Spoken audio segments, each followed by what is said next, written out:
up with smoke or popped our ears. We couldn't hear anything down there. Second explosion. Looked like a ticket tape parade. You saw the plane when it hit? I didn't see the plane. So you only heard the explosion? I heard the explosion. I was in an elevator. It was very panic. I see him. No, I'm supposed to be on the 82nd floor. Of Babylon, where he sat down, and there he wept when he remembered Zion. Oh, but the wicked carry us away captivity, required the merciful song.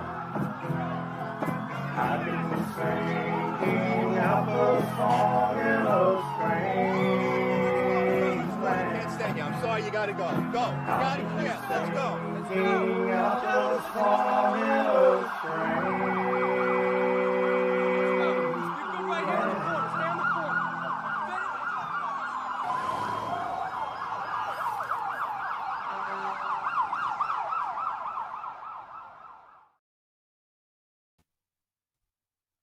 Well, we are back again, and we should be, hopefully, live on YouTube.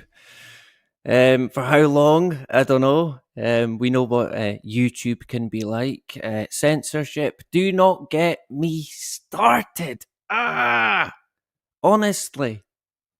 Of course, we've had our fair share of deletion, strike, deletion, strike, you name it. But hey, we keep going. We're still here. We don't bend. We don't break. And hey, if we get took off here, we go on elsewhere. So, but tonight at least we are indeed back again, and hopefully, my laptop holds up and we stay in the guidelines of the thought police at YouTube, of course, right? The masters at YouTube. Honestly, it's quite insane. In fact, lately, I think there is a more seems to be a bit more clamping down on YouTube, Facebook, and possibly X, the land of the free, over on X, right? Yeah, it's totally free speech, but yeah, okay. Sure. Anyway, good evening, good afternoon, good morning, good night, wherever you are in this absolutely insane world that we live in. Holy moly! Where do you even begin? At the beginning. Wherever that is, of course, right? Answers on a postcard. Hopefully we're okay for audio. And tonight we're nothing drastic, nothing too extraordinary, but we do have a guest, so that's good. Not just me going off on insane... What's he talking about now? Tangents, let's call them that. So yeah, it's good to have someone else on. So yeah, it's nothing too deep. We're going to kind of cover different facts and figures in regards to the Twin Towers. Kind of getting to know you kind of stream in relation to the towers, or maybe you could see it like if you're hunting a hunter and you're hunting a particular animal, you get to know that animal. You become the animal. So you become the towers, right? Probably not a good idea. We know what happens in the end. But you get to know it, and obviously I'm not an expert, and in terms of... Tell us something we don't know. In terms of investigative skill, journalistic skill, bigging myself up now, pretty basic, pretty amateur. So I'm kind of in the amateur bracket. Can I claim that? I'm going to claim that at least, right? So yeah, it's good to first of all to get to know anything that you're looking into or investigating, if you like. There is certain, I guess, rules to play by. So yeah, I'm hoping over the course of maybe 3 or 4 streams, we can cover the basics, look at the facts, and then take it on from there to how it might have happened, what, maybe not why, but although that is a good question as well. Why did they do it? What was the whole purpose? And clearly, they hey, when you know how they work, they kill a lot more than two birds with one stone. They're experts, masters at that particular work, where they do not pass up on any opportunity. They cannot pass up on it, and they take advantage to lengths that you would not believe. And of course, what better way than, rather than waiting for a disaster, you create such a disaster, then you capitalize on it as you see fit. And I think we seen that so many people somehow, well, maybe not so many, but so many particular instances where people took advantage of 9/11, and that would be being polite, in a gigantic way, and beforehand taking out, for example, taking out the bets on the airline stocks before it happened, so pre-knowledge to such an event. And the text messages and other instances where people knew it was going to happen. Certain people knew it was going to happen. It was like it got let to happen. And the reaction as well, before I bring on the guest, the reaction is very telling when you think about it. I mean, the reaction should have been swift. It should have been visible. There could have been more attacks. There could have been bombs. There could have been anything, but it was just a complete relaxed, sit back, don't do anything reaction from what is deemed at the time the biggest and mightiest military in the world. It's like, nah, hey, it's okay. Sit down. We know, right? So the guest we've got tonight, he needs no introduction. He is, of course, the backbone of YouTube. And he is back again. He's been on here before. So once a guest, twice a pest. Good evening to Sensum. Are you there? Hello, mate. Hello, everybody in the chat. Yeah, I've been a scarce commodity. I've been palladium. A scarce commodity. Yep. I've been. Do you know? Everybody says, like, you know, oh, you've done this and you've done that. The reality is, my kids are all grown up now, even though I sound like a young, svelte, muscular Chad. I'm not. I'm an old fat bastard. So they've flown the coop and they're all over the knot end. So I've been the way that I work, because I predominantly work remotely now, so it doesn't give a shit. As long as I've got a Tinterweb connection, I can work from anywhere. So I've been, like, you know, visiting, house sitting, minding, if you like. You know, I haven't travelled so much since before 2020. You know what I mean? Since before the sniffle.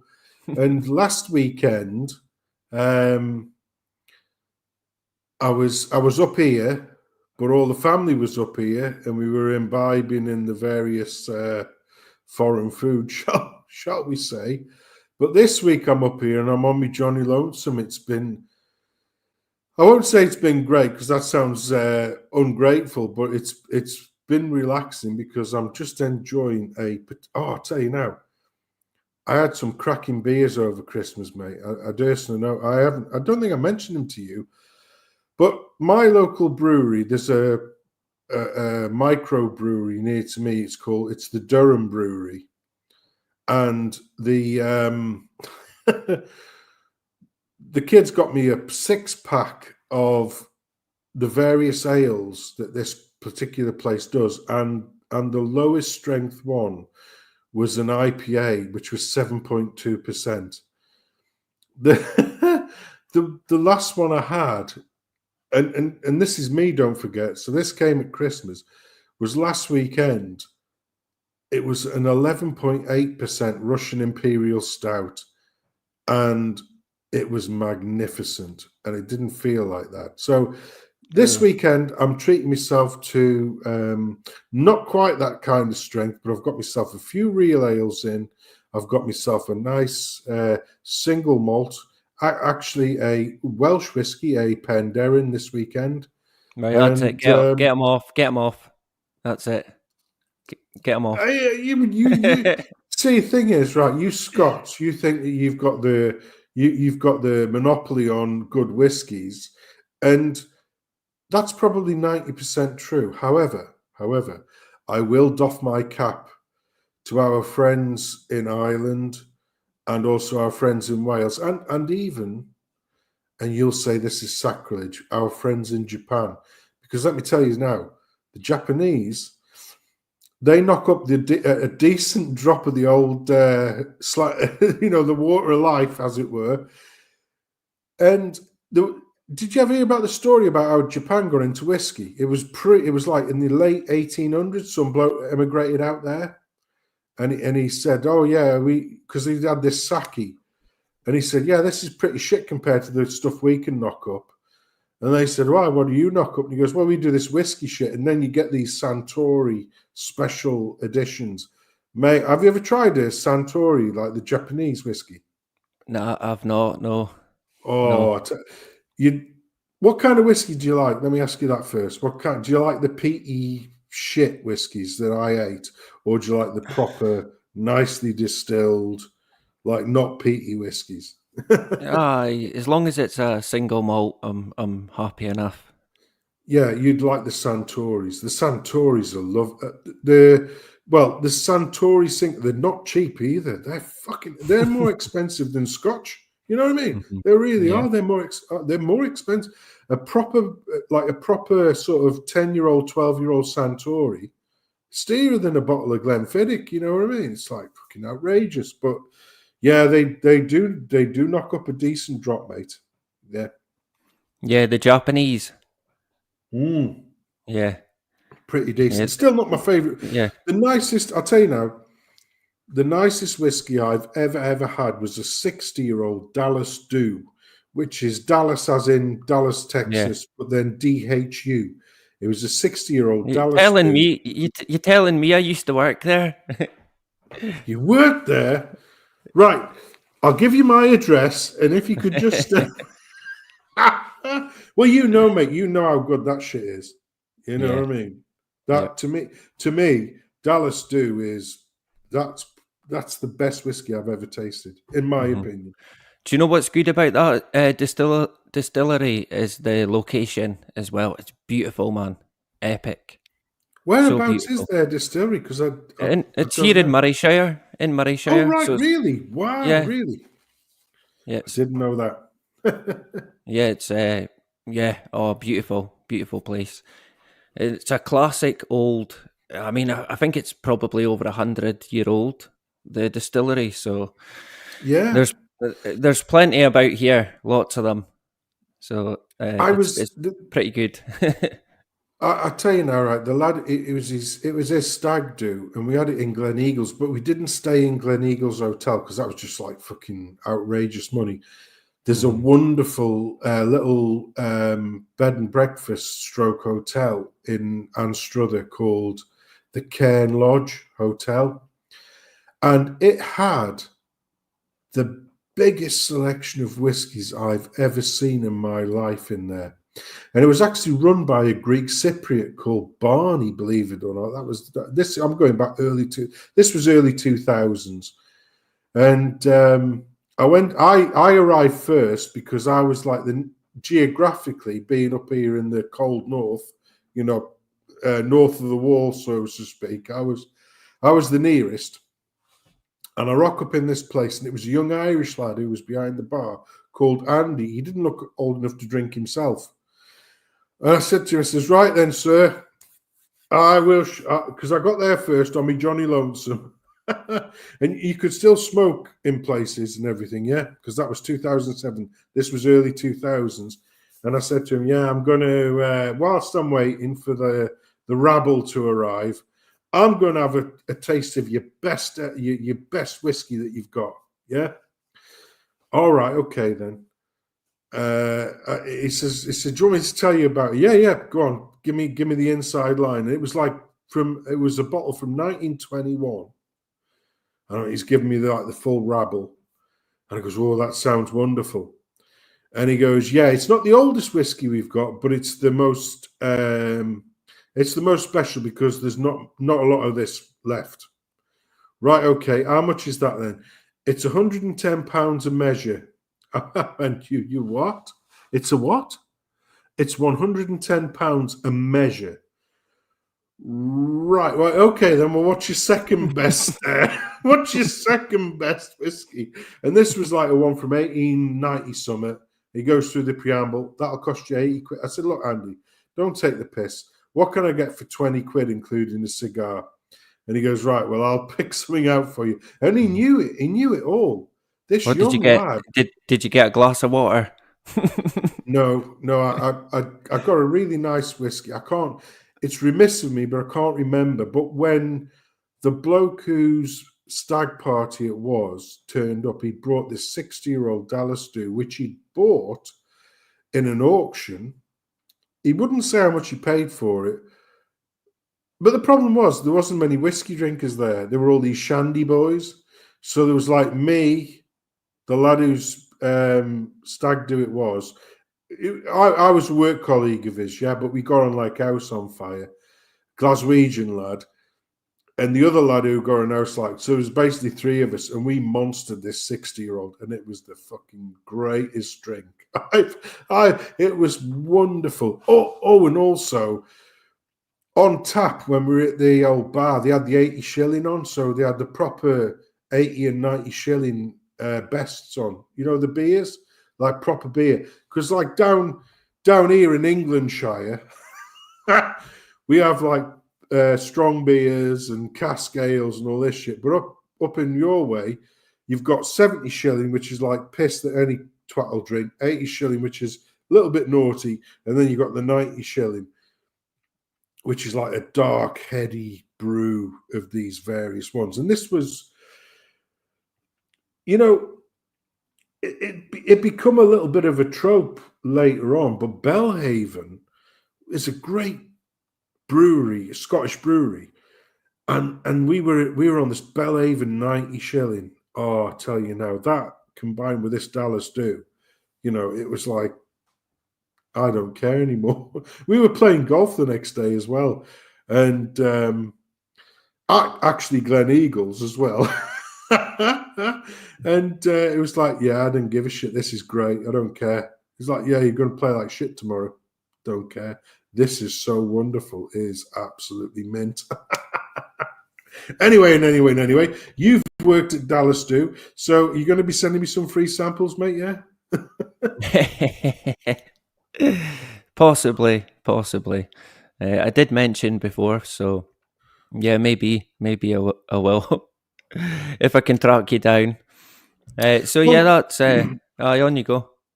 I was just going to say one thing that would be remiss of me not to say, and I don't want to darken the humour because the man himself, he wasn't this way inclined. I just want to sort of tip a wink that our good friend John Davidson, it was his funeral today, and I would just like to say, God bless you, John. You know, if people in the country had a quarter of the heart that John had, this country would be a fucking damn sight better place than what it is right now, mate. God bless John. God bless you, mate. Rest in peace. Yeah. I never knew his funeral was today until you said, but strange because he crossed my mind today, and then before I done this, when I put the stream up, I thought, oh wait a minute, it would have been the end of the month movie film review over on John's, and it was weird. I don't know, strange how things happen like that. But yeah, I think a lot of people were going to miss John, and I'm grateful for the time we spent and the laughs that we had. So quite a few. God bless John, and we keep going. Do you know John was a bit of a great? Well, he was a great example of just dedication and inspiration to just no matter what, just keep going and keep going, no matter what, man, no matter what gets in your way or who, just keep going. So yeah, Yeah. great inspiration. Yeah. I said I mentioned this to 42, a few weeks back, and I just said, the one thing,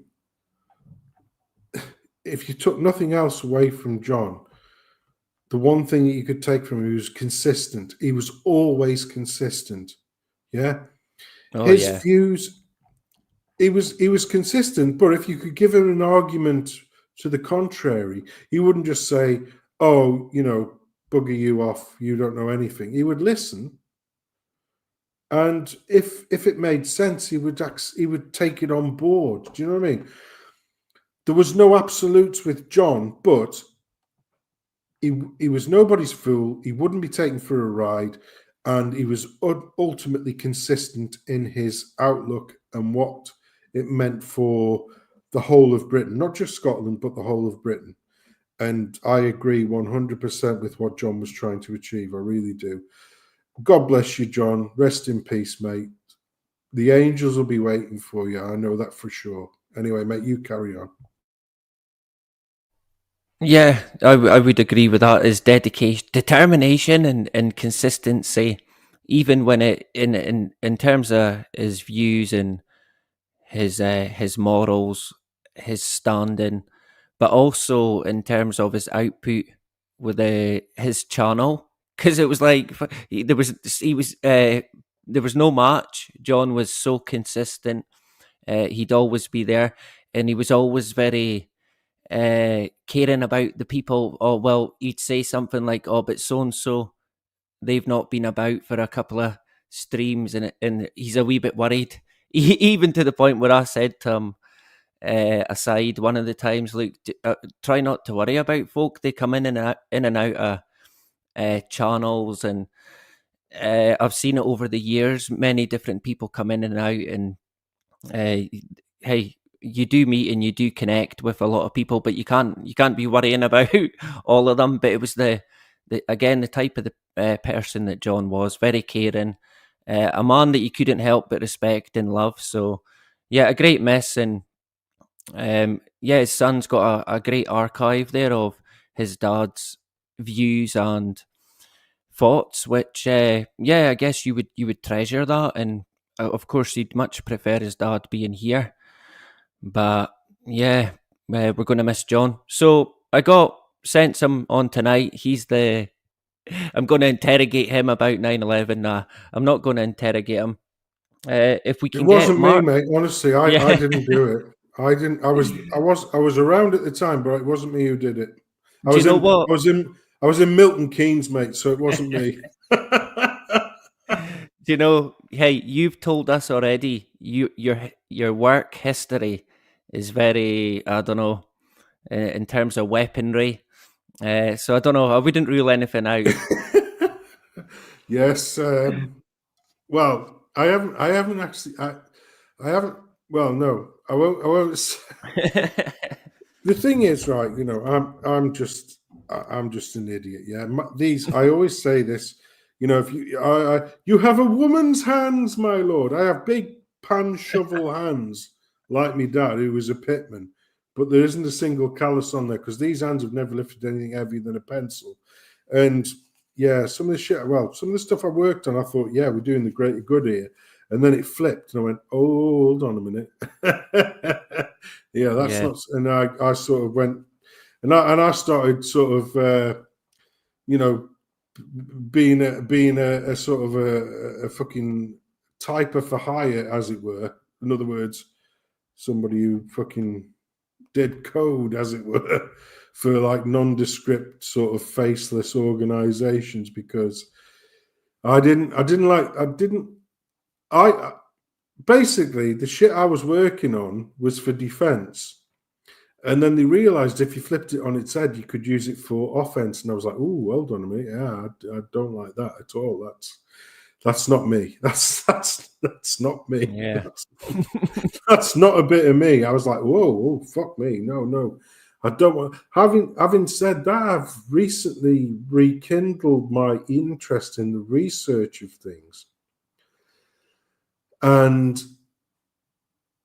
it's amazing how often you can fall back on previous training, blah de blah, because I've been desperately thinking about how can you defend yourself, because we've seen it time and again now, haven't we, where you've got these pissant little drones, like a 50 quid fucking drone with a bit of Semtex strapped in it, chasing you down, and boom, you're gone. Nobody involved other than some twat on the end of a fucking keyboard, or or a mouse, or a PlayStation 5 controller. And I've recently been rethinking about the defensive mechanism, like personal defensive mechanisms. In other words, military out in the field. I think, what you have to realize is that warfare goes through phases and stages. We shouldn't have won an Agincourt, but we had a longer reach because we had the longbowmen. They were our great advantage. We had far greater reach than the French bowmen. And if you ever looked at the physiognomy of an English longbowman, they were deformed. They literally looked deformed because whatever their pulling arm was looked about 4 times bigger than their hold, the bit that was holding the bow, sort of thing. So you go through that, and then you get to the First World War, where up until that point, most warfare had been, you look at the Napoleonic Wars. You look at the American War of Independence against the British, although they were British, believe it or not, they weren't American then. And then you look at like the American Civil War, the 1850s, 1860s in America. And basically it was like, let's line up, how you used to do when we had pike, staff and swords, and we'll march towards each other and let's fight. And then you get to World War One, and now you've got repeating rifles, as they were called, so multi-shot capability, cartridge-based weapons. You've now got machine guns, like Gatling guns, and then which were hand-cranked ones, which came towards the end of the 1800s, and then through into when the First World War started. And then they were electronified, so you had the Gatling gun. And so we were basically, what we had was you had like 2 forces marching towards each other as though they were holding pike staffs and swords, except they were holding machine guns and fucking rail guns, for want of a better term. Well, the whole notion of having even elite command personnel on the floor now, that's becoming redundant now because, if you've got an elite crack team of personnel and you've got these pissant drones, these like, literally they look like the things you used to get out of a fucking Christmas present, but with a bit of Semtex in them, there's no comparison, because all you need is some dweeb on the end of the control of one of these things to seek out a personnel target.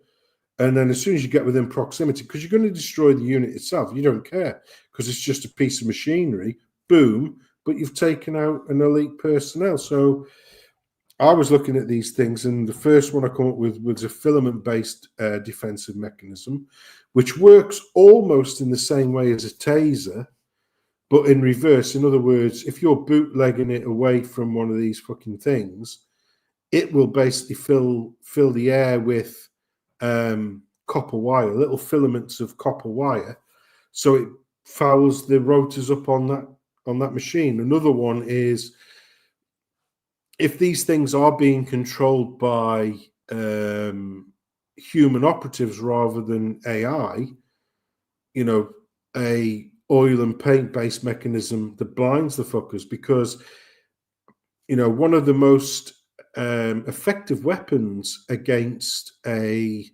military force or a civilian, you know, like a SWAT team, whatever, they've got helmets on and they've got these vehicles and that, is literally a water bomb, but filled with oil and black paint. If you throw oil and black paint on the windscreen of a police car or a military vehicle, it doesn't matter if the wipers are going, they can't wipe it off, so they've effectively become redundant. You do the same thing on a little camera that's fitted on one of these drones. If they are being manually controlled, then that immediately nullifies the threat because they can't see where they're going. So it's those kind of things. And it was like I say, you know, I've always been on the side of defending people rather than attacking people. And, you know, like I say, I thought my career was going to go down one path and it didn't. And I've ended up worrying about if, you know, shit like Brussels sprouts will get to the place where they need to be before they go off type of shit, which is, yeah, it's not cutting edge, but, you know, nobody's going to die if they don't have a plate of Brussels sprouts for the Sunday dinner, are they? Do you know what I mean? So I've got a wee bit of good news as well, because hopefully we're going to have another guest joining us tonight. So people are going to be spoiled tonight. So that's great. Sensum, we've got, of course, an old hand, but of course we have sent the link, so we should have a kind of special guest as well. So excitement is brewing, and yeah, it'll be great. A kind of expert, in my view at least, on, in particular, the planes situation with 9/11. So that might be a bit of a clue, but he's a great guy, and I've talked to him before, and we tried to do a stream. Well, it was a pre-record before, and my computer just went mental, and I thought it was going to blow up. I thought I was going to get the knock at the door. So it would be good if you can get the link and we'll get him on. But here's a question, right, Sensum? Now, a lot of people in regards to 9/11, they'll say, oh, do you know where you were on September 11, 2001? And most people do. But do you recall where you... Yeah. Yeah. But do you recall where you were on the night before 9/11? Let me just double check. Yes, I do, actually. I was in... You do? I do, because I had digs. Basically, I was working in Milton Keynes through all that period, and I had digs in a... I had digs in a pub called... Yeah, what was it? The old... was it the old Smithy in Berkhamsted? And it was on the outskirts of Milton Keynes. Nobody stayed in Milton Keynes. Milton Keynes was a hateful place. So if you were staying down there, you basically stayed on the outskirts. So one of the best places latterly in my latter times down at Milton Keynes was staying in Stony Stratford. If anybody has any... If you ever go anywhere near the hellhole that is Milton Keynes, if you get the chance to stay overnight in Stony Stratford, absolutely wonderful, wonderful coach house town. It's where they filmed With Nail and I. You remember that? Heard of that film, With Nail and I, with Richard E. Grant and one of the McGann brothers? I don't recall it. Couldn't have been well, good. With Nail and I was filmed there. And Stony Stratford is a great coaching town, and it's also the birthplace of the term "a cock and bull story," because you had the Cock Inn, which was a little sort of further north, on the same road, on the same coaching road, what was called the London Road. It was the London Road. So you had the Cock Inn and you had the Bull's Head. And what used to happen was, if you think about the times of Dick Turpin, and he was coached there on his way down to London to get hung, Dick Turpin, so famous. So you basically hear about somebody, and he said, "Oh yeah, this bloke, was said a few nasty words to this man on his way back from London." Oh, he did he? That then turned into, yeah, there was this man, and he held up this man and took all his money off him. So all these people, these coachmen, went from one pub, which was the Cock Inn, to the other one, the Bull. And then the next one would be like, yeah, this lord and lady got held up by Dick Turpin and took all the money. And then the next time was like, yeah, Dick Turpin's gang are running riots in this thing. And that's where you get the story, the term a cock and bull story from, was because of the coachman. They'd go from one pub to the next, get pissed every time. And every single time they recounted this tale, they'd add a little bit more of an embellishment on it. Hence why you get the term cock and bull story. I used to love going there because on a Tuesday night, they used to have a campanology school. Do you know what a campanology school is? Oh, Jesus, no. It's a bell ringers, basically. So they used to have a bunch of people. They had in Stony Stratford, they've got this beautiful church in the centre, right opposite the Bull's Head, or the Bull's Vaults, as we used to call it, the Bull's Head. Great pint of Adnam's broadside in the Bull's Vaults, people. If you get your chance, get yourself down there. I used to love the White Horse. The White Horse was where I used to stay a lot of the time. White Horse is a great pub. Oh, wonderful pub. Great pub. I'll take your word for it. Yeah, sorry. Vaults, yeah. Directly opposite the church, you used to have a campanology school. And these people used to come out of the campanology school, which is basically bell ringing, come out there and have a few pints. And yes, they were Reginald Beard glasses. I don't know if you know what I mean by that, but these people had like glasses and a beard, like the old archetypal. Yes, well, I was speaking. They used to. I tell you what, they used to get wankered on fucking good beer, and I loved them for it. I love the fact that they would go and do something so wholesome as ringing bells, and then come into the Bull's Vaults and get absolutely cunted on strong ale. And I'd be listening to all the tales. It was great stuff. I loved it. They were good people. I can see why. I can see how you fitted in quite well. What me? I'm a professional, sir. I was working. I was sipping on a shandy and a spritzer. How dare you, sir? So what I'm going to do is I'm going to bring in. We've got another guest, so people are spoiled tonight. Excellent, fantastic. It's good to have Mark here. Let me bring on Mark, a fantastic researcher, not just on 9/11, but many different subjects. Can you hear us okay, Mark? Or yeah, I can hear you perfect. Can you hear me? Aye, yeah, good man. Yep. I've got a co-host, Sensum, tonight, so I'll introduce you to each other. Yeah, I'll just say hello to him. Yeah, yeah. There's Sensum there. Yep, good to meet you, Sensum. He's got his tinfoil hat on. Yeah, I've only got mine on as well. Yeah, good to drop by. I just thought I'd pop in. Good man, yeah. Have you got is there anything you want to share on the screen, or? No, I haven't got anything. It's just a bit ad hoc, really. I just thought it came up that you was doing a live, and I just thought, oh, okay, I'm gonna tune in for that. And so I've not been around much lately, but yeah, that your notification come up on YouTube, so I thought I'd pop in, and then I thought I'd drop you that little message on Facebook. That I didn't know if you had a guest or not, so I just said, I'll drop on if you want to drop by a little bit. Cool. Have a chat. No, yeah, I don't want a gate crash though. That's the thing. No, you're all good. You're all good. It's great to have you on.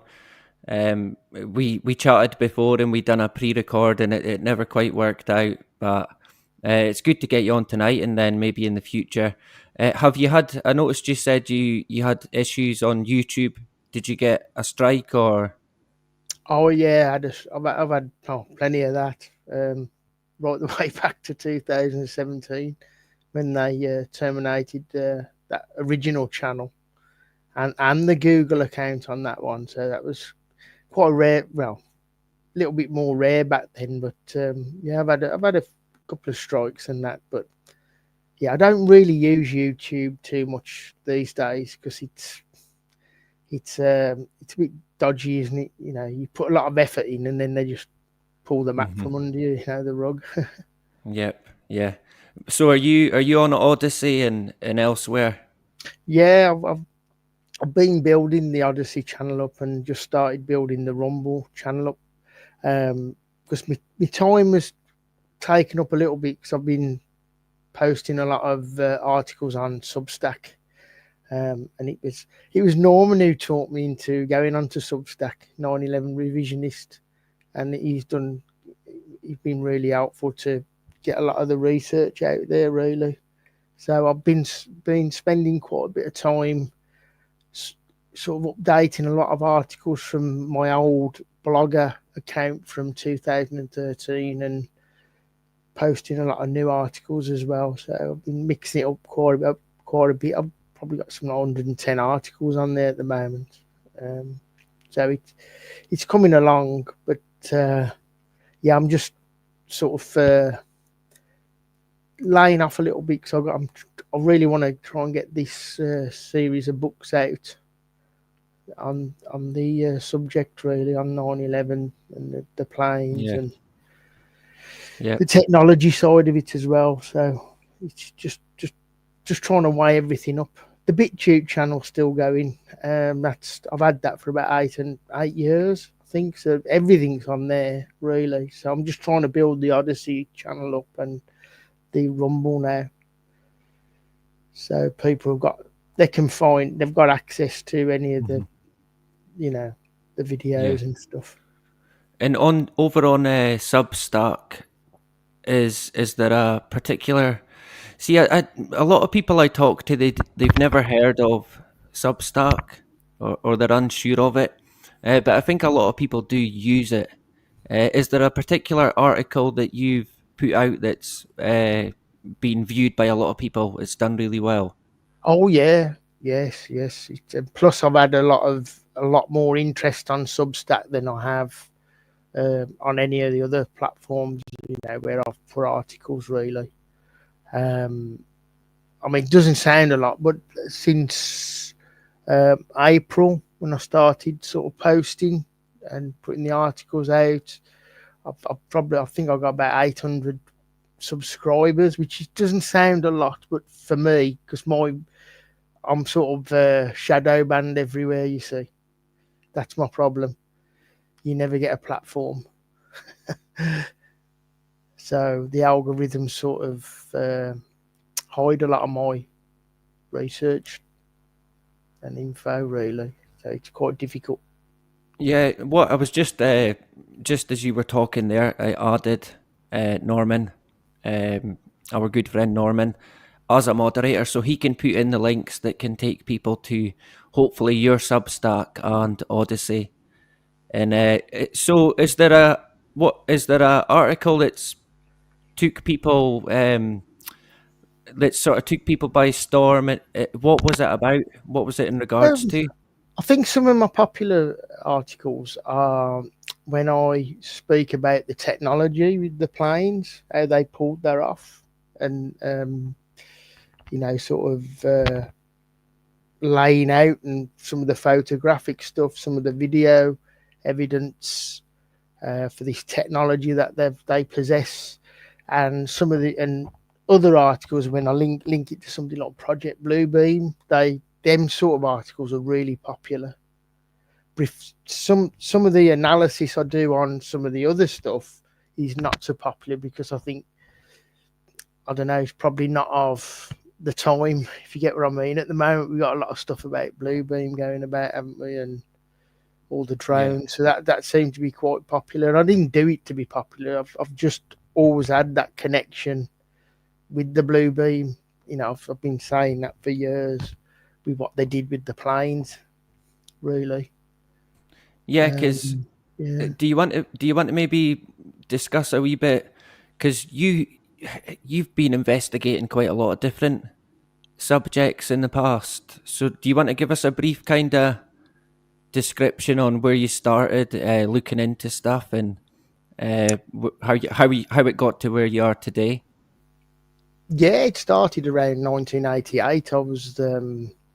I watched a documentary that was broadcast in the UK called "The Men Who Killed Kennedy."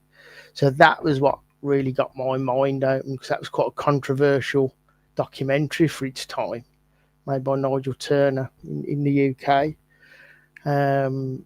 So that got my mind immediately open to, if they can kill the president and cover it up for 25 years, then who among us is safe, So, and then it went on to RFK, MLK, and then I think it was Princess Diana around that time, 97. And then obviously 9/11 hit. And I think it was about 2 or 3 years after that, I was sort of a little bit aware that there was something not quite right at the Pentagon, but I wasn't properly paying attention. It was around 2003, 4. I got into a show called Black Hot Radio, and they had some good 9/11 researchers on there at the time. And then I picked up on the In Plain Sight documentary around 2005 and Loose Change. And then it was around 2009 I started collecting the Jeff Hill phone calls and built a database, and I was in touch with Andrew Johnson. And then Can I ask you a very quick question, Mark, if that's okay, please? Yeah, no worries. You know how we switched over to Trump 2.0 now? Yeah. And he says he's going to declassify a lot of the information surrounding the JFK, RFK, etc. Do you think that's going to make any difference? Do you think we're going to get the information that we really want, or do you think it's going to still be redacted to hell? What's your opinion on that, mate? I think a lot of files have been destroyed, especially I think around the Secret Service and things like that. I think they were destroyed. There's a good researcher called Vince Palomar who's a bit of an expert on that. But I'm not optimistic, to be honest. I'm not what's going to come out of that. I mean, they're already talking about it. Could it be the mob and all this, and which is not low level? I'm sure they had some type of hand in it, but they can't get the parade route changed and get all the media on board, So I'm not very optimistic, if I'm honest. I think the timing that they've done it is they probably know there's a lot been scrubbed out of them files, to be honest. It'd be interesting. I may be wrong, but I'm not. For me, and I've said this to William in the past, one of the litmus tests for me was the fact that Henry Kissinger hadn't died yet. I say that unironically. I literally believe that a lot of the tradecraft, as they would call it in the United States surrounding these things, weren't disclosed because of the reach that Dr. Henry Kissinger had. Now, I could be completely talking out of my arse, but he was so involved in not only US politics, but world politics in general, that, even if he was anywhere near to it, they would suppress these things. So I think that the reason, put it this way, if Dr. Kissinger, 100 years old as he would have been, when Donald J. Trump took office, there would have been no talk about disclosing these things. I think that's just a personal opinion. Yeah, but I absolutely think that. I think that if Kissinger has still been alive now, I don't think none of that would have been a big thing. I think it's because he cast off his mortal coil under the Joe Biden administration last year, and now DJ Trump's thinking, well, we can disclose all that shit because the only person who would hang for it is already gone now. I mean, they tried to get Kissinger involved in the 9/11, didn't they? Which they didn't quite pull off. I'm pretty sure he was. Was he? But that's just me speaking in Minecraft, obviously. I'm sure they tried to get him involved a bit more with the covering up job, the commission. I don't think he that quite come off. I could be wrong. My memory ain't brilliant that far back, but yeah, I mean the AARB, I think it is, isn't it, with Doug Horn? They pulled up a lot of files. They were going through a lot of files that was already sort of coming out a few years ago.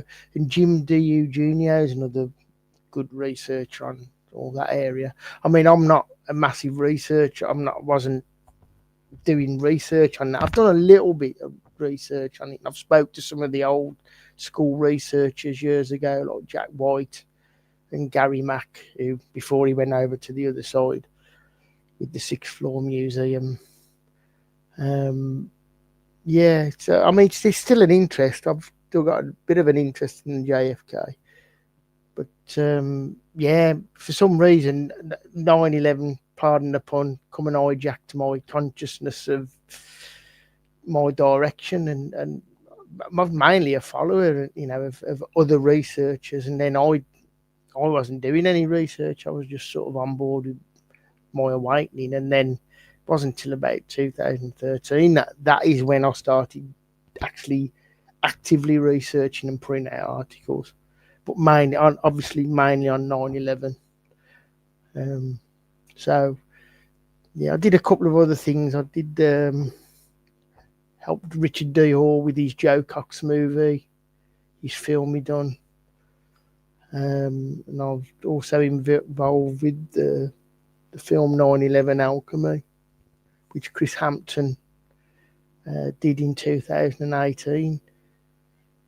So, but yeah, I'm not optimistic with these files. What was the name of the what was the name of the Geordie lad again who did the Joe Cox film? What was he called again?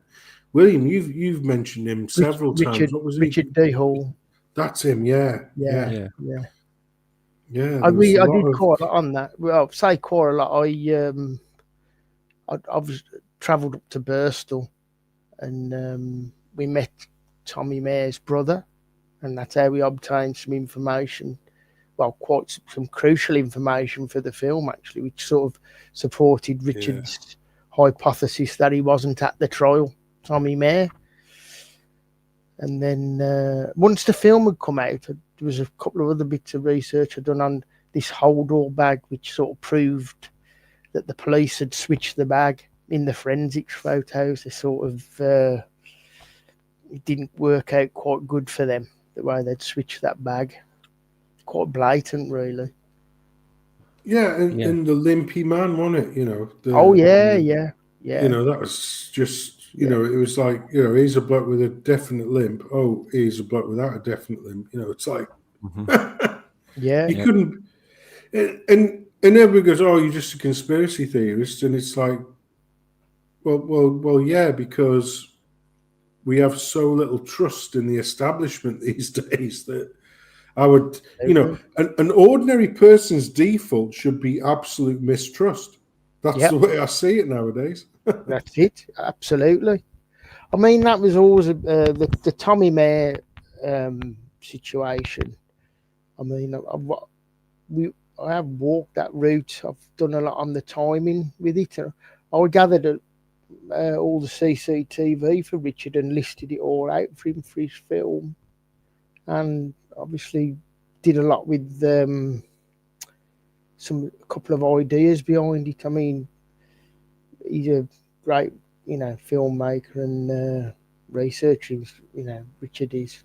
So I learned a lot off that experience interacting with him on that one, to be honest. Yeah, and is Richard, is he still carrying on with stuff? Is the court case done now, or?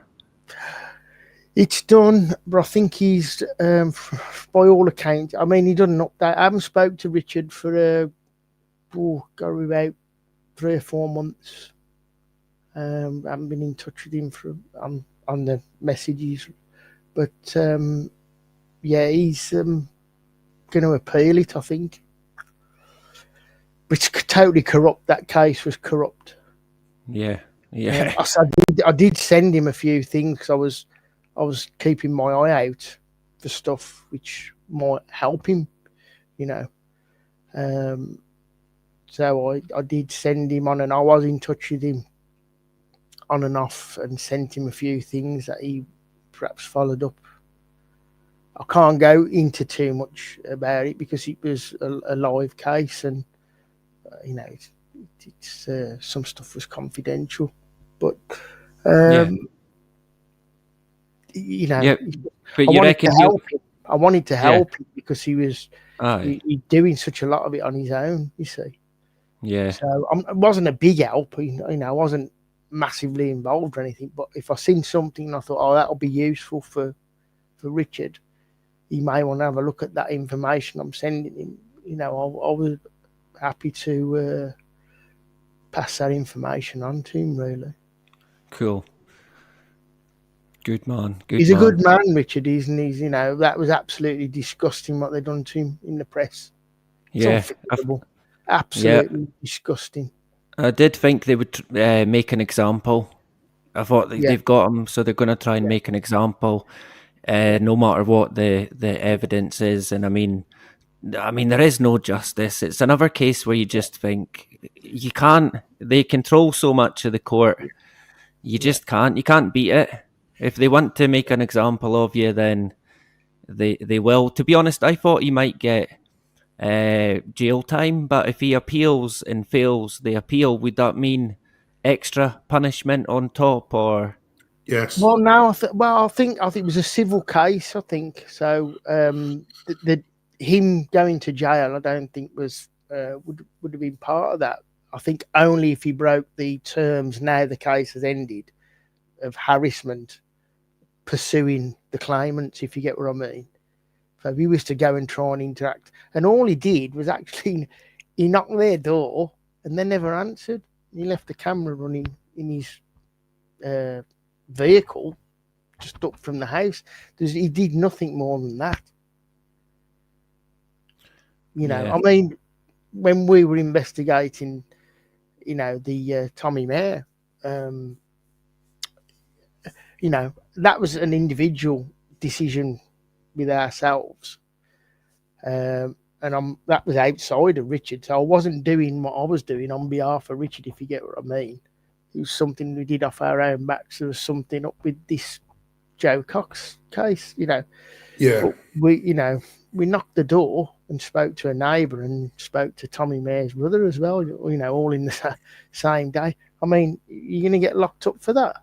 I mean, not locked up. You're going to get done for knocking a door. Do you think there was an element of you protest too strongly? In other words, the regime, as I like to call it, protested so much that there had to be something there. It wasn't just like, oh yeah, that's just rubbish. It was like, no, don't say anything about this, boo.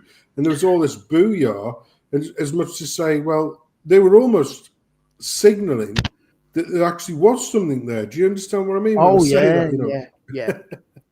That Manchester case in particular, that was such a dangerous case because the evidence he had in them with the photographic stuff and the police tapes that was sent to him by a whistleblower just proved categorically that Manchester event was a complete, you just don't see a bomb going off. And it's just, it's so obvious. I mean, that merchandise stand should have been blown to bits from just the shockwave alone. And it wasn't too far away from where this alleged bomb was put down, or blew himself up, which I don't think happened because he left the building, the actual alleged suicide bomber, according to the police tapes, and he was under surveillance. Later apprehended in his Audi, silver Audi. So I think that was a really dangerous case. And I think Richard, he'd made some waves with that Joe Cox case because he'd sent it to all the MPs as well, the film. And I think because it got held up on question time by that MP Barry Gardner, held it up and he tried to make it as if it was some far right thing, which was telling, isn't it, now all this far right stuff's going on.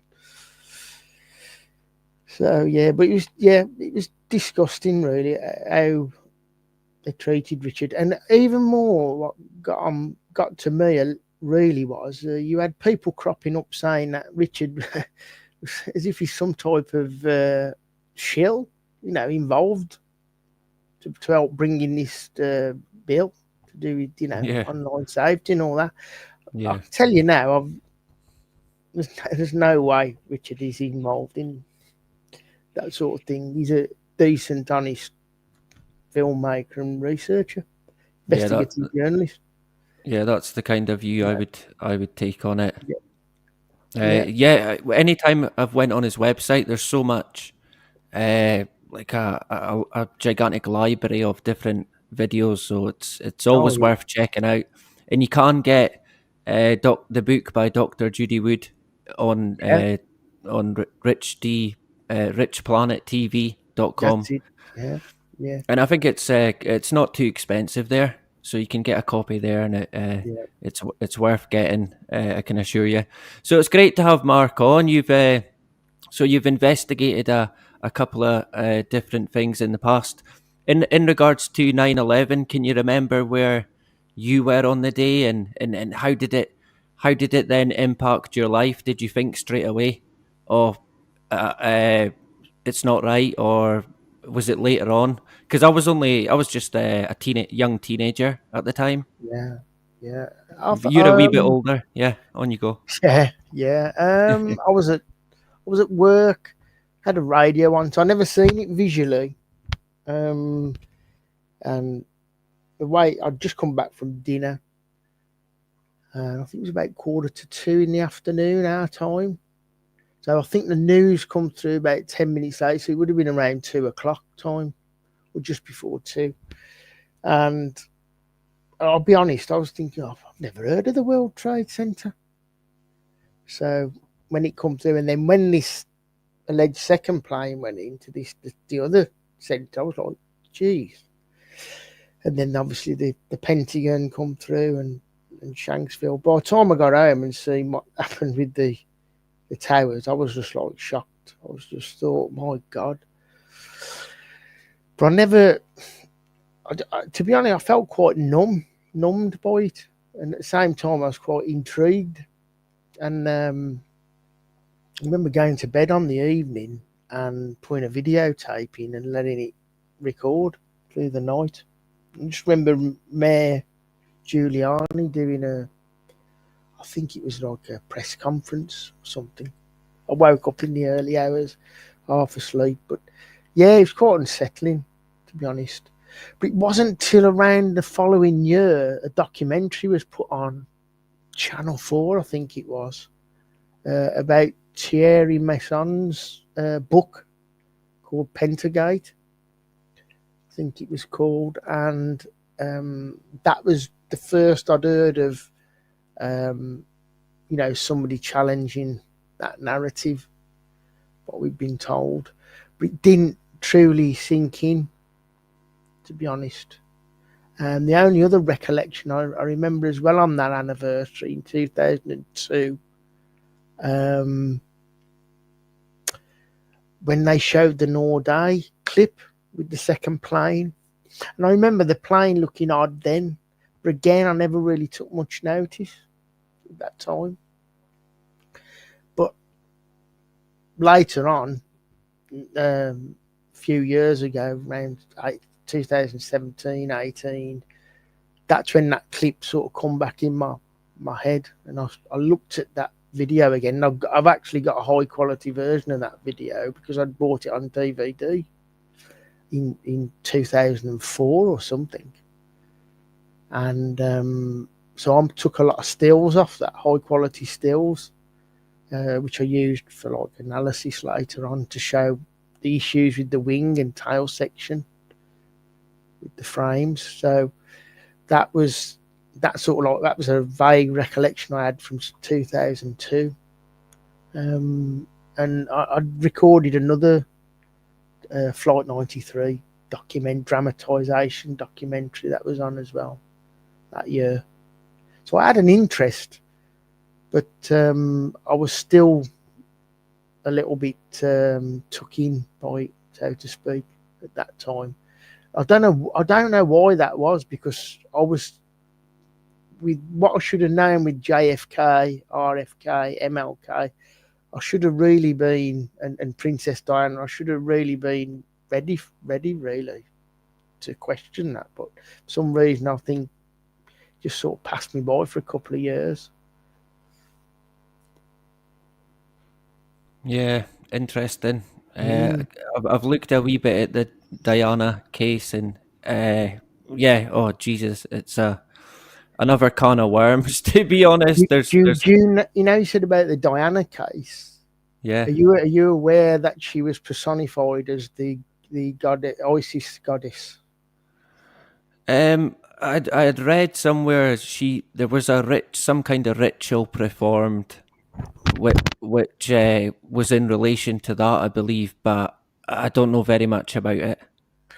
Well, what sort of, I can't say backs it up, but it's a strange coincidence that she actually called her official perfume Isis.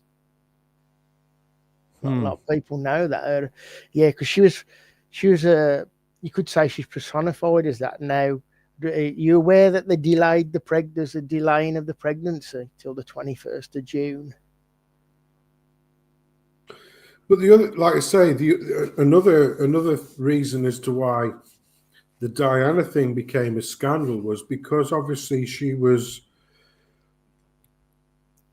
I'll say the word in love. Who knows what that means? But she was involved with Dodi Fayed, and everybody believes that she was pregnant with Dodi Fayed's child.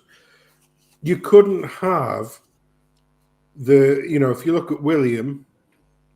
So what would be William the Fourth to come? You couldn't have the head of the Church of England having an half brother who was a Muslim. You know what I mean? It was like, that was another, like I say, nowadays nobody would bat an eyelid, but back then, when was it? 98. Yeah, it was like, we can't have that bullshit. It was, like I say, there were a lot of suspicious things. It's like, how did that one guy survived who was like, ex fucking special forces and all this shit? It's like, oh right, well, very odd. No bother. Does anybody remember when they put just tying something together, like I said about she's personified as Isis, the goddess? Did you know they put the actual memorial on the Egyptian staircase in Harrods? And it was within a pyramid with looks like two pillars either side. Mm-hmm. Interesting. Very Masonic setup. Yeah. With that. Bit of a giveaway. So do you think do you think it could have been what would it have been, some kind of sacrifice maybe? Possibly. I think she's probably used as the gene pool for the next king. I think that's the way they sort of work like that, don't they, on genetics? I would agree with that, and you kind of got the impression she knew that. Yeah. She knew that was the case. But yeah, there's so much in regards to it. It's quite incredible. So you would say when you seen it on going back to 9/11, when you seen it on TV and you took it all in, it put you into a wee bit, maybe a bit of state of shock. Yeah, so, definitely. Yeah, absolutely. Can I ask what age were you then? 2000. So I'd have been 30. Yeah, and what about you, Sensum? You would have been maybe similar, was you, at that time? What the 9/11 or Diana? Yeah, on 9/11. I literally was 30. Yeah. Yeah, so you're same age probably. Yeah. Roughly. And would you say, Sensum, that you similar? Did you, when you watched it, Did you see it on TV and go into a bit of shock, possibly? Yeah, I was working for a firm based in Milton Keynes, and I was sat at a desk, which is where the majority of people were in the pod life, as it were. And I thought to myself, oh, I'll just go and grab myself a coffee, and then realised there was nobody else in the near vicinity. Just give me 2 seconds, mate. He's gone. Nature calls. Yeah. Sorry, mate, I was just sneezing. Literally, every time you could get to a good point. I don't know what it is, but I was just about to sneeze. So I didn't want to do it on air. And I thought, oh, I'll go and get a coffee. And I looked around, there's nobody there. Because he used to say to me, mate, yo, do you fancy? Because I used to, for me, the euphemism of do you fancy a coffee was, shall we go and grab some of this rancid black stuff and then go and have a tab outside? That was my, in other words, a cigarette outside, yeah. And I was just about to say, oh, do you and there was nobody there. So I stood up and I went, and when I walked around the corner where the communal area was, where they used to have like a little, 15, 14-inch TV in the communal area, there was like a load of people just gawping, and I was like, what the fuck? So I went down, and the lad who I was going to say to, do you fancy going, coffee and a tab sort of thing? I said, what's going on? He says, World Trade Center. Why, what about it? Airplane's just gone into it. I goes, oh, bugger. That's not good. And there was like 30 people literally in the space of less than 15 meters square, just gawping at this television screen. And then a boatload of the brass. What I call brass is basically like directors and the managers and shit. A boatload of the brass came in from the top doors coming down, and they all come around, and they all started gawping at the television. And I'm like, oh, fuck, that's not good, is it? He goes, no, it's not. And we just thought, we didn't think anything of it. Oh, just one of those things, just a bit of an accident. So we went and got me coffee, went outside, have a tab. We come back in, and it's like, yeah, the other one's been hit now. What? I'm sorry. What? Yeah, the other tower's been hit now by an airplane. Right. Right, well, this is not an accident, then, is it? And it's like, that's the way that your mind thinks at that time. Back in those days, it was like, oh, that's an unfortunate accident. Yeah, lightning doesn't strike twice. That was the way that we saw it back then. Yeah. It's just a shocking event, wasn't it? I mean, my dad thought he'd just got back from shopping with my mum, put the telly on, and he thought that he even said to Mum, what they put this film on Sky News for? He thought he was watching a film. When the second plane went in, he thought he was actually watching a film. That's quite funny, that. But just on that as well, and I mentioned it before, obviously I was only a young teenager at the time, and it was, to me, it sounds grim, but it was kind of just another day to me, to be honest. But I think when you do get a bit, as I got older and I understood it a bit more, there was maybe still a wee bit of a kind of shock and awe at the kind of magnitude of the event. But I can still kind of remember the day, because I remember my dad being in shock by it, because I mean, it takes quite a lot to shock him, or it did. And so to see him in a bit of shock, I was a wee bit confused. But yeah, there seemed to be this kind of traumatic effect right across the board. And I mentioned before, do you notice? I mean, I don't even think they would do it today, in terms of how they played it on the news constantly, over and over. Oh, yeah. Just 24 hours a day, man, just on a loop. The planes, the explosion, the buildings coming down, over and over and over again, with no kind of, oh, this is a graphic. Do you know? I mean, it's a wee bit, oh, look, people don't need a warning or what have you. Yeah. But we no thought of that, how in terms of the traumatic effect it would have on people watching it. I mean, why did they persist on playing it over and over and over and like, and people were even like similar to yourself. You recorded some of the TV. People were they recorded it. They watched it the next day. For weeks and weeks, the media had a fucking absolute frenzy in covering it.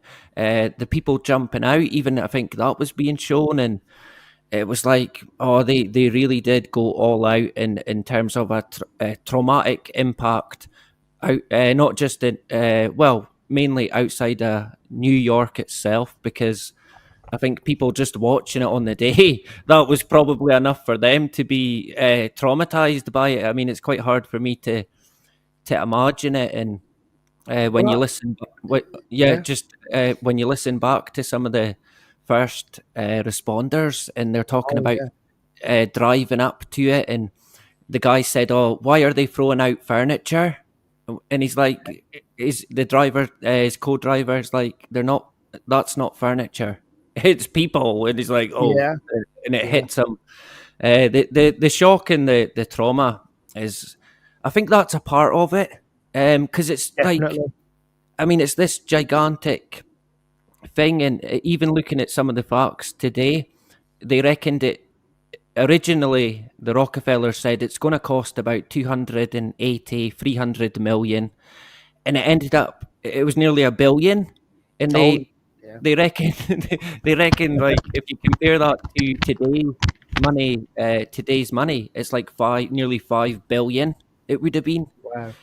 and people protested against it at the time, and Yeah. it's like people couldn't understand. It was like, it's so it's not realistic. It just doesn't make any sense.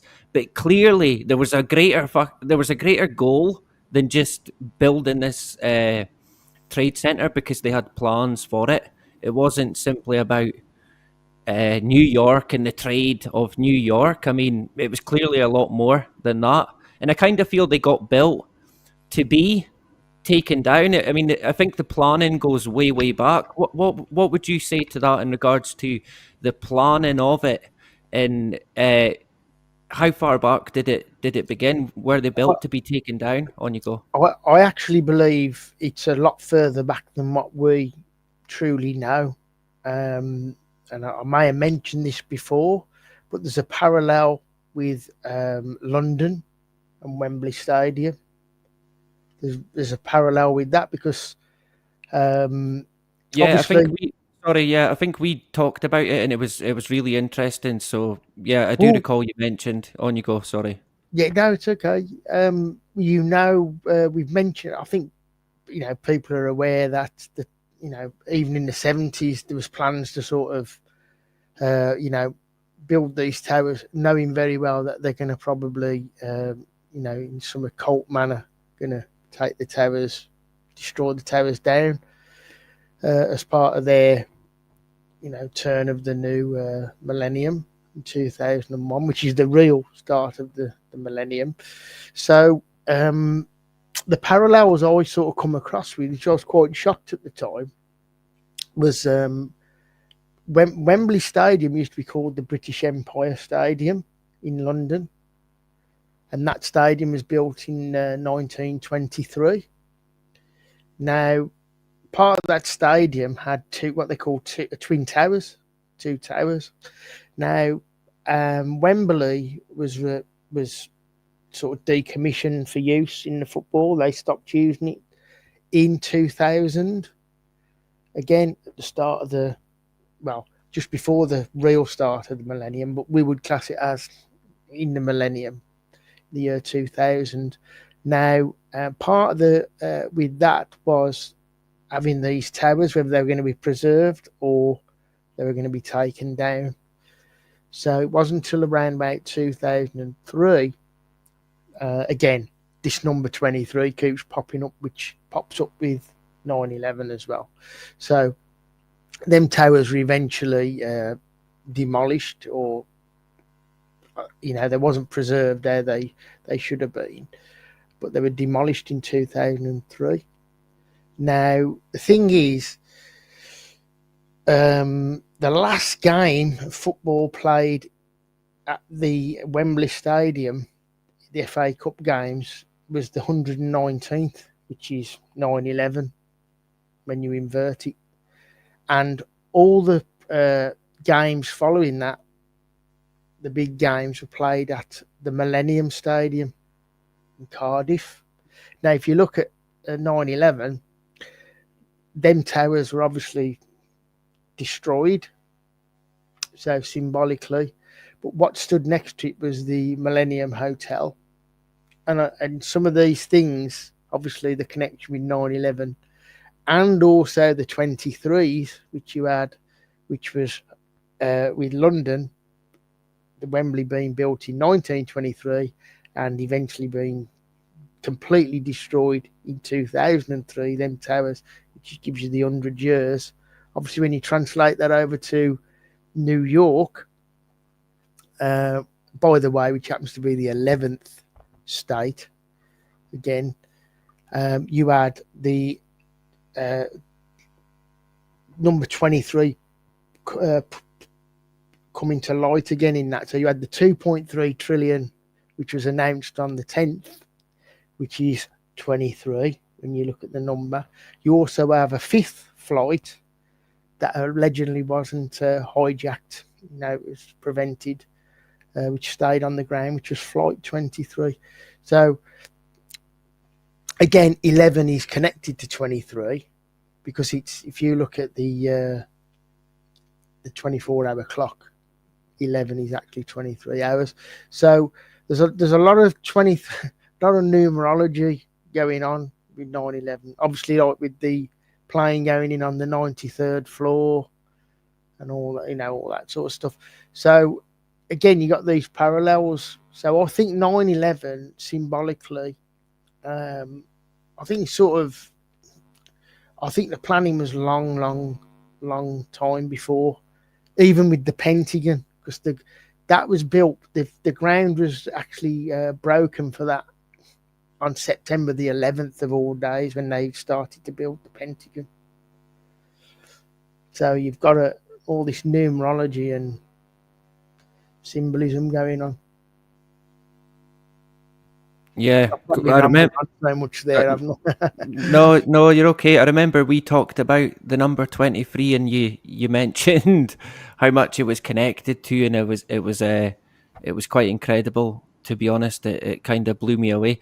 So, in regards to the work by Dr. Judy Wood, when did you become attached in that kind of side, in that field? So I became aware of Dr. Judy Wood's work in 2008. I absorbed it and listened to loads of podcasts at work, actually. And I met Andrew Johnson in 2009, and I became sort of friends with Andrew then. I went to one of his talks. It actually wasn't to do with 9/11. It was to do with life or something on Mars, or something to do with Mars anyway, one of his talks he gave. And actually bought his book there, 9/11 Finding the Truth, which I've still got. And that's when did I meet Judy? It was 2011. I eventually met Dr. Judy Wood, and she came over doing a speaking tour. I actually filmed it, it's on my BitChute, that is. I filmed both Andrew's and Judy's presentations. So was it kind of after that, did you begin to look a wee bit more into the theory of, was there planes or was there not planes? And of course, when you get into that, there's a lot of people talk about CGI as well, and there's I guess certain disinformation out there. Have you noticed a big kind of I kind of want to say cover up, but I don't know if that's the right word. Misinformation out there, and people out there to try and divert people from in Oh particular, yeah. the work of Judy Wood in Oh particular. yeah. Yeah. Yeah, so we had Stephen E. Jones. So Andrew laid all that out. He reversed engineered the cover up of Dr. Judy Wood's evidence that she put on her site and then eventually into the book. So Andrew had sort of reversed engineered that. I started to become, I was still into the plane crashes. Would have been 2006, 7. I was into that because I watched In Plain Sight. That dealt with the a lot of the plane stuff, and then September Clues. I remember watching that. It was in little videos to start with, but now bought Andrew put it all into one video, and I watched that, and I sort of bought into that, and then I seen Richard's. No, that was it. And then I started listening to Jeff Hill's phone calls with the videographers. He did a pile of phone calls, and I downloaded them, luckily, before they all went missing. And I sent them to Andrew. And so I was starting to get into more around about 2009 on the planes, even though I was aware. I'd heard about the hologram thing with David Shayler in 2007.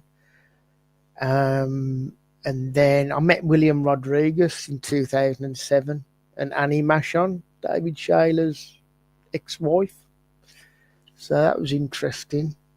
And then I'd say after listening to Jeff Hill's phone calls in 2009, I started to doubt September Clues. You see, because there were so many people who'd seen what they thought was a plane in the sky, and some of these videographers sounded really like genuine. That, you know, somebody like Jennifer Spell, she totally regrets filming. You know, it's totally traumatic for her. Yet, if you watch September Clues, they accuse her of inserting a plane and everything into her video. Now, I managed to get a 3 or 4 hour phone calls what Jeff Hill made with Jennifer Spell, and he'd never ever released them before, and he'd never put them on the internet. And luckily I spoke to Jeff Hill through Facebook at that time, and he sent me the phone calls, you see, so I got to listen to them. And Jennifer Spell sounded really, to me, genuine, and totally regretted filming them planes, because it sort of ruined her business, what they put on the internet about her being they called her spellbinding fakery. So anything connected to her name sort of ruined her business, because she was a filmmaker. And, you know, she wasn't a filmmaker who was inserting graphics and stuff like that. That wasn't her skill set. She was just a filmmaker. She was into, you know, she did a lot of camera work and stuff. That was her passion. And if you heard the phone calls that Jeff made with her, you'd know that she was a genuine person. And actually, Chris contacted her to be part of the film, or to be, you know, try and ask her to be in the film. But a lot of these videographers who we contacted, they don't want to know about that, because they were so treated so badly by Simon Shack and all these people who were saying it was CGI, and they'd inserted the planes themselves, you know, that he put them off talking to us. Although I did manage to talk to one videographer who I actually put the conversation up, who seen the plane, but he couldn't say whether it was the planes they named, but he said there was a plane that he seen, and he was open in a way. He said, I don't believe what we've been told. So Yeah. That was so yeah. So he was maybe pointing to something maybe similar to a plane. I know we've kind of got to watch what we're saying. Well, he missed the first plane with his video. He couldn't. He's a videographer. He couldn't get his camera on quick enough he wouldn't fire up. So when he heard this, a lot of these photographers and videographers, that's their thing. It's what they do. You know, they like capturing things, but but it wouldn't come on in time. So he caught it just as the big fire was coming out the hole, the first plane. But I mean, the conversations on my site, you can go and read the whole transcript of it. And he was open. He was open to looking at Dr. Judy Wood stuff because he didn't believe what they'd been told. But he just couldn't say to me whether it was. He said, "I can't tell you whether it's Flight 11 on American Airlines." He said because, you know, it was that quick that he went over and but he don't believe the official story now. Yeah, because over the years, in particular the past 5, I've looked at so many different accounts. First responders, and the amount that they seen something in the sky. It's just, I mean, it's an astonishing amount in comparison to the amount of people who never seen anything in the sky, because there is people who never seen it as well. So I would certainly lean towards something was there, probably not what we're told, but something, and I reckon they might have put out. I mean, you know how they work by putting out disinformation and just flooding so many theories. I think they might have even put out videos in relation to CGI to possibly deflect away from any talk of projections or technology that we're not allowed to maybe know about. Well, that's one of the main things that was attacked first was the Michael Hezekiah video. Now, what I found from when I really drilled down into this was it seemed a really concerted and deliberate effort to convince everybody that them videos were fake. Now, I did a lot of analysis on somebody early research called BS Registration, who was involved with a lady called Peggy Carter. Just so happens that name, by the way, if you look in an old comic, is a secret agent's name. I mean, I don't know whether these operatives use these type of names to identify each other, but they made a video trying to convince people that where Michael Hezekiah took his video, that the trees should have been different in there, the lampposts were missing, the building was missing. Now, if you look at the analysis I've done, I'll show you why they would have, how they tried to convince people, and it's absolutely deceptive what they've done. Because Michael Hezekiah was on the ferry when he took his video. He actually shows up in the Kevin Wesley video when he pans him and Carmen Taylor, which I had 15 feet apart, you see.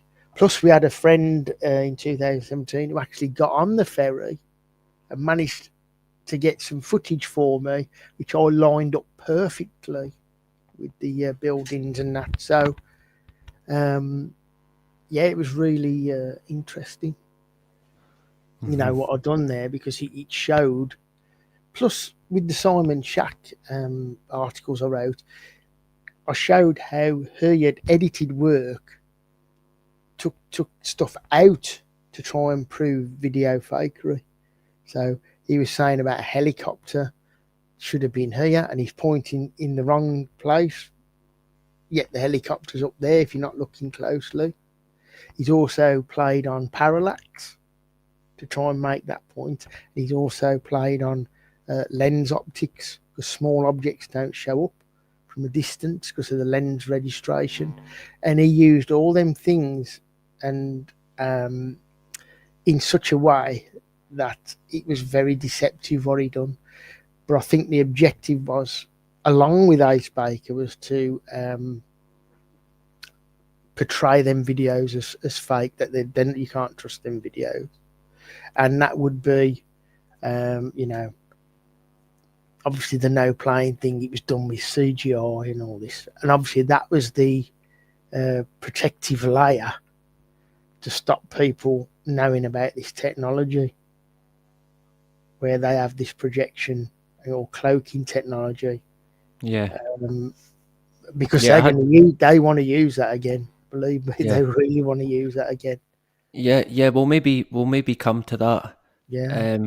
Come to that thought. But yeah, the guy Baker, yeah, total, total, just criminal, basically. To be fair, but yeah, it's good that you point this stuff out, because a lot of people they won't know. So I highly recommend people check it out on Substack. On you go. Yeah. Well, I was going to say, the thing is though, William, I did about, I don't know, it must have been about 15 articles, and they're really detailed stuff, very, very detailed, for a lot of time and effort in. And I can actually show you that Simon Shack's done this, and you can even see that it's deliberate. And the same with Ace Baker, and the same with another researcher called Killtown. They were doing a concerted effort to do this video fakery stuff.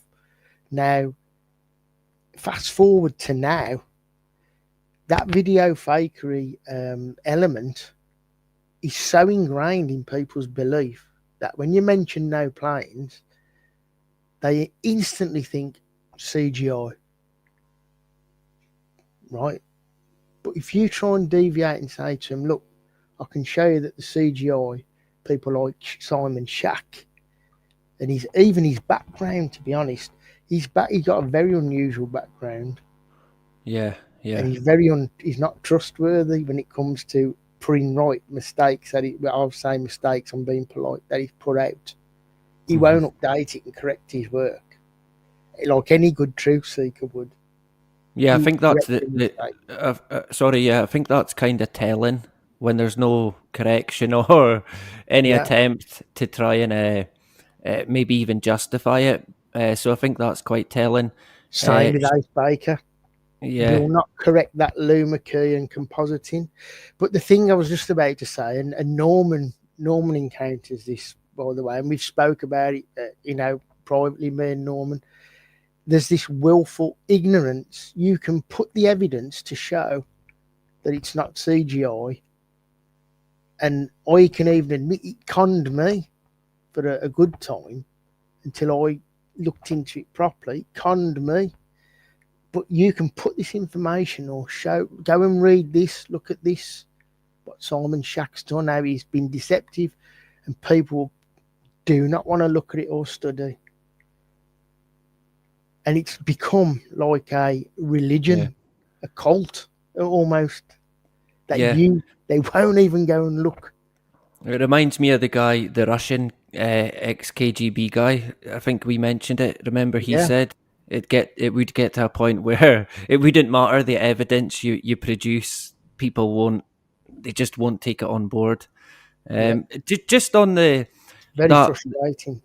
Yeah, oh, definitely. Just on there was an incident with an aeroplane and a helicopter. I've not looked at it, but have you looked at? It was recently. Sensum mentioned it at the start. I don't know if you've looked at that. I've seen a video clip of it. I haven't really looked into it. Funny enough, it happened near Reagan Airport, National Airport, which I know quite a bit about, which plays a major role in the planes on 9/11, which a lot of people don't know about. So again, straight away, I'm from the point, like we said earlier, about I don't trust anything I'm told anymore, even more so now. So I'd be wondering what was going on with the, the air traffic control, things like that. Even to the point, I know they're going to sort of blame that, probably going in that direction. It's the same, there's only one person. Yeah. Interesting. Sensum, I don't know if you heard, but Sensum talked about a remote control helicopter. And I thought that was kind of fitting. It was Boeing. Yeah. It was Boeing themselves who build the Black Hawk helicopter, who a few months ago released the fact that, oh, we've got a fully remote controlled helicopter.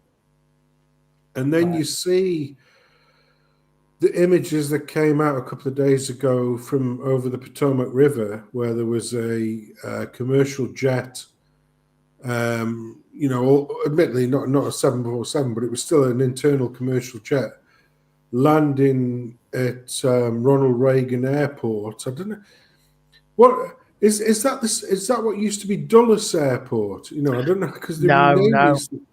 No, Do you know what I mean? Reagan Airport, a mile away from the Pentagon. It's literally at the back of the Pentagon. Dulles Airport, no, it's a different. Can I just say, by the way, Reagan National Airport, after 9/11, closed for 23 days. Of all numbers again. Yeah. No, but that's interesting that you mentioned about that remote controlled helicopter there that disclosed. Well, if you look at, I've allegedly, because we're on YouTube now, allegedly, somebody from the FAA or whoever, or some bloody, what are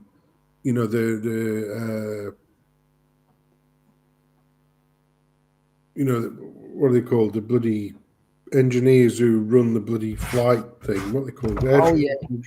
Air traffic controller segment sent a video footage. And I'm only recounting this because it was on a YouTube channel called Redacted, which is basically Clinton and Natalie Morris. I have a lot of time for. I like their content. And they've got a massive channel. And somebody had allegedly leaked. And it was like, you've got this aeroplane, this jet airplane, pretty much on a straight line.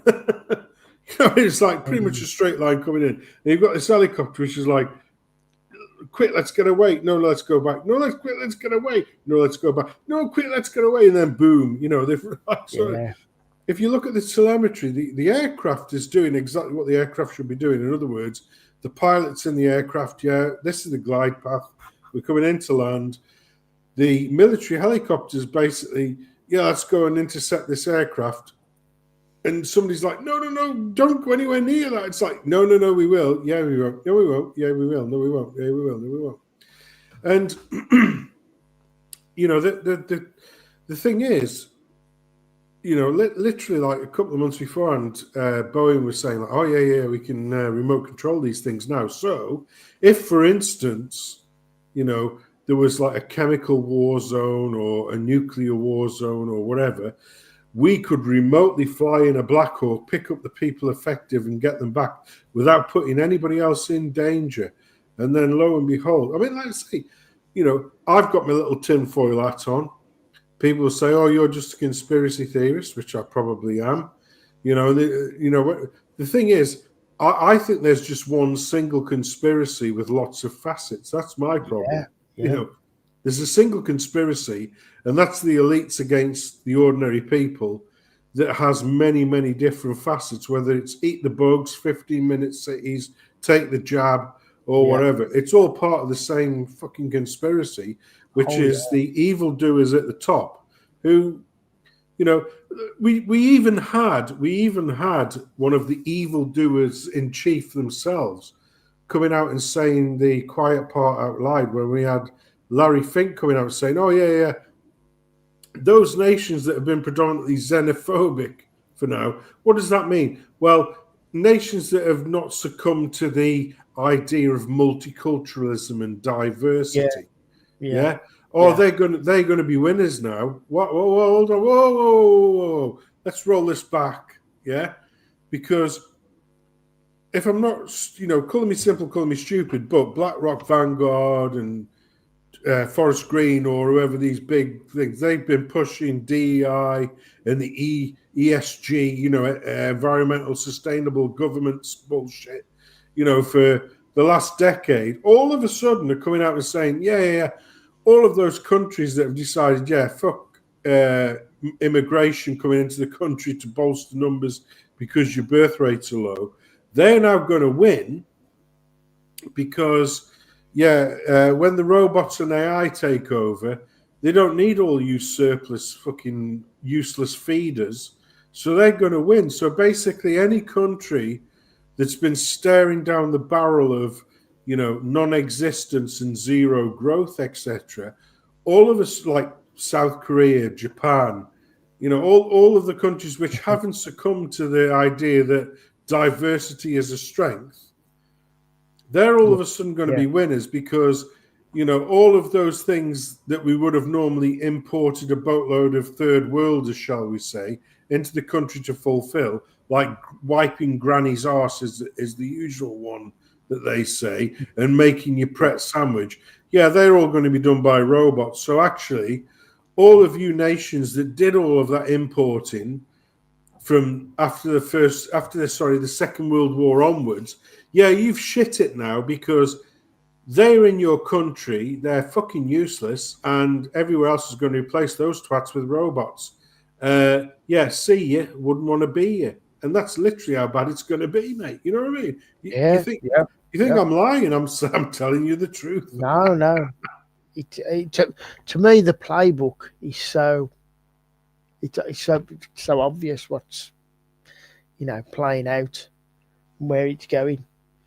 Really, just going back to that crash there, it'd be interesting to see who was on them flights, what backgrounds they got, and see if there's any motives for any one of them people to be done away. The airplane allegedly had a squad of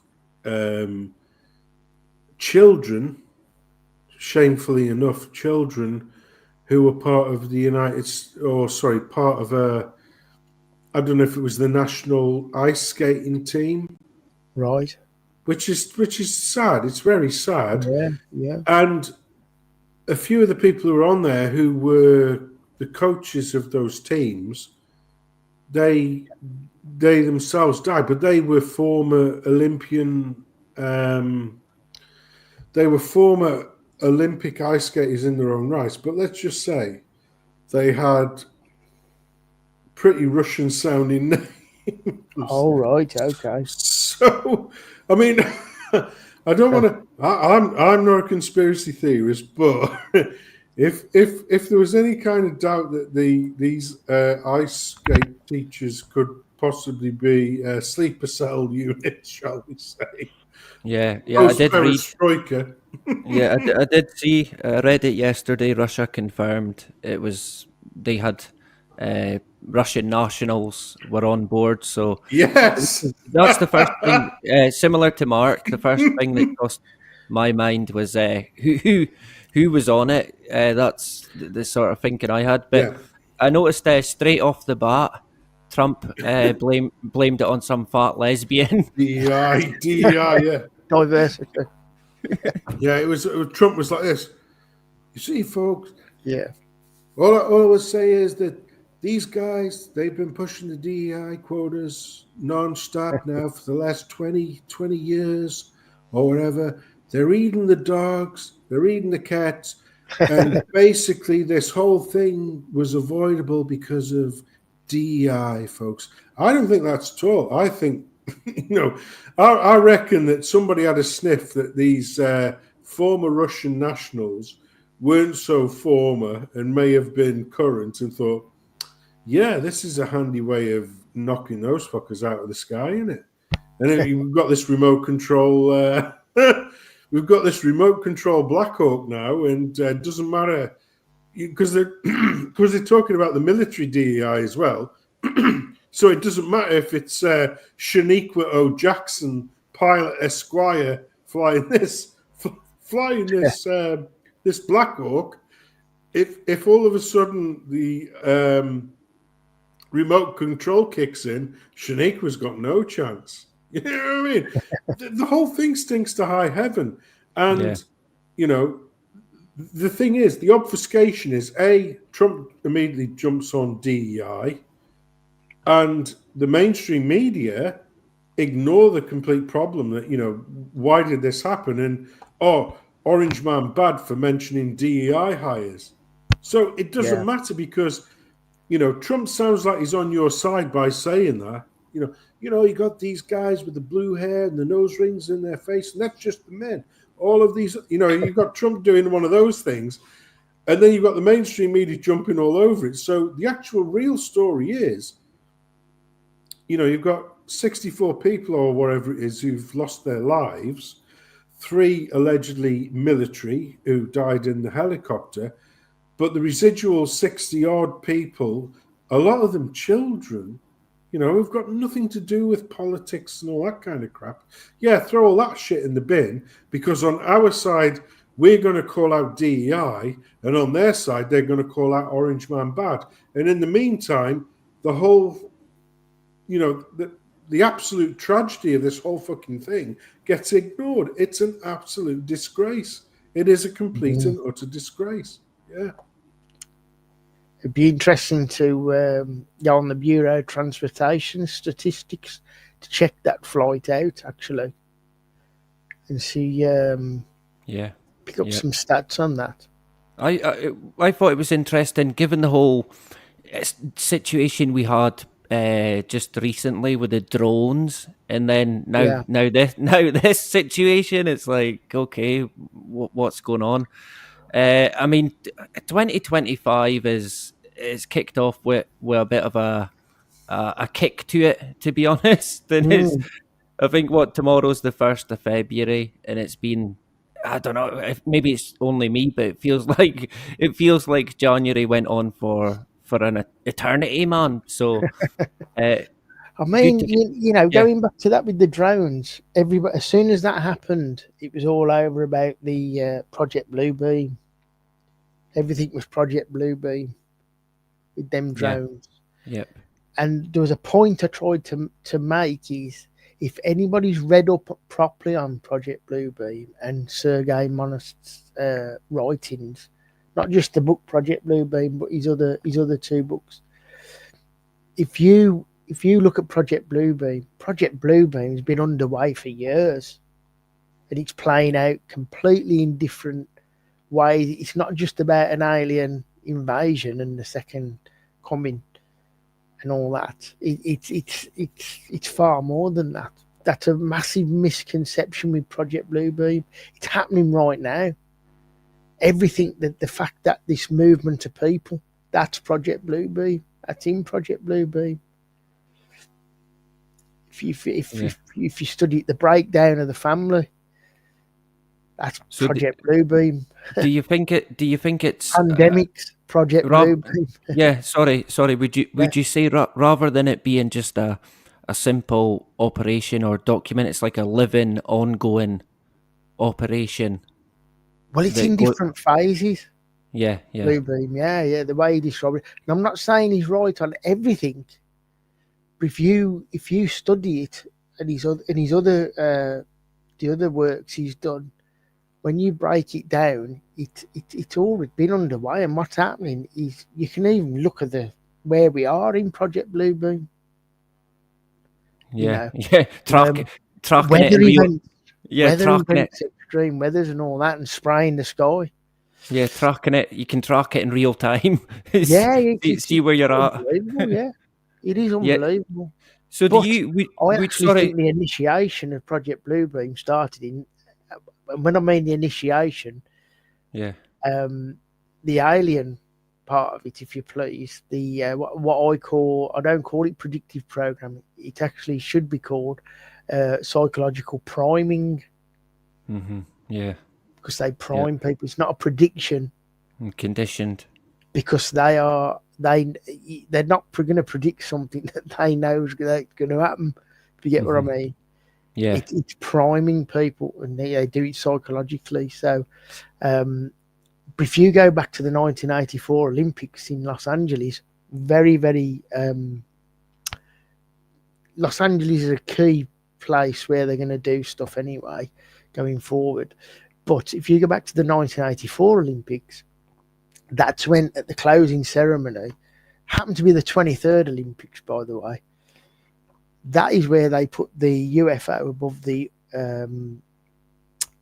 stadium, and they done this they played out this ET contact, and they actually said to the audience, they said, set your flashlights to blue and let the magic begin.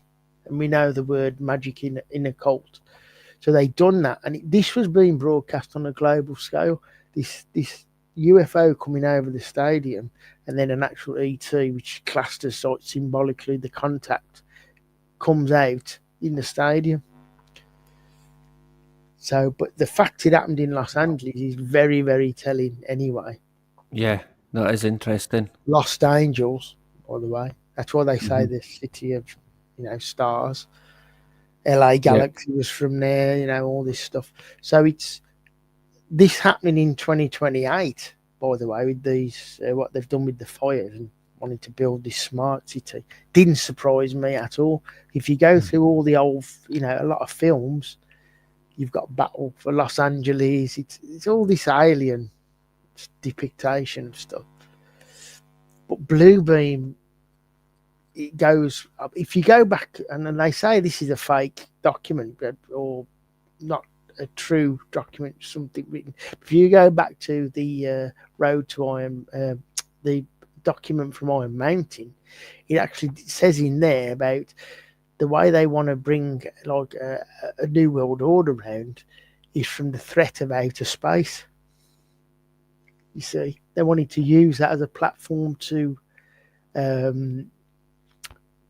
bring their new world order in. Yeah. And that was written in the 60s, late 60s. Yeah, I've heard a lot of people point to, I think as well, certain heads of state have mentioned, was it Reagan, about the possibility of uniting the world because of ET. Yeah. So, The alien threat. Now, I don't know if you're aware that they actually set up a unit with the SAS in case of an alien invasion. Interesting. That would have been a good platoon to be part of.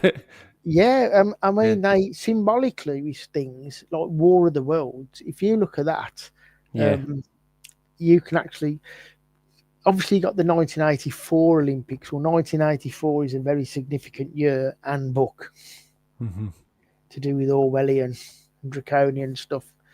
Now, if you look at Richard Burton, who was in the original 1984 movie, if you spring forward to War of the Worlds production in 2006 and 7, that's when they used the very first holographic production in a theatre to beam Richard Burton in the War of the Worlds production.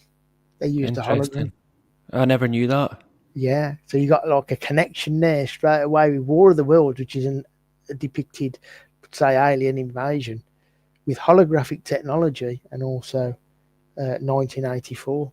And obviously 1984 ties into the Olympics, the 1984 Olympics, where they depicted the UFO above. And it looked like a real, I don't know exactly how they pulled that off, but it's quite good production how they done that. And that was in 84. 84, and that was televised globally. Yeah, so I'll have to check it out. Yeah. Yeah, it's interesting what they done with that, and Los Angeles is a very, very key city. If they were going to, I mean, I'm not surprised they're going to turn it into a smart city and did what they did. And it's going to be there, the Olympics in 2028. It never came as a shock to you. Yeah.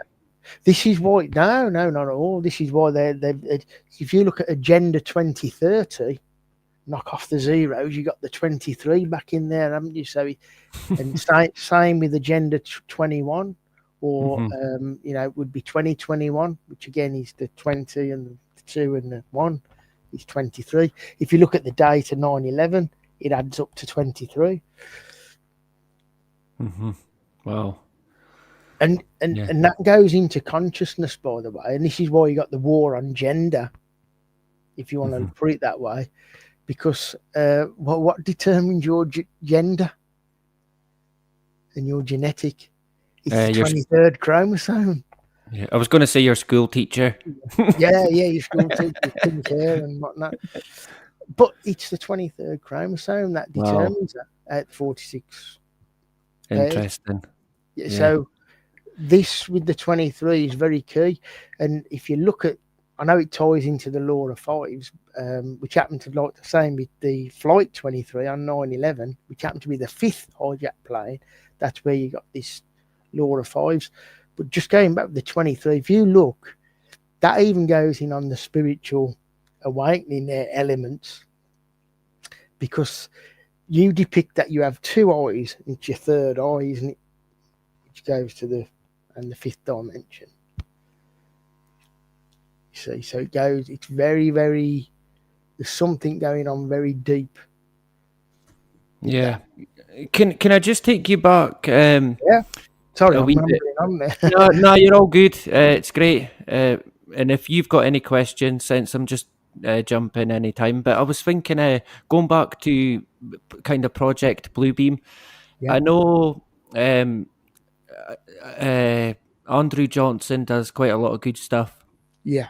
And I'm sure I mean, it's neither here nor there, but I'm sure I heard Andrew talking about how the chemtrail situation is not really a situation to worry about, or it's not what conspiracy theorists think it is, which I would probably disagree with. I wondered what you thought about chemtrails and what you thought about, is that tied into Bluebeam at all? I'm just, when you mentioned about Andrew's position, I think Andrew did that study, didn't he, a few years ago? Yeah. And I think he looked at it, rather than actually something being sprayed, I may be wrong on this, but actually being sprayed, he was looking at the environment changes that was going on in that sort of corridor, if you want, in the altitudes and ionospheres, if you want to call it that. So he was looking at whether it was a change in the environment rather than something being sprayed. I may be wrong on that, you know. I don't think I am, but that was a study done a long, long time ago. Yeah, it was just to kind of use an example, because some people maybe don't think that chemtrails is an issue to be concerned about, but I kind of, me personally, I think it is. Yeah. But I wondered what you maybe thought.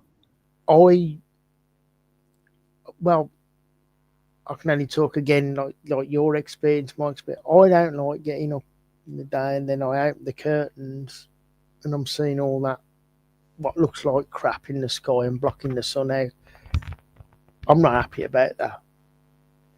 And I've been filming that stuff for years, right back from about 2007. I got footage, and it's I'd say it's got worse. But even then, I've got footage which is really bad. You know, I mean, is it part of that dimming the sun down? I don't know. It probably is. But for me, it feels nefarious what they're doing, what they're up to. It doesn't feel like good. Yeah. It's a force for good. And I'm being deprived of vitamin D. Yeah, well, we're all vitamin D deficient, aren't we? Unless try living in Scotland. Yeah, exactly. Well, the thing is, we must be even worse for you guys. Yep. But lately, all we've had is this continual grey low cloud cover, which is just milked out grey, white. Horrible. And after a while, it does psychologically affect you. Yeah. Seeing that every day, and I'm thinking to myself, I don't remember it being quite this bad. Or what's changed in me. I do question what's changed in me, because, you know, but it does feel quite oppressive for me and nefarious, which I can't say that I don't know exactly what it is, but it don't feel good and it don't look good when I look up. And the other thing is, my car is just covered in crap. Yeah, a I lot of don't people. ever remember my car being this dirty and Yeah, dusty. yeah, a lot of people have said that. Funnily enough, the dust that's on it. I have seen a video. People like they put a magnet in it, Yeah. the dust, but I don't know how true that is or how legit. So I can't put any weight behind it. Yeah. But it I'd have to wouldn't. try that out, actually, yeah. Yeah, maybe. It But wouldn't just going surprise back to me. that, by the way, Yeah. William, it does mention in Bluebeam that they would spray the sky with this like sodium layer. So that is mentioned in, and they were talking. I think in Bluebeams talks about more about bouncing off, Yeah. like projection stuff, holographic stuff. Yep. Yeah, I did. That crossed my mind, and going back just on the guy Monast. Did they not? Yeah. Did he not? He died maybe suspiciously. Was it? Am I right in thinking Yeah, that? yeah. He had his kids took off him, and he was arrested, and he had a heart attack. Died of a heart attack, and so did his investigative researcher partner type of thing. He died of a heart attack as well. Mm, I mean, they've got technology to induce heart attacks, so yeah. yep. And I think people know my story. What happened to me? On the verge of disclosing about that technology. Within 14 hours, I was having a heart attack after coming off the phone to the filmmaker saying about it's pretty dangerous putting this out after what happened to Sergei Monas. I said they'll either give us a heart attack, assassinate our character, or suicide you. When you're over the target, they will do things like that. And they've got the technology to do that. And just for the record, I haven't had any arm spears, so it's not because I've had any injections or anything like that. Yeah. Because that's not my gig, man. I wouldn't have that stuff. I've known about that before the COVID thing. And just Long on before about the injections. yeah, sorry, just on the documentary you were in with Chris Hampton. Is that? I don't think it. Can people find that? Maybe Norman, if he's there, he can put a link. Yeah, I think Aye. Matt's got it on his as well. Is he? Aye.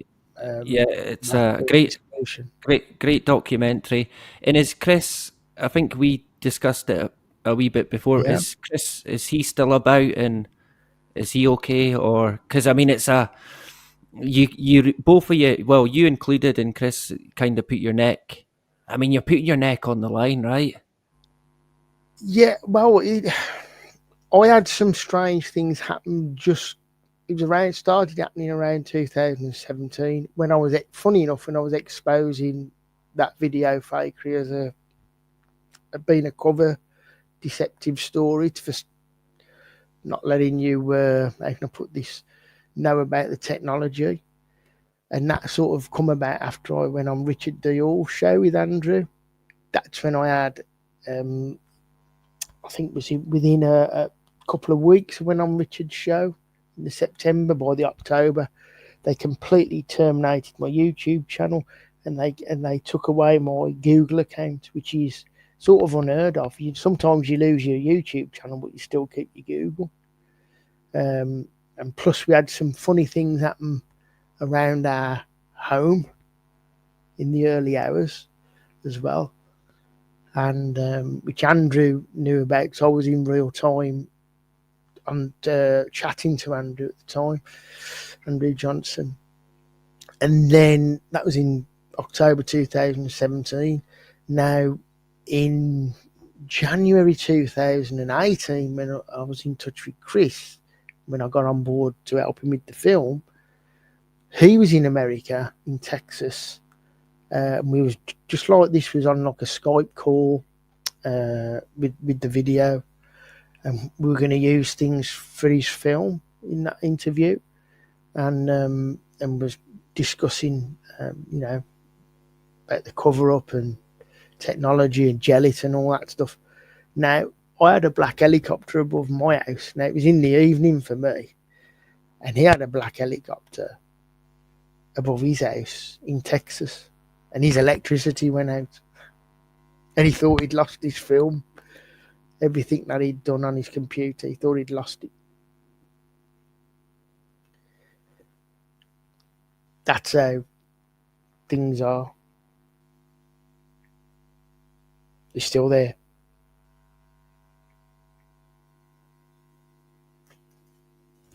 Hello. Hello. Oh, is he gone? Hey, William. Getting that strangeness again. He's on mute, but I don't know if that's because his computer's gibbed out or if he's just doesn't know he's on mute. Who knows? We'll let him know he's on mute. So I'll just finish off that, and then hopefully he'll come back. So that was in 2018, in January when that happened. And then fast forward to 2021, we were working on a follow-up film, 9/11 Alchemy, a big idea. Well, Chris was working on the film, but I had a bit more of a minor role in that. But I'd already done an interview to do some recordings about the planes, and then we were due to do another recording. I've done the interview on the Tuesday and was meant to do one on the Friday, but because of this COVID, he was homeschooling his kid at the time, so we had to cancel that. But I spoke to him on the Friday evening here, and that's when I had that conversation. I said, we've got to be careful putting this out about this illusion technology they've got, and what we were going to talk about, this patent that I'd got some information.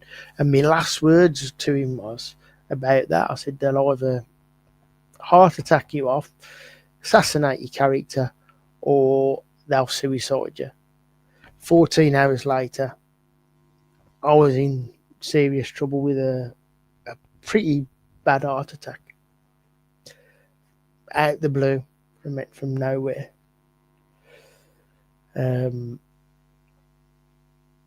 Which quite shock, really, when it's either a real terrible coincidence or something. I feel that I was being targeted at that time.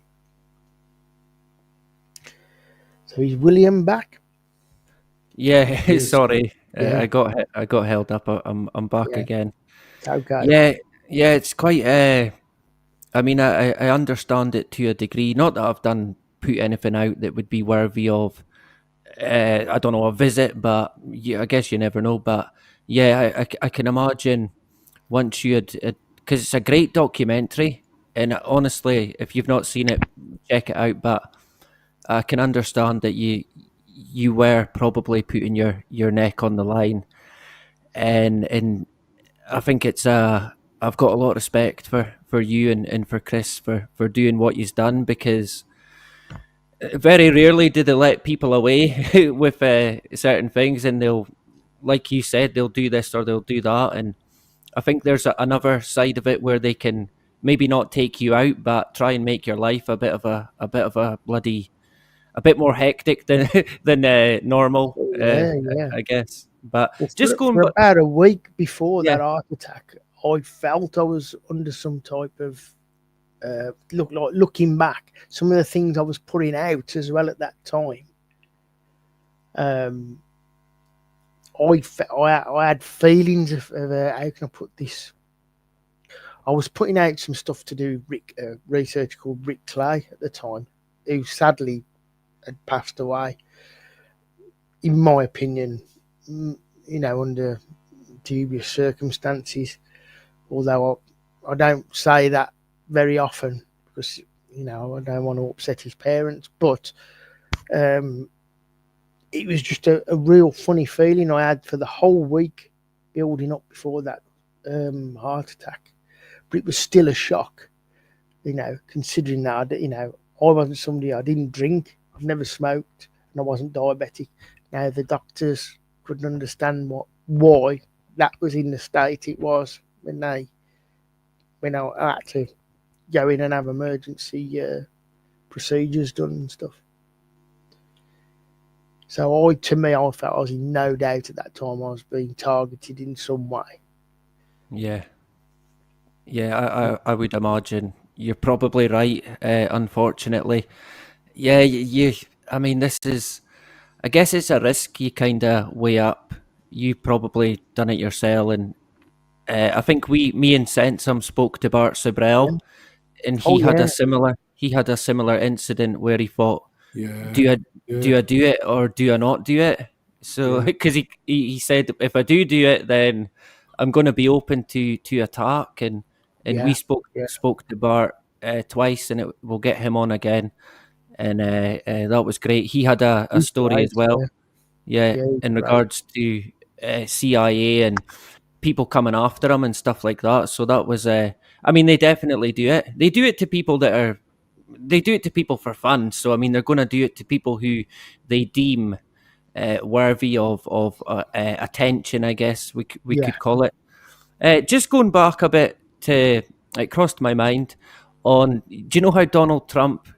I can't remember if it was one of these mystic Megs or someone predicted that Donald Trump would be the last American, the last president of America.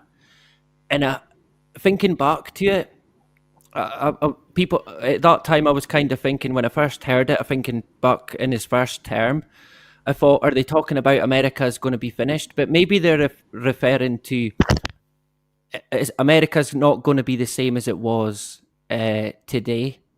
So, and out of the blue, we had all this talk about Canada, Canada being a state of America, Greenland getting bought, and Panama and stuff like. What do you think? There's something to that, or I think it's interesting. I mean, are you aware of them numbers? 4 and 5, 45th president and the 47th president, which sort of equates to 9/11.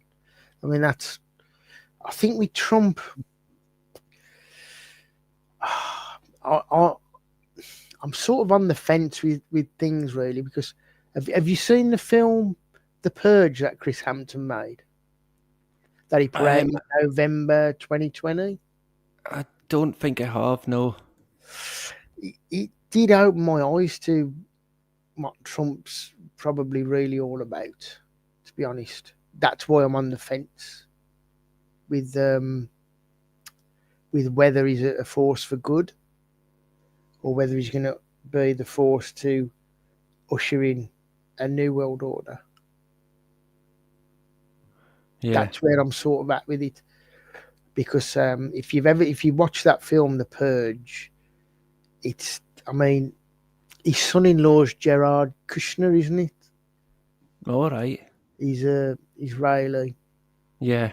And Trump was also bailed out by Rothschilds, wasn't he? Was it Wilbur Ross who was in charge as well? Yeah. At that time. But And then, he's- you get people just saying, oh, it's all optics and all this, and you feel a bit gaslit. Yeah. So I'm sort of like watching closely. I do, when I say I watch it closely, I'm by no means, any sort of expert on all that, but that film is pretty compelling. It's on my BitChute. I think Norman's got it on his YouTube channel as well. Cool. It's behind the paywall at the moment, that film. All right. Luckily, I had a copy of it before it was put out.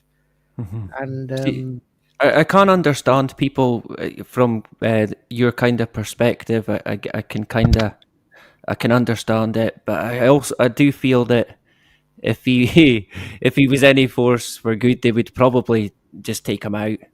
To be honest, but I could be wrong. I could be wrong. To be fair. No. Again, you're keeping an open mind, aren't you? With everything. Yeah. And I think, end of the day, time will tell, I suppose. Yeah, if he did, I mean, I hear all sorts of things like with having Elon Musk on board, that sort of stuff. Is that a worry? Is that a good thing? Is it good cop, bad cop? Yeah. I'm open-minded about it, but that film, what Chris made, really opened my eyes a little bit. To be honest, although I was never on board with the QAnon stuff. Yeah, yeah. I was never on board with that. I felt that was something dodgy about that. I'm glad you said that. It's just a feeling I got. And a Yeah. lot of people around me were like full on with that, and I was like, you know what, I'm not feeling this. All this follow the white rabbit and whatnot. So, but I'm not ditching that stuff. I'm just saying it. Just they're saying like Michael Jackson's going to come back and Princess Diana, and JFK, and all this, and I'm like, oh God, I just can't get on board with that. I wasn't discounting it. I wanted to. I remained open. I thought if it happens, then we'll see. Yeah, I've not a lot heard. of strange people come on the scene around that time, like Charlie Ward. Yeah, and I've not heard the one about Michael Jackson, so that caught me off guard. Yeah, I mean, it could be like Mark Devlin's work, which who does stuff about the music industry. He's wrote them books, Musical Truth. I mean, it wouldn't surprise me if they retire off the persona of a pop star, rock stars, and stuff like that. Yeah, Or in some cases, if they're getting a bit loose-lipped, they'll do away with them. And they do bide the time when they do these type of things. It's not something they might do immediately. They'll wait years to do it. With somebody like George Michael, perhaps. When he ruffled a lot of feathers about that Iraq war with Blair and Bush, and he had a big run in with Sony. Same with Prince. Are these people living somewhere else, never retired off the personas? Possible, but yeah, that's I wouldn't rule it out, to be honest. Yeah, I would not rule it out, because things. Yeah, that always it gets me thinking about, is there let's say a continent that we don't know about? I always end up at that for some reason. Yeah, I'm always like, they're hiding a continent.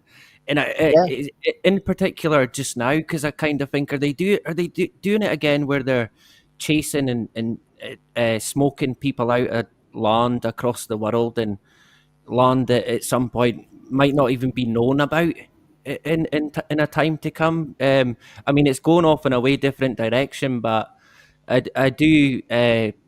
There is people that have said in the past, the moon is the dark spots on the moon, you've probably heard, they're a reflection of the continents on Earth.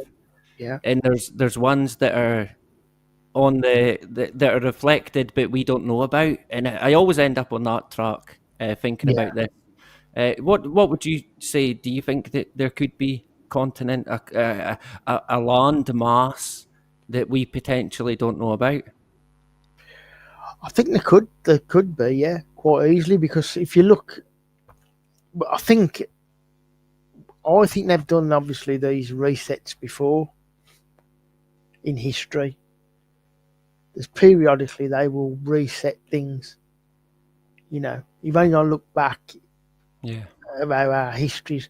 I mean, how are they going to look at this? What's going to be written about this pandemic? I can't say what I really want to call that word, but because you'll probably get bumped off your YouTube channel. But how's that going to be written about?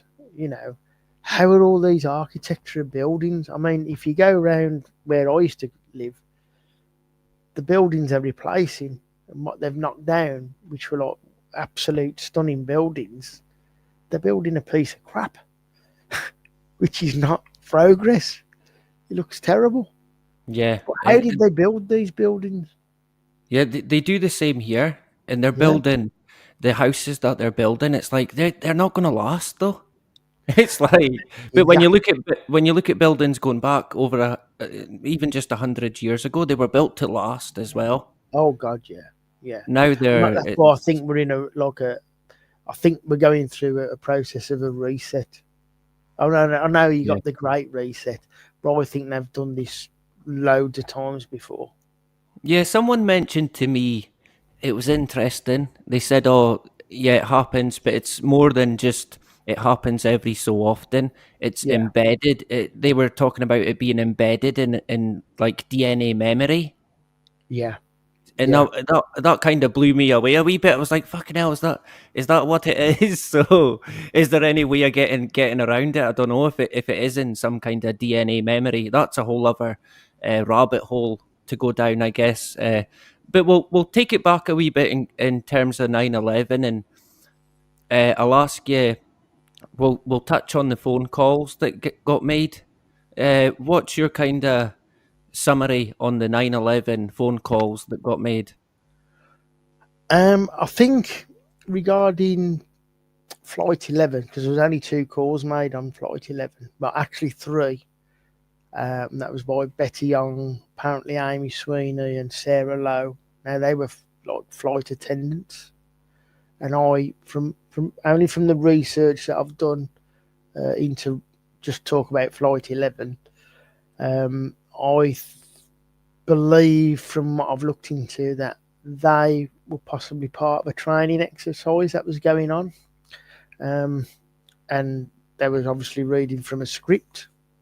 I mean, both Amy Sweeney and Betty Young said they was on Flight 12 to begin with, which was actually the return flight from where the destination when they would be returning. So it seems likely that they were taking part in a training exercise. The reason I say this is I've got an account from a cleaner who cleaned that plane on 9/11. His name's Wayne Kirk. And when he come off the plane between 7 a.m. and 7:30, and I was meant to be boarding the passengers at 7:30 at gate 32, he said there was only a couple of crew members there at the plane. Now, that's highly unusual, because they should all be there as sort of like a team, ready for their duties that day, especially if they're going to be boarding passengers on to that plane. And the other thing is, I've got NORAD tapes saying that plane was still airborne, and this is at well after we're told it was crashed. And you can hear them; they give a precise coordinate where the plane is, and they tell you it's on its way to Washington, and then they even tell you it's Flight 11. And the reason why I think it was going to Washington is because it was meant to be taking part in a training exercise at the White House, of a plane crashing into the White House, which I'm going to go into some detail in my book about that. And that is a recorded incident. Fire crews were sent to the White House and a structural team, and which they were alerted by the Secret Service to come there because of a plane crash. So it seems likely that flight was involved in that exercise, and that's what it was doing over in Washington, and most likely landed at Reagan National Airport, a key airport, by the way.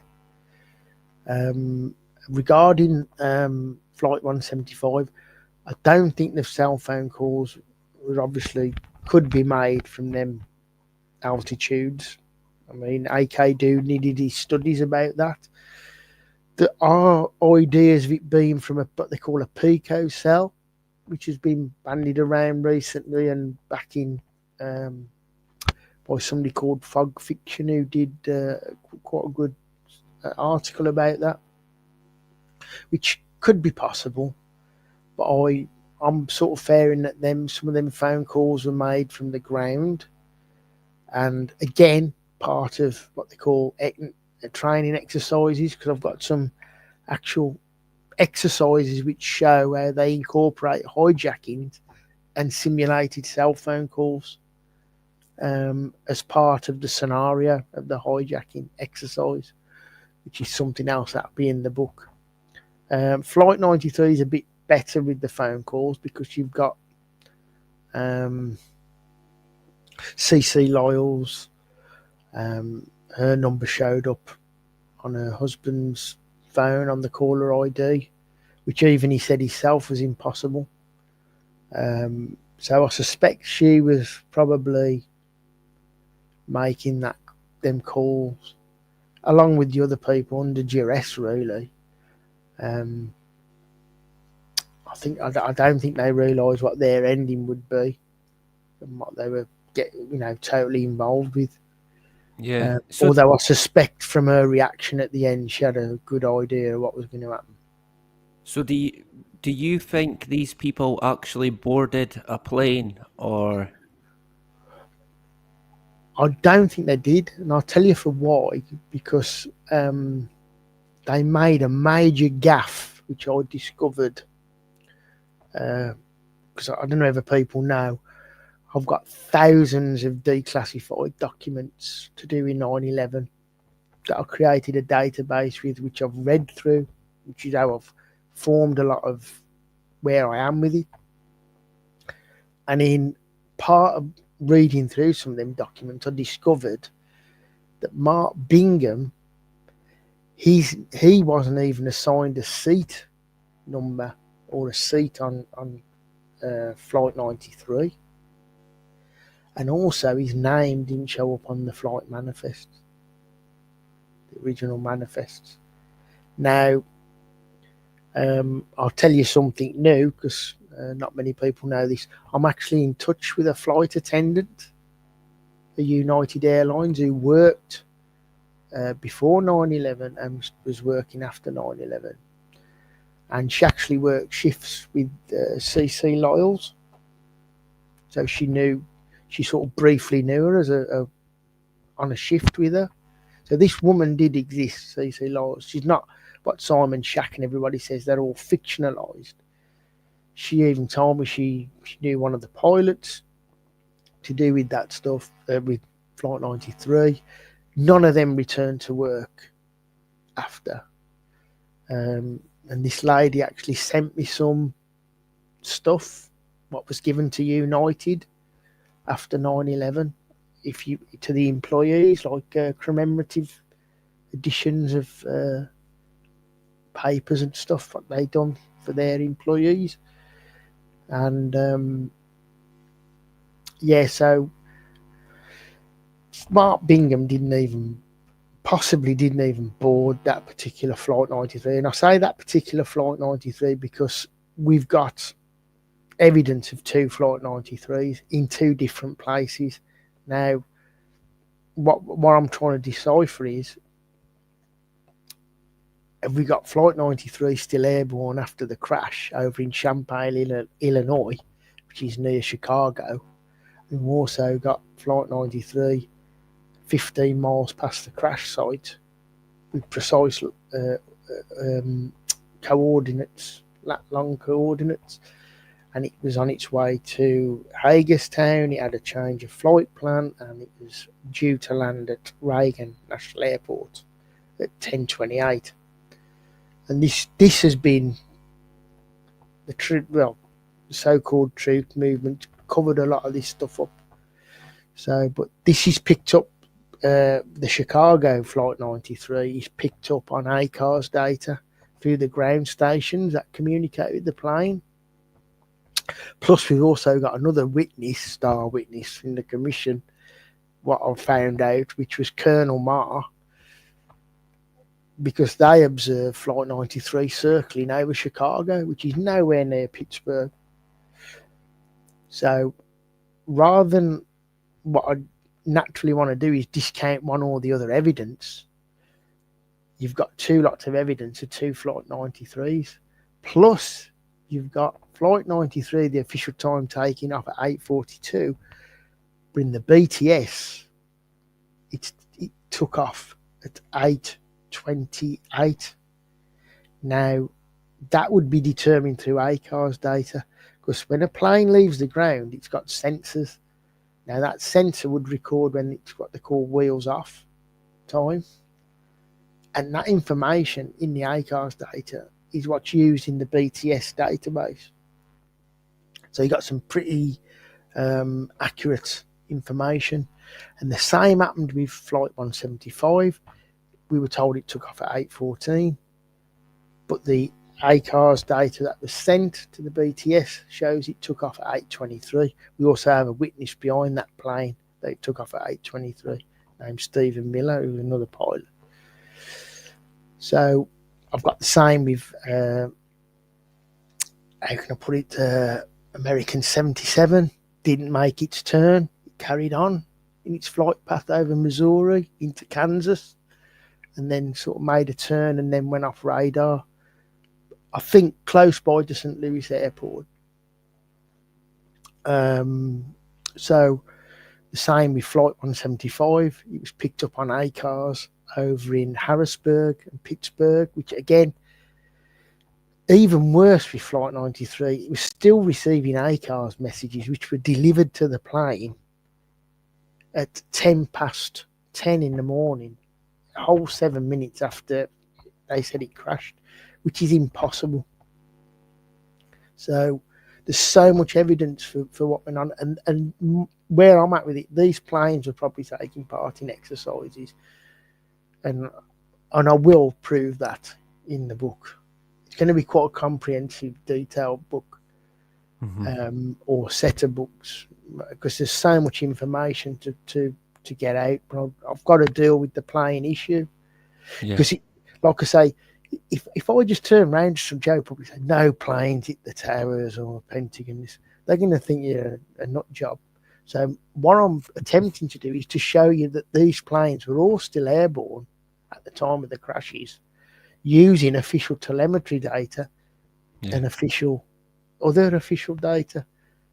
Once you prove that point, and the other thing is there was no emergency locator transmitters signals that were activated at the time of any of the 4 crashes. Now that is a massive red flag. You'd expect at least one. Yeah, sorry. So would that be like an emergency signal that the pilot would put out, or no? What it is this is the thing where people get mixed up. In 767s, so them are the 2 that would have hit the towers. You cannot manually activate an emergency locator transmitter in them planes, and the parameters of them would not be set off if you've done like a hard bank or a hard turn. They're not that sensitive. The only way they're set off is if you're in a proper crash collision. And they never went off. Now, people keep trying to say, oh yeah, but 2 ELTs went off.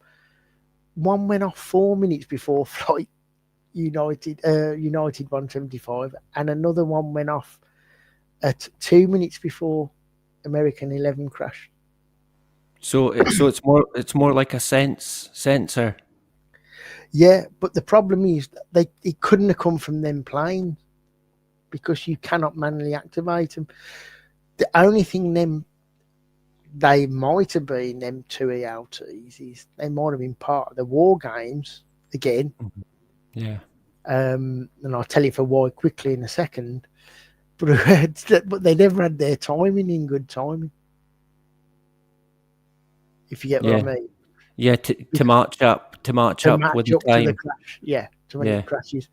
See, now the damning evidence come from a guy called Paul Thumser, who was interviewed by the commission, FBI, for the investigation, and he takes you all through the ELT. He's an experienced pilot.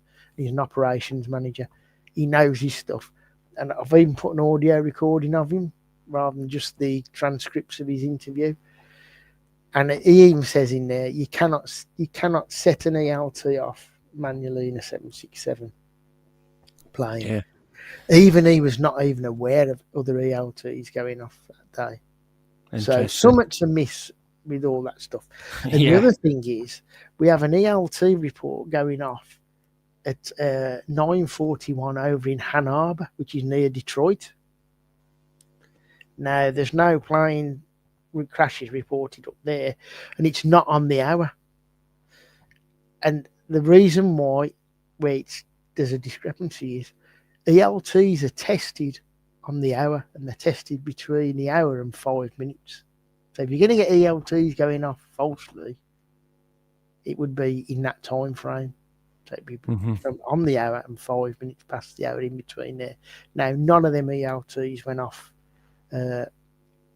on the hour. Or 5 minutes after the hour. You see? And that on a frequency that could be inputted quite easily.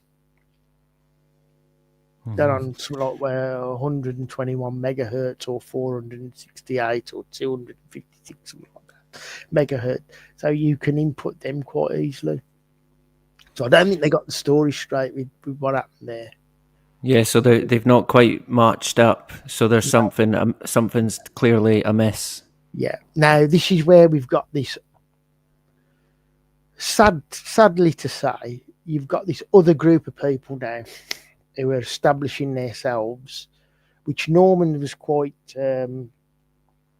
very observationally discovered. You know, he's seen this, that after I did that interview with Germ Warfare and put all this stuff out in an hour,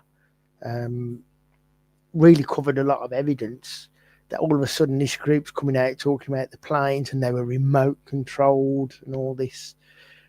If you look at some of the photographic evidence and the video evidence that I've put out about the problems with the anomalies, with the wing tail section disappearing and the wings disappearing and the collision in the building, and you know, there's no way that that is a remote control plane that's captured with wings disappearing on it. That's a faulty image projection issue, which is why some people saw a small plane, other people seen what they took to be a rocket, other people thought they seen a missile, some people saw a large plane. Yeah. And some people claimed they seen it bounce. I thought that was interesting. Yeah. There's so many different, takes on what they've seen. And Les Sweeting's one of the best, which is he thought he saw a rocket. And when you look at that second Norday video, and they shot with a really good camera. Now, Richard Gage is trying to discredit the cameras, you see. He's saying, oh, yeah, but they were crappy cameras in 2000. No, the Norday video captures that second plane with its wings disappearing for 6 frames, then coming back for the other 6 frames, and the tail section. Now, that's also picked up on Luke Chesney's video as well, from the opposite side. And then they're trying to say, oh, well, it's the background and lights and all this. No. The projection or the cloaking was not really up to scratch, which is why they went round, I think, collecting a lot of the videos and trying to get control of them, to be honest, and why they never had a lot of people on the ground. Yeah, here's a question. I know it's probably a bit. You'd be maybe what's the word? Assuming maybe. You've probably been asked it before, but what would you say happened to these people who seemingly boarded these aircraft? So I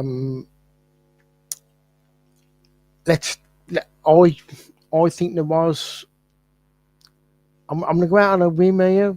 I think looking into the victims' compensation information that I've got, I think some of these might have been fictional characters, but I think there was definitely others who were real people who actually disappeared that day, but didn't disappear or die the way we were told. That's where I'm at with it, because when you look into the payouts on the compensation fund with the flights, it's very, very odd. Very, very odd. Now, again, CC Lyles was a real person. I'm in touch with this, and I've known her 10 years now, but I lost touch with her, and I've recently got back in touch with this flight attendant, and she don't believe any of it about Flight 93 or the planes. That's interesting. Very open person. Oh, cool. So in the future, will you be interviewing her or? Well, what I've been doing is I've been double checking my work, because there's things I could not possibly know what goes on a plane, the prepping of the plane, what's involved before it takes off.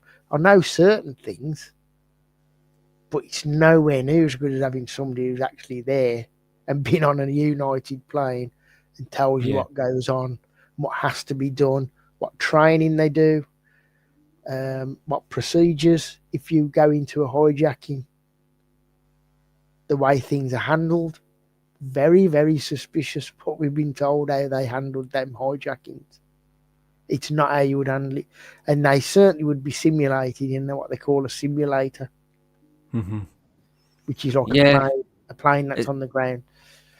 It's interesting you mention that, because one of the things that I don't know about you or Sensum, but one of the things that straight off the bat annoyed me is you're talking about I mean, the hijackers they're talking about, they're not bodyguards, they're not wrestlers or mixed martial arts, and you're a whole plane basically full of people can't overcome this small group with what was seemingly a box cutter. I mean, that a box cutter is nothing.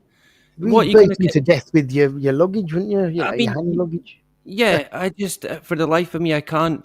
Fair enough if they had guns, then maybe that. But to come out and say they had box cutters, it's like fuck off, man. Well, the thing is, have you ever seen I've flown to America back in 2003 and stuff like that. I mean, some of these American blokes are quite big guys. Yeah, yep.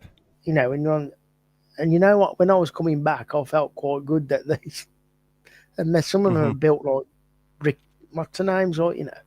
So I don't, you know, and some of these hijackers were like just quite slight builds. Yeah, pencils.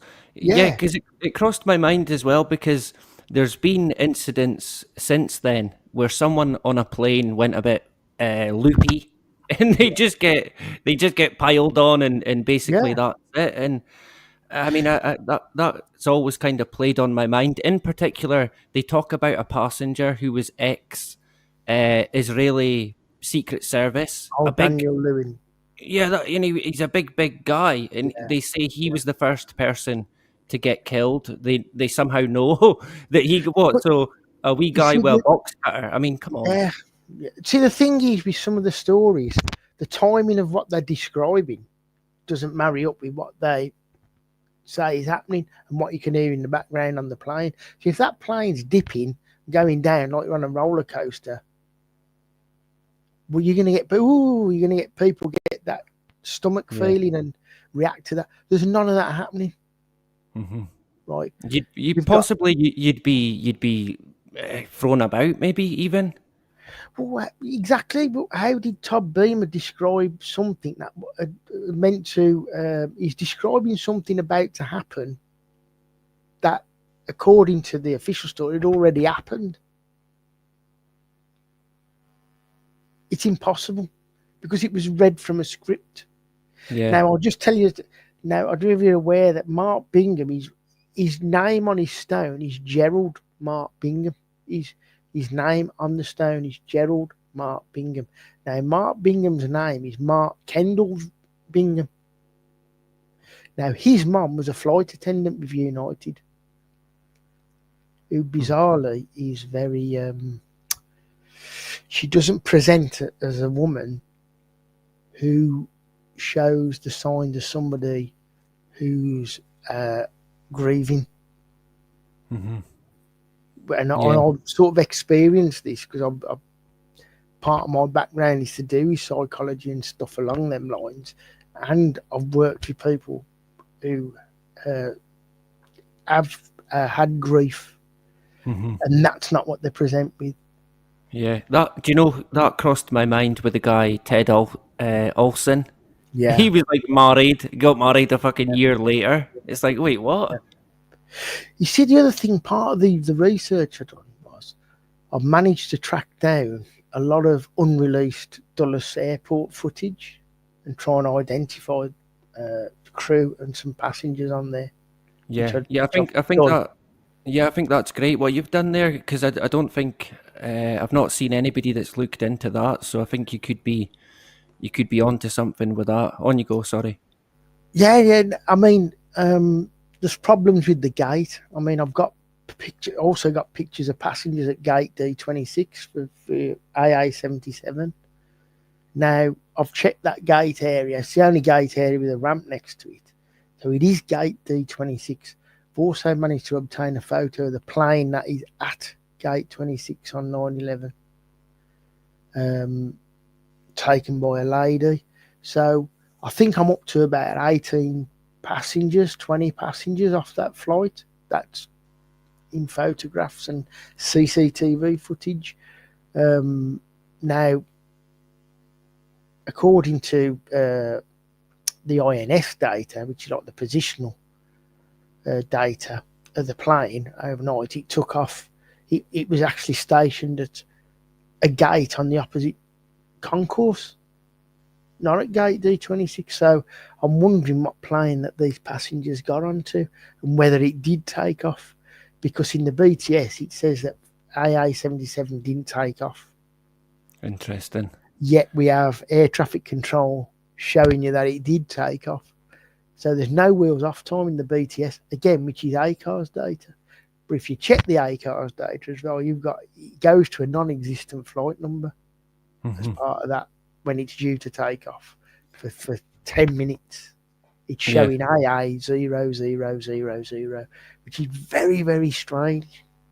Yeah, and of course, the data that you're using is all their own data. Yeah, it's their own data, it's official data.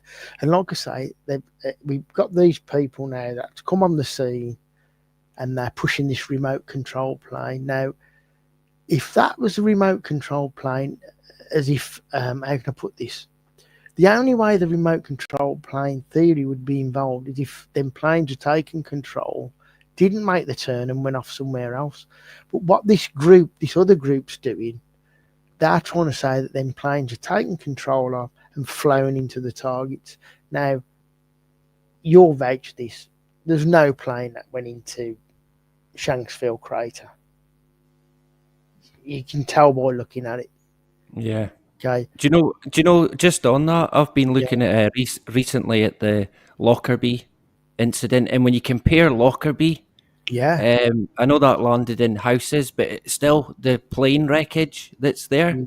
If you compare it to Shanks, I mean, there's the whole cockpit is there as well. Yeah. When you compare that to I remember Shanks, that well because I was watching telly that night when the news flash come on, and I remember. It was devastating like that. Yeah, the devastation it caused in the luggage and just everything everywhere, and the actual cockpit's still there, and they're getting the pilots out and bodies.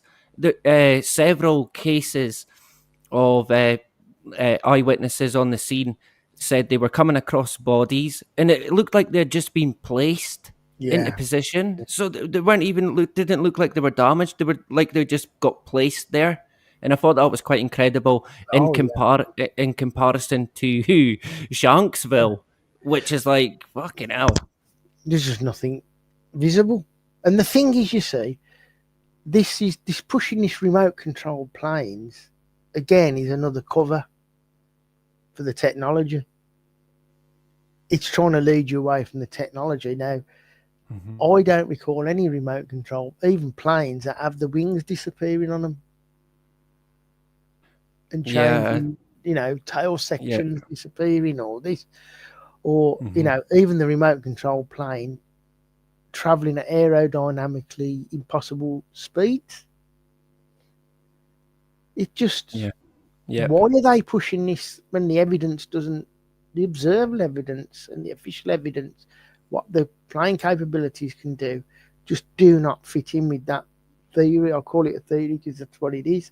I could buy it if it took over the planes and took them to another airport and downed them in another airport, landed them safely at an airport or something, or detoured them. But they added this in to say that the planes went to them targets, you see. And just going back, just going back to the hijack situation, because I think to myself, if I was on that plane, I would be going for them. There is, honest to God, there is not. If I knew it was being hijacked, and any of these individuals were visible, I wouldn't even be teaming up with anybody. I would just be on top of them in a instant, man. I think naturally as well, a lot of people would be like, "Nah, this is not happening. Not today. Not on my flight." sort of attitude. And of course, we only got that. They claimed in the Shanksville, they claimed they got together and the plane nosedived into the ground, and I mean that the wreckage is again just it's quite comical. But I reckon, do you think if you were on board a plane and that happened, do you think you would? And it's a question for you both. Do you think you would react? I think I'd have nothing to lose. If that really, I'd probably go for it with, you know. Yep. I mean, you I would. wouldn't want to just. You may as well, right? Sure. Yeah. What have you got to lose? I think most people would be, especially if you were capable, you'd be like, "Nah, I'm doing something about it." I think you would be the same. Sensum, would you? Would you put on your karate belt and take out a few terrorists? Maybe Sensum's gone. He might have fell asleep listening to me. Told you about gate crashing. And apologies to him for gate crashing. Nah, it's all good. He's helped me out before with interviews and stuff like that. So it's great timing, to be honest. Knowledgeable guy. You know, Yeah, he's a good lad when he's sleeping. So, but yeah, it's all got. It's trying to. I think there's probably a mixture where there was some type of exercises happening, and I don't think they ended well. I think this is how they had some of their belongings. I think it was already pre-planned. I know some people were put onto flights last minute, and I also think there's a possibility with Flight 11. I've got evidence that there was another Flight 11 at Gate 26 and not at Gate 32 as well, where passengers were seen gathering. Now, that could have been the Flight 11 that never left the ground as well, which is in the BTS database of having no wheels off time. You see, the thing is, once I lay out that them planes were still airborne, there was no ELTs for 4 of them. Okay, they were still airborne at the time of the crashes. Then you can move on to what was we looking at and what happened at them sites, which you've laid out, and you can prove with their own documentation and telemetry data that them planes were elsewhere at the time. For all I know, them planes could have been blips on the screen and not existed. Yeah. Yep. Okay, simulation. All I'm doing is I'm presenting evidence of their evidence to show that them planes weren't where we were told they was, and they didn't crash where it was. Then we can move on to what happened. What were we looking at? What did we see flying into them buildings, or what did people see, from the eyewitnesses? So that's where I'm sort of. I've got a lot of information on the exercises as well, and how exercises are done. And again, I've got information off this flight attendant who's very, very knowledgeable, and she can tell me things that I could not possibly know of internal workings of what back in the day, 9/11. Was a lot's changed since then, but she's still got a lot of knowledge of flight manifests and whether people can board after pushback. Some of these things that's in the 9/11 Commission says people boarded after the plane pushback. Well, this flight attendant said that there's no possible way that would happen. Not even in America, where it was quite more relaxed at that time. There's no way you would be getting on a plane after the pushback unless it was properly authorised and, you was loading up the tarmac with people. And what's your take on when they came out originally with the passenger list? Do you think they were legitimate lists, or because I read somewhere that the only Muslim people on all of the flight lists were the hijackers, and they were saying that that there would be more, there would be other seemingly because it's like a multi ethnic, but the only people who were of that ethnic were the hijackers themselves. So I thought that was a bit strange, but I mean, with regarding the manifests, if you take Flight 93, they are on there. They're listed on there, the hijackers. But Mark Bingham isn't. You see, so just calling to question, and plus you've got this other added problem that if you read the FBI investigation file, again posted on my Substack an article, they're even discussing in there that he's not even assigned a seat number. You know, and you've got Alice Hoagland trying to tell you, oh, he might have been flying on an employee's pass, one of their passes. No, the thing is, you can't just waltz on a plane like that, because you've got weight, luggage, everything has to be accounted for, and you're assigned seats.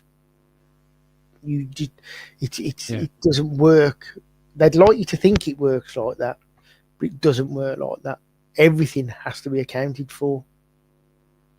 Even back in 2001, you know, and there was a rather loose back in 2001, but certain protocols, no. His name should have been on that manifest. Interesting you mentioned the White House. There was, because we covered a report, and I remember I put the video on the aircraft, and they were talking about seemingly the White House, there was smoke at the White House that was being reported. Do you think something might have went down there, or? What I think happened was, I think they were running a training exercise, and the Secret Service is who rang to say that a plane had crashed at the White House. That is on record. I've got an actual two they're online reports from newspapers which were online back then, reporting. It got all the names who were involved, the fire company and department. They even sent a structural team to the White House because they thought a plane had crashed. But I think that was Flight 11 that was meant to fly over that way, which is on the NORAD tapes. It was still airborne at that time. You see? Yeah. And you mentioned the airport. Was it Reagan? I think one that I've seen crop up is at the Kennedy airport. Oh, right, JFK? Yeah. And you mentioned it was quite... What's the deal with Reagan? Why do you think that's connected?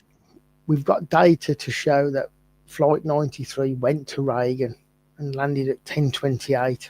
Quite a lot of evidence for that. I've got some official evidence. And also, if the NORAD tapes are correct with Flight 11 still being airborne, and other reports of the so-called phantom flight coming down from that direction from New York, which passed by the White House and coming in low, the only place I would assume it was landing, if you look on the map, would be Reagan National, because it's right in line where that passes over by the White House. And it's about a mile away from the Pentagon as well. Yeah. So if a plane was coming past on the Pentagon, it could quite easily create a flight path and land at Reagan anyway as well with the Pentagon. So if a plane would have been going over there, it would have been shut down anyway. Because you're going into airspace, which is heavily surveilled. You would imagine, right? That's why I said at the very start. It has to be an exercise.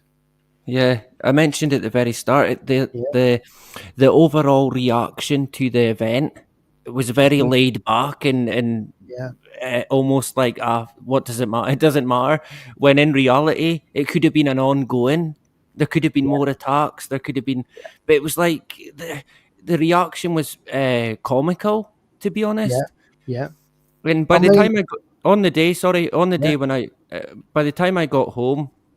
I never knew about it, but when I got home, I found out.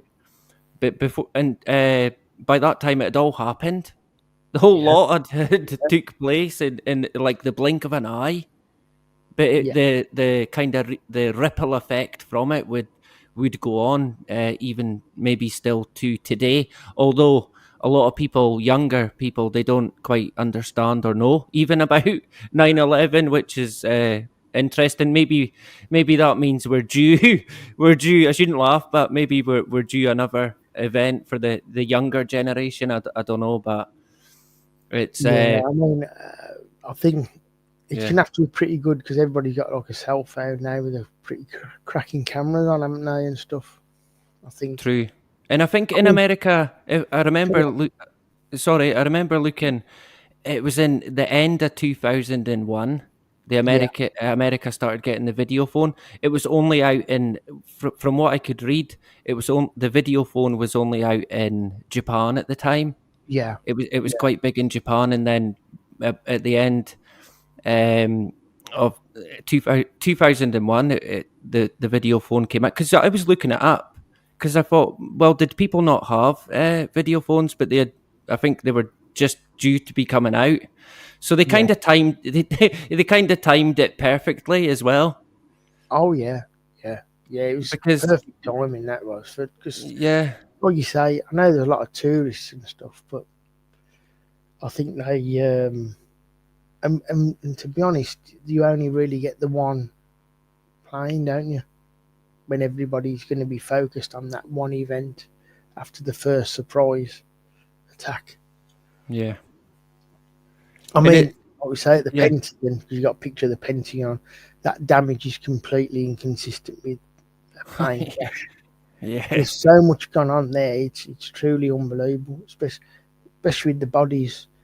You know, I've been in a bit of a tangle with somebody recently who's trying to gaslight me on some of the observations. But if you look at some of the official photos of the dead bodies, they are burnt, except their clothes are not burnt, which is highly strange considering your clothing is quite flammable, cotton and polyester. It's very similar to what they were yeah, using in the Iraq with the Star Wars program, the Iraq weaponry, where they were, you can see people burnt. This is the same at the Twin Towers. It's always the arms and the heads and stuff that's affected, with the skin sort of falling off the arms, but the clothes wasn't burnt. It's very, mhm, very odd, very, very strange, very nasty what they done. yeah. I think with the weaponry they're using. And Yeah. yeah, so do you think they used a similar weapon in the Pentagon, or do you think it was different? Um, I think probably. You mean? Did you say in Iraq? Sorry. The Pentagon Towers. When it comes to in relation to the Pentagon and the Twin Towers, Oh, definitely the same type of weapon there. Yes, definitely. You've got and all sorts. Yeah, with the. yeah, I mean, there's watches stopping and all sorts of things which you had at the Twin Towers. Wristwatches. I mean, you've got a lot of rusting around them guardrails at the Pentagon. They've had to take some of them away. They put trees in to try and to put a water feature in. yeah, I mean, yeah. it's Do you very want? like Do you want? microwave energy, like weaponry, Yeah. which is Do you want to what tell? the dead Uh, bodies. I mean, we talked about it before. Do you want to mention to people a wee bit more about this guardrail? Yeah, if you, what I noticed was where the official flight path was, they've got this guardrail, and after 9/11, it had some pretty like accelerated rusting that seemed to be like continuous. And when I checked further up the road, you was getting the same type of effects. So I started to track this, and this rusting was like as if it was like transmutation, because they shouldn't be rusting because they're galvanized with zinc. And you had like this strange accelerated type rusting happening around that area. And they were in the one area they took the guardrail out, they didn't replace it at all.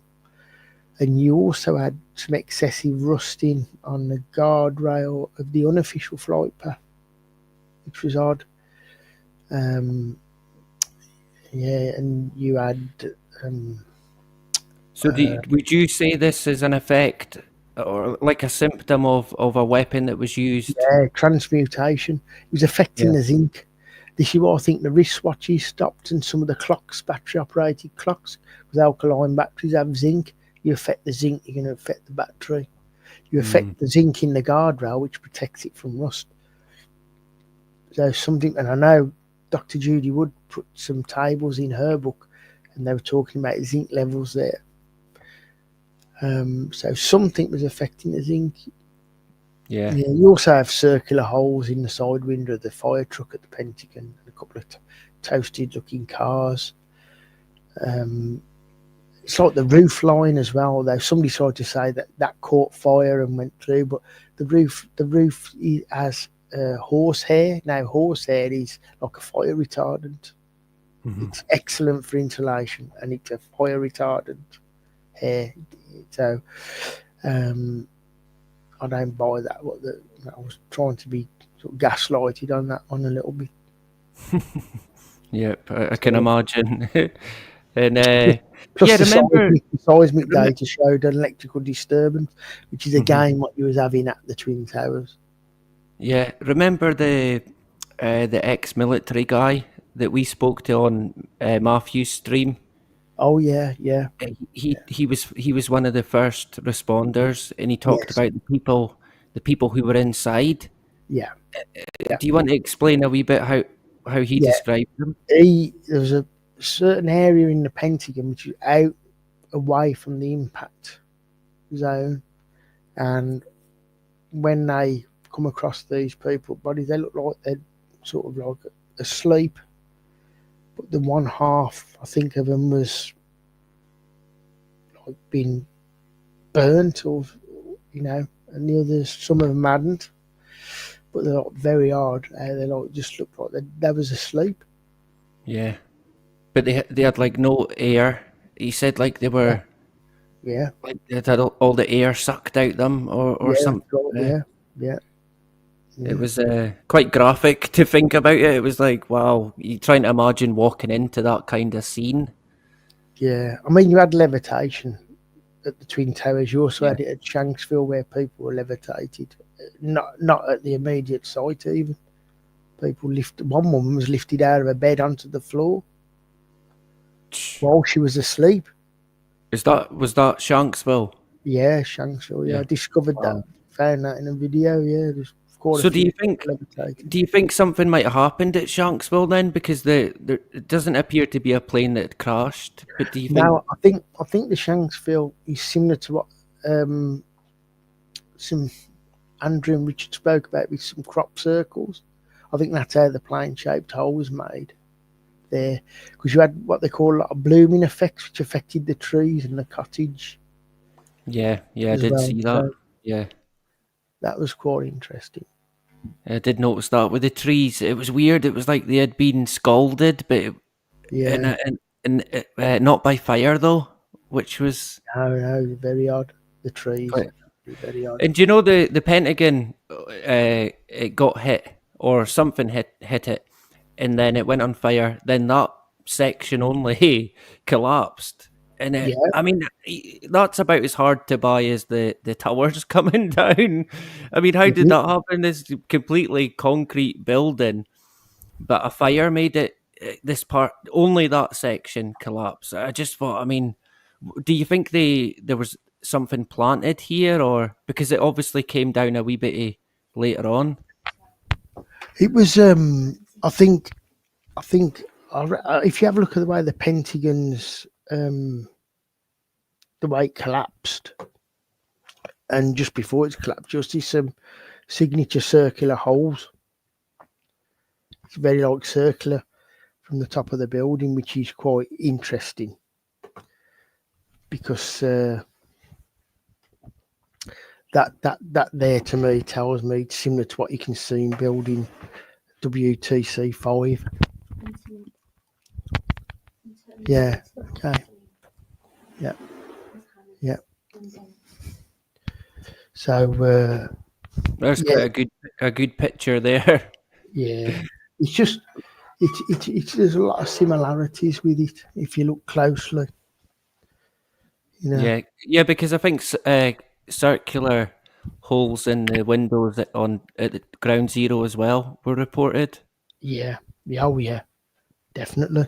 Then the Definitely. bigger ones on when you look from a bird's eye view, like Yeah. right down, and you would kind of think it would be full of rubble, but it's just like scattered rubble at the bottom of this empty shell of a building, and it's It is odd. It's very odd how that.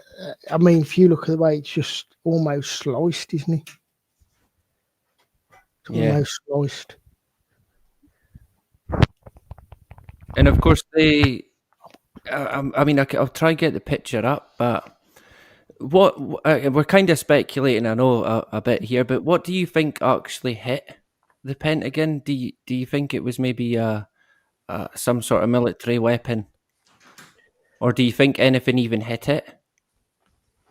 Well, it's interesting. April Gallup, she says she didn't see anything. Now she was in near the she was in near the impact zone, wasn't she, or in it?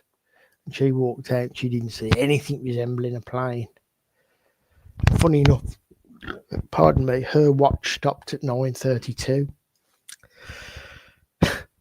A wristwatch. So And was she? Was she in the building at the time? yeah, with her Yeah. young son, who was like a baby. And she walked out through the impact hole and says she never seen anything resembling a plane, which is highly strange. Yeah. Plus, like with flight, I mean, people say about stuff being planted. If you look at Flight 93, I found a photo where you've got a wing put on top of a container, which says about where the plane parts are going, and the wing isn't even matching a United plane. It's a completely different wing. And that evidence was never put into evidence, that wing. It's quite a large piece of debris. But I remember you mentioned that about the wing. So Yeah. they never put it in to the the evidence log because people would have said, "Well, it's where's this different." come Right? from? Yeah. I mean, you can clearly see it's not a United wing. Yeah. It The doesn't funniest at all. thing on Shanksville was when I read about they found a bandana and they Oh, claimed yeah. the bandana was one of the hijackers. Yeah. And they found CC Lyles' card, I think, as well. ID. I thought that was quite It's quite funny. a bit they found, which I think, again, yeah, Shanksville was interesting. It had a weak seismic reading, but the seismic reading was at 10:06, not 10:03, which is 3 minutes after the alleged plane crash. Just ridiculous, really. They can't get the story straight. But it was a very weak signal as well. So Yeah. Yeah, there's so much surrounding it. It's once you start digging, it's a just humongous amount of stuff that you've to kind of go through. And I've talked about it before, how someone looking, if you pick a topic to investigate and look into, you've really got to dig. I mean, in a way, you've kind of got to be what some people would deem obsessive in the way of scrutinizing and digging out every interview and testimony, to the point where someone on the outside would say, well, that's obsessive. But I mean, to get right down into a topic, you've got to do the kind of leg work as well. Otherwise, you're just going to be scratching the surface. With 9/11, it's, I mean, there's so much, I've said this before, I don't know what you think about this, but it's so blatantly not what they say. It's like, did they make it? Did they deliberately make it that obvious? I mean, it's so obvious. I kind of feel that me, you, and Sensum probably could have done a better job at covering it up. Absolutely. And it's like everything else, compartmentalized.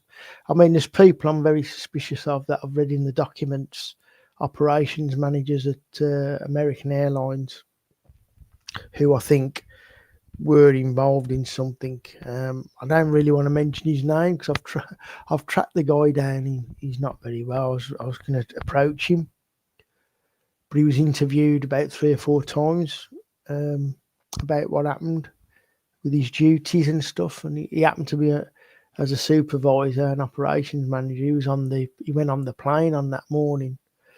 But he was interviewed about 4 times, and one of them was by the CIA. So it does make me wonder. But I've tracked him down. I was going to contact him, but he's not a well person, not a well man at the moment, and that sort of puts me off a little bit. It's just a shame, but there's other people I'm going to reach out to who are involved. But to be honest, there's a lot of good testimonies in the documents which reveal a lot of information. Like I say about Wayne Kirk, the cleaner, his account is very, very compelling of what he's recounted in that testimony. It's very revealing.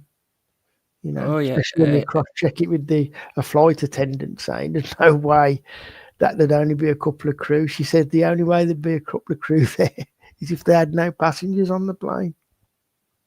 Ah, interesting. Yeah. And that's a janitor, a cleaner at the airport. Yeah. They clean. Yeah. They actually clean Flight 11. Come off between 7 and 7:30. Bearing in mind the official story says they were boarding the passengers from 7:30. There's only a couple of crew there. Mm-hmm. That don't make sense. Yeah. So do you think you're in my view, you've already done substantial work in terms of your research. It's second to none in my own view. So thank you. Yeah, I have a lot of respect for that. And but do you think you'll get to a kind of, I don't know how to word it, a final sort of, that's it, that's what happened? I'm working on that. I'm gonna, with the book, I'm gonna lay the evidence out, probably in a book to do with the planes and what happened to them and where they went, backed up with some evidence. Obviously, I'm gonna have to speculate some bits, some gaps, but it'll give me a chance to lay out what I think that evidence is telling us about what happened with them 4 flights. And I think once I can probably put forward a better narrative than what the official narratives give us with the evidence I've got. And I think that's sort of what I'm aiming to do. And if I do a second book, it'll probably be more focused on what we were looking at. Mm-hmm. It'll follow on from the book, because I think the book will be too much to handle all in one go. Yeah, I get you. And wait a minute, are you trying to say that it wasn't Osama bin Laden that done it? God's sake. Yeah. Well, I was saying, have you? There was a program. Oh no, I've been listening intently because this is interesting stuff. There was a program that was done by, I can't remember who did it, but it ended up on one of the bloody idiot streaming channels, and it was called Designated Survivor, and it had Kiefer Sutherland in. And the first series was really decent, like quite interesting. The premise was that the Democrats and the Republican picked some no mark. They're nowhere near the height of power, to like not be in the Capitol Hill when they do all these, the address of the Union or whatever it's called, and these people are put to one side, and then in the premise of this particular film is that they all of a sudden the Capitol Hill gets blown to shit by a terrorist attack, and then these 2 people are left. Kiefer Sutherland is one of them, and some no mark from the other side is the other. Well, that series was a decent idea, but then I don't know which one came out first, but there was a Korean version of that called Designated Survivor 60 Days, And the premise was exactly the same, where in Korea, they're effectively the same as the Capitol Hill was destroyed, and you've got these like random odd few survivors left. One wasn't even part of the government. He was a mayor of Seoul. There was another woman who abstained, but then the other one was this lad who ended up becoming the proxy president because of the way that it worked, because he was actually dismissed by the current president, and he was basically they hadn't signed his papers to say he was sacked, so he ended up becoming the president. But he was like a decent egg. Yeah. But the most interesting thing I take from this designated survivor 60 days is that it showed you how they took out the Korean sort of Capitol Hill, and the way it was done was just by strategic detonator charges on areas of the building. And the way that they did it without anybody noticing was that they linked wires alongside the like the network cables, because obviously the World Trade Center, so everywhere is connected by cables and internet, and they put all of the these cables in these strategic places, and all they had to do was knock out a few struts here and there, and the whole thing would come down like a house of cards. And when I was looking at what they did in this thing called, like I say, Designated Survivor 60 Days, which is a Korean production, it's not an American production. But when you look at, because they actually show you the schematics of how it was done, because the terrorists had these schematics, and it just showed them like, oh yeah, what we'll do is we'll just effectively rig these like cables alongside the existing network cables, but instead of being RJ45 cables, they were actual Semtex or some other explosive cable, and they had to place them in strategic places. And when you set them off, the whole thing literally came down like a deck of cards. And when you watch that, and that was like, I think it was 2019 or something, and when you watch that, you look at it and think, hold on a minute, that's like exactly the same. That's what happened on the towers, like, the Twin Towers. It was like, come on, that can't be a coincidence, is it? It looked so similar. It wasn't like, because obviously there was no sort of, with the airplane blasting through in, the whole side of one building, like collapsing and falling down. It was like literally from the inside, boom, boom, boom, boom, boom, and then it falls down like a deck of cards, doesn't it? It was.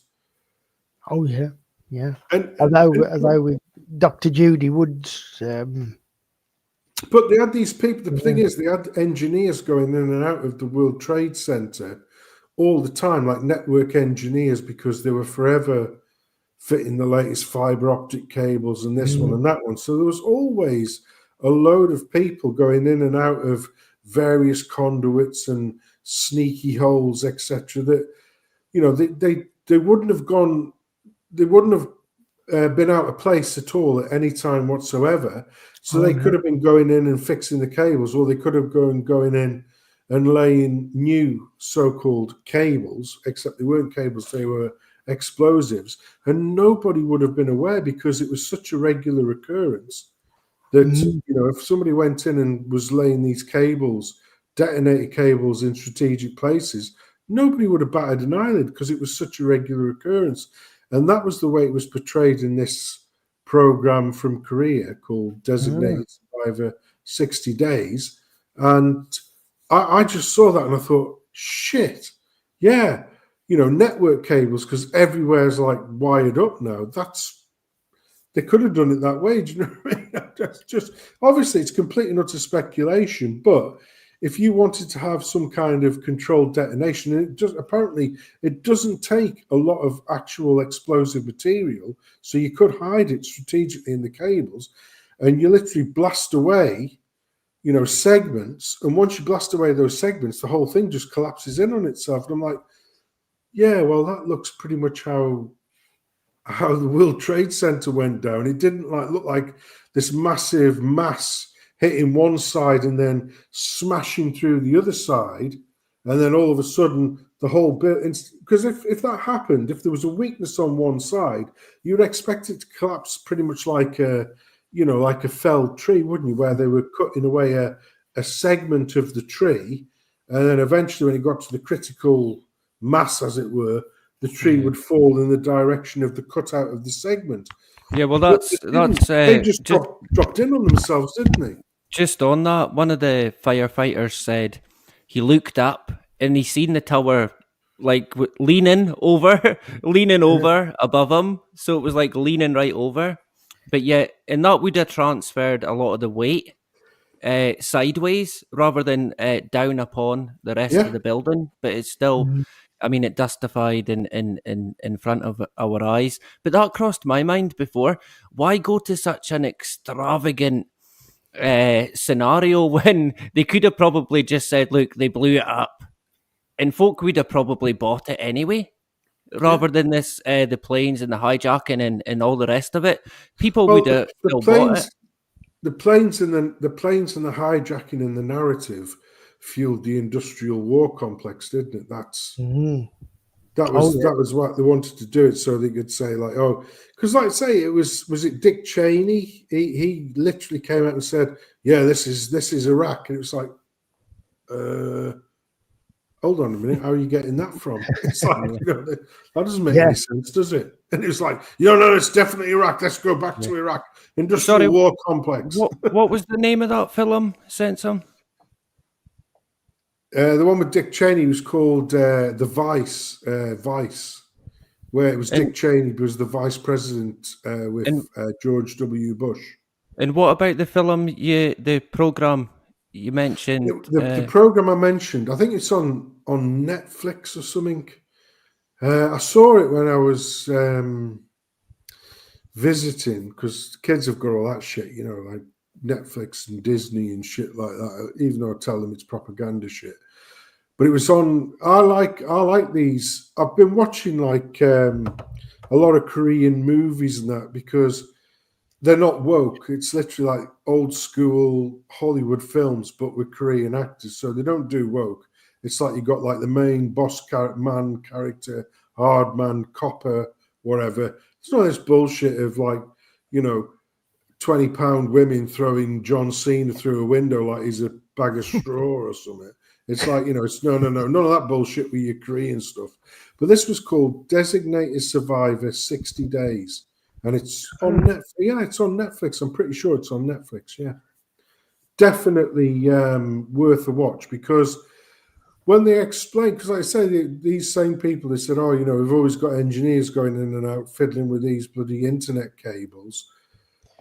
And it was literally just like, a set of engineers turned up and set of cables that turned out not to be cables. They turned out to be, explosive fuses or however they call them.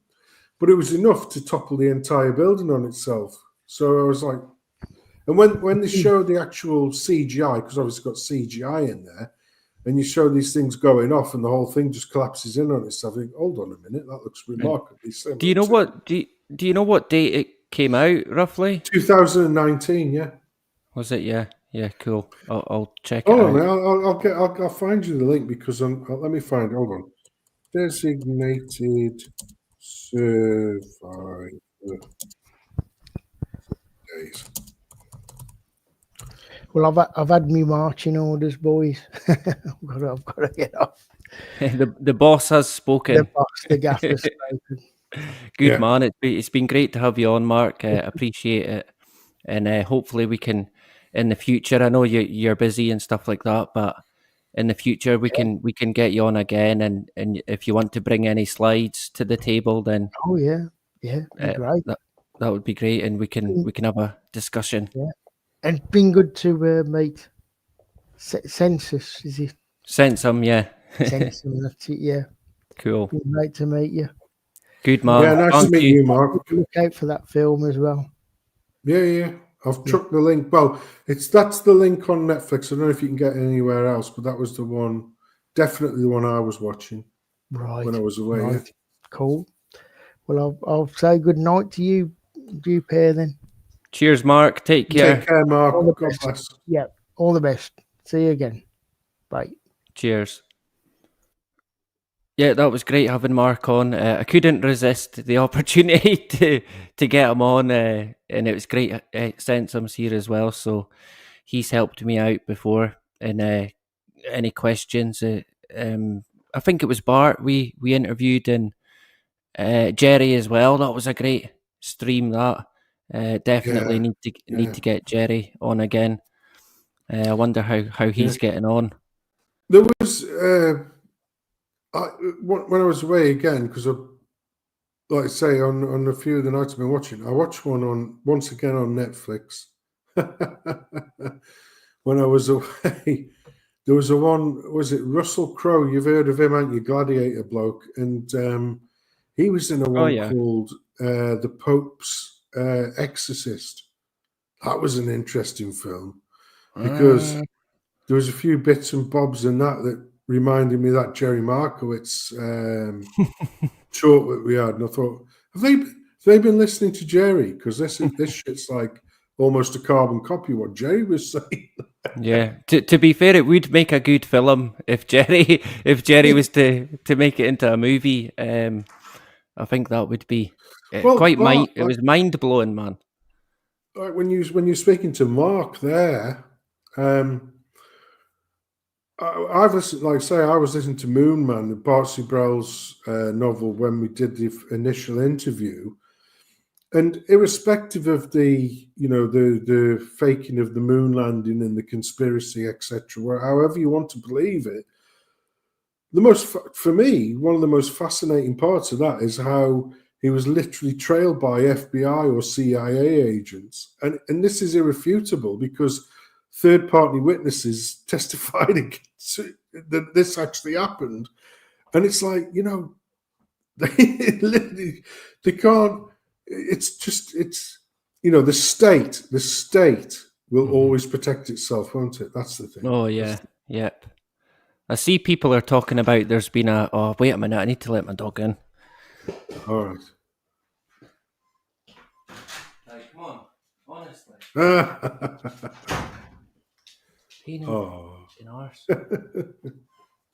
I haven't got a doggy anymore, but the two kids have. One's got a Labrador, the other one's got a retriever, so that's nice. Oh, cool! Great dogs, them. Yeah. I can't even remember what I was saying there. You're on about Jerry and yeah. We'll get Bart on again, definitely, and Jerry. Has he brought out his new book yet? Because he was working on a third one, wasn't he? Because what was the last one he did? Because I listened to Moon Man, which was brilliant, and then he brought out another one where he had a lot of references to his website, but then he was working on a third one, which seemed to be more a children's book. It was a children's book, I think. All right, okay. I think he was coming at it from a point of view of if they're sort of conditioning children, then maybe we can make books that might open their eyes to, I think the moon, faking the moon landing in particular. I'm sure that's what I read, because I thought, oh well, maybe I won't get it then. Maybe it's not for me. Maybe it's right up my street, actually. So I don't know, but we could definitely get him on again and talk about that. I've not finished the Planet X kind of book. I've only just started it. Oh yeah, Planet X. That was the one I was thinking of. Yeah. So yeah, that's what I was going to say. People said there had been another plane crash or incident somewhere. I never got a chance to say hello to folks, so good evening to everyone in the chat. There's been another plane crash other than the helicopter and airplane over the tarmac. I think so. Jesus. I think so. So just as we thought we were finished with January, it's like, no, not yet. I tell well, the thing is, right? You know, there are so many different ways you can read things. That's the whole point, isn't it? That's the whole point with these globalist machinations, because you like look through the lens of one thing and think, oh yeah, that's because of this, and then you'll think, hold on a minute, but what about that? You know, so there's a myriad of different angles, but none of them are good, and none of them are accidental. There's always some kind of nefarious angle, you know, whether or not it's the DEI angle whereby they're just employing absolute tards, as we would say in the vernacular. Because I was watching this video on the Redacted channel, which is Clayton Morris and Natalie Morris, and it shows you the flight paths like on like the little graph on the screen, and it was you know, like they had these things which is CA, like in big red writing. So you got the helicopter and the airplane, and you know they've got it's like CA, which is like crash avoidance or crash detected or something like that. And these things were flashing for like for a full minute, and it was like, is anyone going to do anything about this? And it was like, nope. And then it looked like the helicopter was going to turn away, and then all of a sudden it goes, oh no, let's fly back in. Don't go to Africa, Justin. Especially not South Africa. You know, you'll be down, you'll be eaten.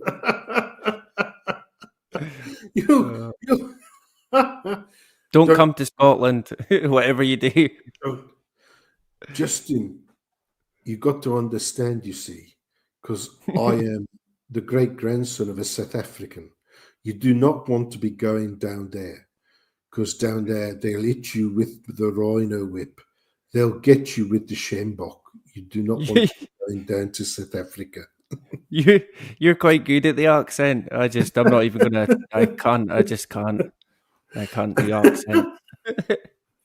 I can't even do my own accent. Yeah, no, South Africa. You do not want to be going to the South Africa, because you'll not be treated well anymore there, because they're not governed by the right people, shall we say? You're gonna get Norman's gonna report us for racial now. That's us. No. I'm true. My great grandmother was a South African. Yeah. Was she? Yeah. Yes. She was from South Africa, and she had 3 sons, and how many daughters did she have? She had 3 sons and 4 daughters. Yeah. So it was a family of 7, and the youngest went back to South Africa and made a life for himself there. And they were all, believe it or not, during the Second World War, every single one, they were all merchant seamen during the Second World War, and they all saw some form of action, whether it was in the Mediterranean, the Atlantic, or the Pacific. All 3 saw action in the Second World War, but as merchant seamen. Yeah. Very interesting lives they had. The youngest one, he ended up being a foreman on a diamond mine, believe it or not, in South Africa. Yeah. Because she just filled them full of stories of the wonder of South Africa. Have you ever seen that film? Well, you probably haven't. There's a film called Out of Africa starring Meryl Streep and Robert Redford. And the way she used to describe South Africa was what you see on Out of Africa. And it was like, this wonderful savannas and the wildlife, and, out in the bush, it was all these things. In the South Africa, there was what people don't realize is until the 90s, South Africa was a first world country with a fantastic military, wonderful bloody, the standard of living was brilliant. And now it's not. Yeah. A Didn't bit only like took a generation for everything to get fucked. yeah, it doesn't take long. Yes, in South Africa, things are not as good as they used to be, shall we say? Eh? You're good at the impressions. I'll give you that.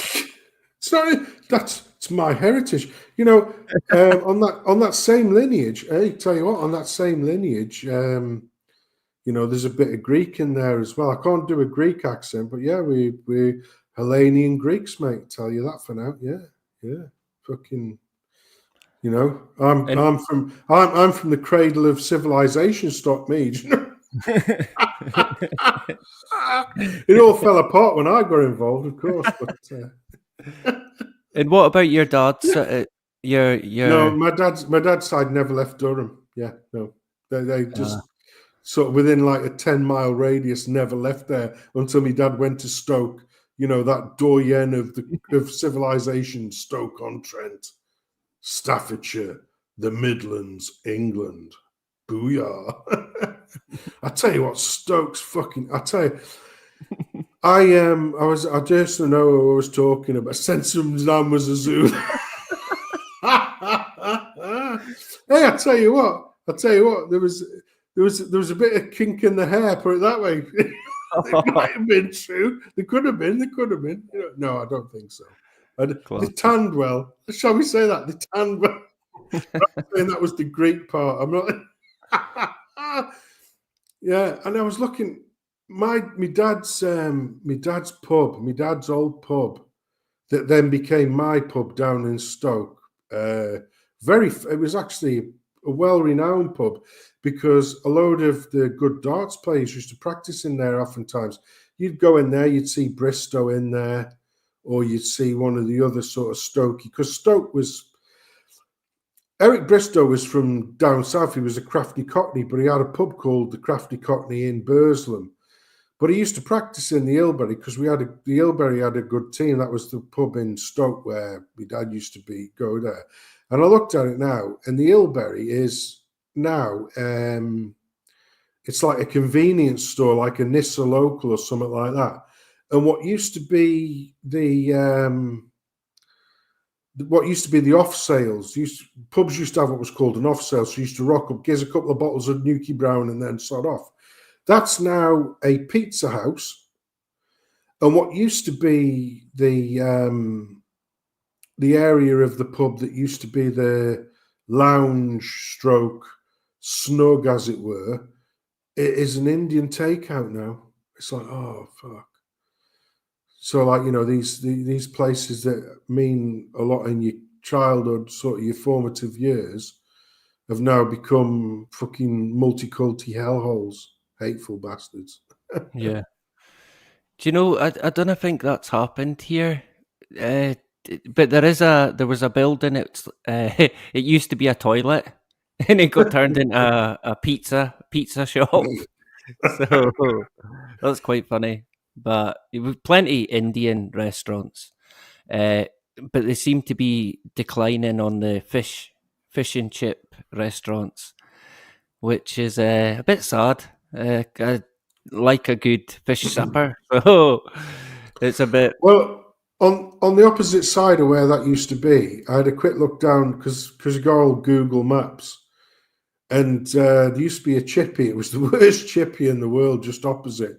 That's still there. I don't know. I have no idea how that piece of shit is still going. Because, well, maybe they're the best fish and chips in the world. But when I was a lad, there used to be a chip van, what we called the chip van. It's a bit like ice cream van, but we used to have a chip van used to come round, and it was run by an Italian family, and their stuff was magic. These Italian chip van, it was fucking great. It was best thing. But the best thing it wasn't the fish, it was the chicken. This deep fried chicken, long before KFC was a thing, and it was mint. I used to love their chicken. It was wonderful. Because that's why I'm a fat bastard from Stoke, because I used to like my Italian fish and chips. It was probably a Italian mafia, so it's a clean restaurant. Well, yeah, hey, I tell you now, because I have family up in Paisley, and the old ice cream Hey, wars in the early 80s was the real thing. Sensum, don't tell people that. What's that? You've got family in Paisley. I did have. They've all gone now. They're all dead now, unfortunately. Keep but- that to yourself. No, I used to love, because in the summer holidays, when you used to have the 5-week holiday, I used to come up there and spend 2 or 3 weeks, with relations up there. And this literally was in the early 80s when do you remember the ice cream wars, when that shit was kicking off? Yeah, So I've we read used to have about like it, yeah. ice cream vans, but it was, if you were a sort of a 12-year-old, 13-year-old kid in the 80s, you could go to these so-called ice cream vans, but you could get anything you wanted. Like, I'll have a couple of number 5 with 2 matches for 20p, please. Yeah. There was no regulations on. Yeah, we don't sell fags to kids. It was like, yeah, dip your bread. Go give yourself fucking lung cancer, kids. Enjoy your number 5. You know what I mean? Yeah. Yeah, we had a ice cream van here as well. That sold cigarettes, and I don't think they do it anymore. Everything. But We used to sell loaves, taties. It was Yeah. because what you have to think of back in them days, in the early 80s, there was no shops open on a Sunday. So if you were short of a loaf of bread or a few taties or shit like that, this van used to turn up. There was allegedly an ice cream van, but they used to sell like videos, like you could get like Rambo, or because I watched First Blood in Paisley. The first time I ever watched First Blood, Rambo First Blood, was off a video that was rented, like a £2 rental video off the chip van. Watched it and then handed it back the next day, and got a couple of number 5 with a couple of matches for 20p. It was great stuff. Bag of crisps as well. Used to do it, like I say. It was like it was a micro shop on the road, but because they used to have, a hefty markup compared to, the normal shops, when it came to the weekend, if it was out of hours or on a Sunday, they were the only place you could go. So they used to do really well. So if another ice cream van was caught lurking around their patch, mopping up a business, there was hell on. I mean, it was literally, and I was like, and it was only until years later that the same lad who, when I was telling you about I went to his stag do in Glen Eagles, well, we didn't stay in Glen Eagles, but we played golf there. It was his stag do, and we were getting hammered on his Dallas do, and he said, "Oh, do you remember the ice cream wars?" He goes, "Yeah, fucking yeah, I remember that shit." And everybody was looking at us like, "The fuck are you pair of boomers talking about?" "Yeah, the ice cream wars. You don't remember the ice cream wars?" Fucking clue. Oh, I tell you, it was big shit. In Glasgow and Paisley and that, the ice cream wars. You didn't want to get involved with that shit. They even made a film about it, There's a film about with that Bill Patterson. I've not seen the film, but I've watched a couple of documentaries with I think in relation to the fire that happened. Yeah, Comfort and Joy. Yeah. Yeah. It was quite sad, the stuff that I seen. But it wasn't. It was like it was a true thing because, in the west coast, the southwest areas of Scotland, there is quite a big Italian community there. We're all part of the shipping and all that shit. That's how that all came about.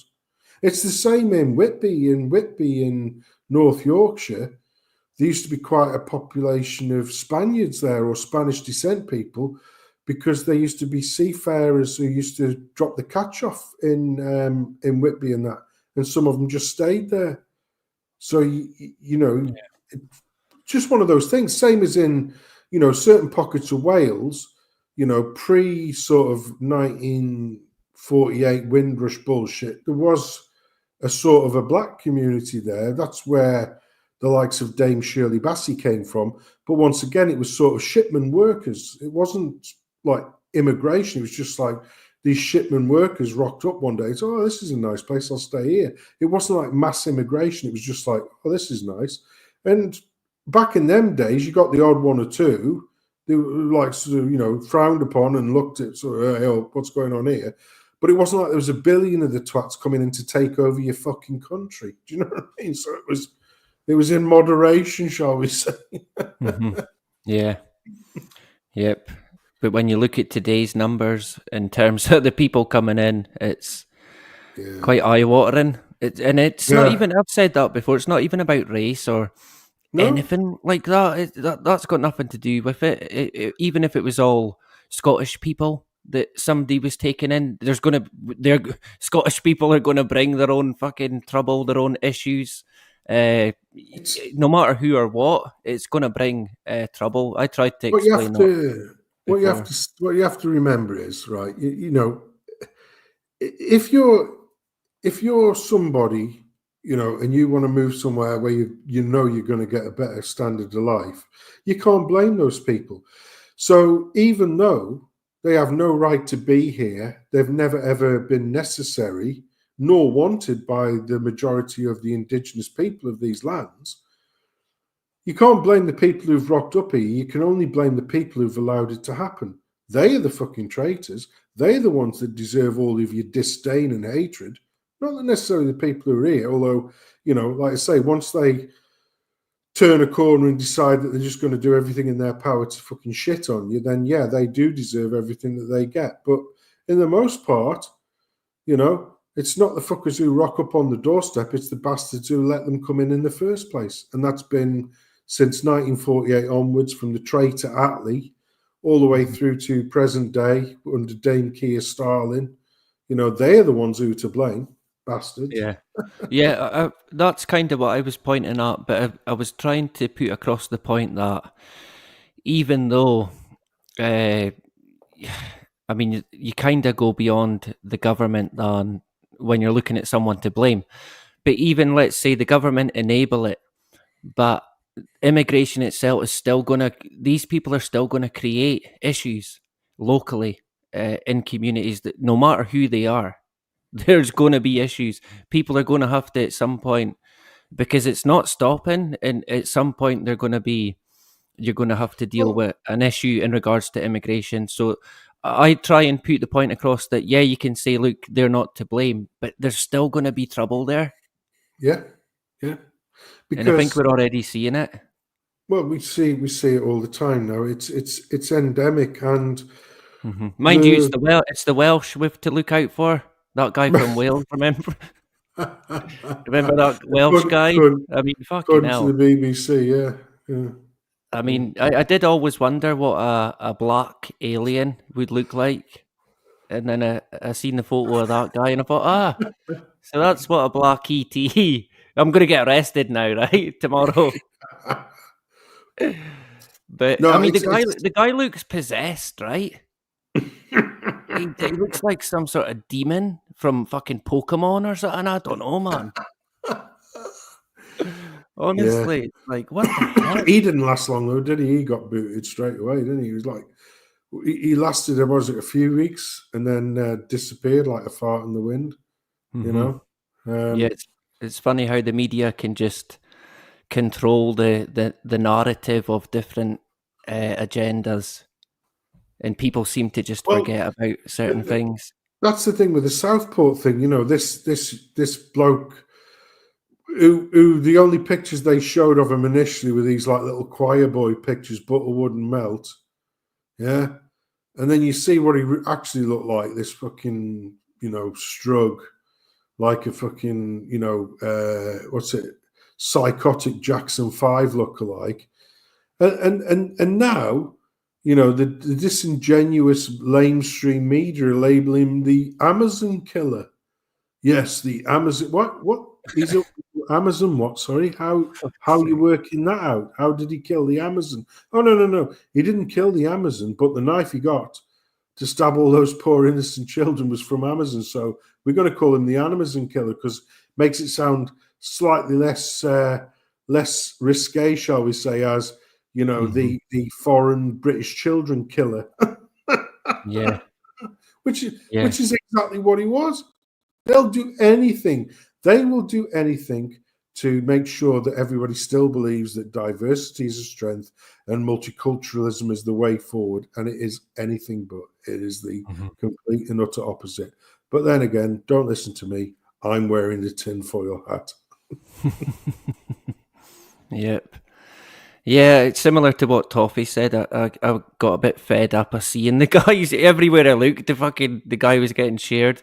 I shared a meme, and it was his face got replaced with Keir Starmer's face, and that one was a cracker. The memes, it's not long, and the memes come out. So, but it's again, I think we got an insight as to what might lie ahead. I think there could be more to come. And again, you're right. They always find a way to say anything but what it fucking clearly is.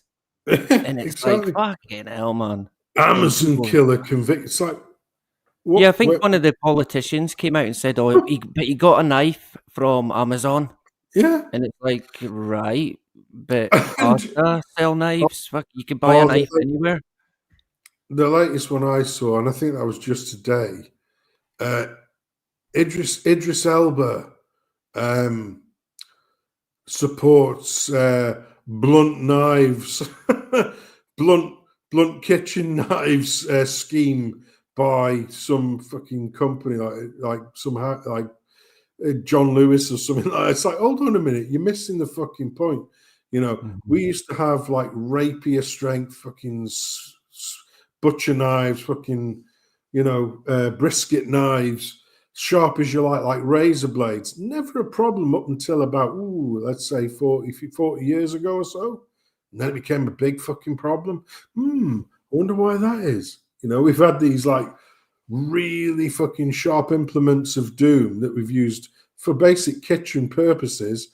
Now all of a sudden, we need to dull those down just in case some bunch of dindus kick off in fucking backwaters XYZ. It's like, maybe that's not the solution to the problem. Maybe the solution to the problem is them not being here in the first place.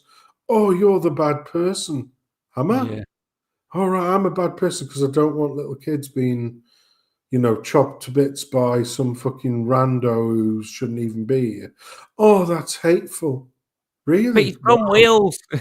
You know, I didn't realize my morality was so skewed, you know. So basically what you're saying is it's fine if they get chopped to bits with a blunt knife. Yes, that would be much better. Oh, well, thank you, Mirror or Guardian or whoever it is. It's like, you know, but what was the one that come out the other day with that fucking vinegar tits bitch? What's her name? Fucking Ed Balls' missus. It was her. The Home Secretary bitch. Yeah. She was, what was it saying?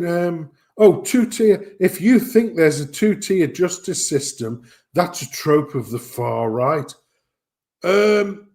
Well, it provably is fucking factual when you're dishing out suspended sentences for fiddy diddlers, shall we say, and you're actually sentencing like people to 2-year sentences for having a couple of non-illegal stickers on their machine. You know? Yeah. It's like, how'd you win? You know, James Costello for hurty words, fucking Sven Longshanks for hurty words. Sam Mellier had a sticker on his machine that said it's okay to be white, wasn't causing any offence or committing any crime. Off you go to jail, sunshine. On the same day, you know, when a provable diddler of like sub 2-year-old kids, he's not really a threat to society, just suspended sentence. If that's a society that people think is normal, I don't want any fucking part of that shit. I really don't. And if you want to call me far right for having those opinions, well, fuck you. I'm not as far right as what I really ought to be, if that's the case. Yeah, I get you. Yeah, I think it could be another year of mayhem, basically. So it's like, what can you do? You try and get information out there, but to what end? I don't know. I really don't. My focus mainly for me in that respect is working on the community here and trying to bring people together, because I think that's been lost in a lot of places where there is no sense of community. So I try and work on that, but I mean, we're not too bad here. There has been a huge influx of Indians, which kind of came out of the blue. But to be honest, I noticed one of them when we had the snow here, and the guy, the Indian guy was he was like, he was hating it, man. He hated it. And I kind of thought, well, you better get used to it, because it's fucking, it's about like 7 months of winter up here. And a lot of them, they won't last, not in this area. They simply will. Hey, people here don't even fucking like it here. Do you know what I mean? Yeah. So a lot of them, they come here, and I've noticed already they'll not be here for long, and they seem to get shifted off elsewhere. So I don't know if we're like a breeding fucking ground, right? We'll put them in Elgin, we'll train them up to ask if you've got any fuel today, and then we'll send them off to another Glasgow or Ireland. I don't know, but honestly, they seem to be training them here. They're like robots, man. It's Honestly, like, you got any fuel today? No, I'm just grabbing a Greg's. Fuck off. Yeah, well, I mentioned that before, because any time I go in on on the push bike, and the guy's looking at me coming in, and he's like, "Any fuel today?" I'm like, "You just seen me cycle in." I was like, "You're just fucking watching me cycle in, and you're asking me if I purchased any fuel." Come on. I've got a 2-stroke rally grifter here. Yeah, it's like fuck. But it's like ingrained in. They're like drones, man. Honest, without sounding too, I don't know, fucking brutal, but I know for a fact they're not gonna like it. They will not like it here, especially the ones that are a bit older. The younger ones, they might do okay, but the older ones are going to be like, nah, fuck this. I'm not living in the fucking. I'm not living in the North Pole with alcoholics and junkies on every corner. It's like, it's like they're saying, all these people here, they're blue. They're all blue. It's that fucking cold. They're all blue. At least down in fucking London, they're white. Up here in Scotland, in the northern Chebbles of Scotland, they're all fucking blue. They only go white after 6 months of sunshine. It's like... Yeah, 6 months of sunshine. Fucking hell, I'd have to go to the Caribbean. Yeah, we don't get much here. And again, going back to the chemtrails and that, it's been quite bad here. But I think a lot of it in this area, it's because of the military base. I think a lot of the time they hide that from peering eyes, maybe. I kind of get that feeling, but it's never ending. So, and are you... yeah? Did you see Richard Vobes' latest video about the old chemtrail stuff? And it's some bloke had just tracked, because you got that application, the one that you like as well, the way you can see all the air traffic control, yeah? Yeah. And it was like literally this airplane took off in Birmingham, and it was just going like literally up, down. It was almost like a lawnmower going up and down in straight lines. Yeah. And it's like, that's an interesting trip. Mm-hmm. Yeah, do you know what? I've actually, because I've been looking at them for years now, and there is ones up here that do similar, and I had to check them out. And one of them is it wasn't putting out trails; it was a surveillance, like a surveying plane. It surveys land, so that does happen. So you'd have to look at what exactly the aircraft is, and try and get eyes on the ground that can see it visually, because I got caught out with that. I thought, fucking hell, look, it's going in a pattern, but then it was a plane that was surveying the area, so that you can be, I guess, kind of caught out. But I mean, it's definitely going on because we see it constantly. That's one thing that never ends. The one that always sticks in my mind is the one that you showed on your channel, which was like, the aeroplane took off and then it just did circles, but in a spiral. So it got gradually wider and wider in a circle. It was like, the fuck is that doing? It was like, it literally was like a spirograph, but it was almost perfect. And that couldn't have been anything else other than fucking spraying shit on people. There was no rhyme or reason. Because if you're surveying shit, you don't do it like that. You know what I mean? And they've got a track record. I covered it before. Down in England in the 70s, I think, they sprayed a certain chemical in a particular area. They sprayed it. I think they sprayed from a plane. They sprayed it from a generator on the back of a car, and they also sprayed it from a boat on the coast. And this is all on record for people to look, and they done it. The public unaware they were being sprayed with chemicals. One of them that mimicked anthrax, and it's like they just casually carrying out these operations, testing certain stuff. And of course, the old excuse, oh, it was because of the Russians. We thought we better test it. And it's like, honestly, testing it on your own people. Why didn't you test it on the Russians? Yeah, this is where a lot of people trip up. They think the government, oh, they wouldn't do this or they wouldn't do that. And it's like, come on, really? They would kill your granny in the blink of an eye if it meant the agenda going forward. There's no, no one seems to get in the way of it, to be honest.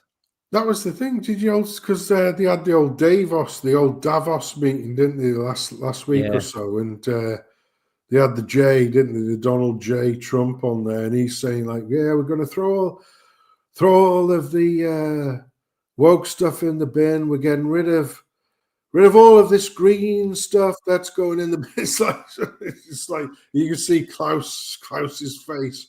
Und you will eat them and live in the pod and own nothing and be happy. It's like, yeah, sorry, Klaus. But the thing is, we all know that Trump is the regime's fucking puppet as well. You know, he's no different.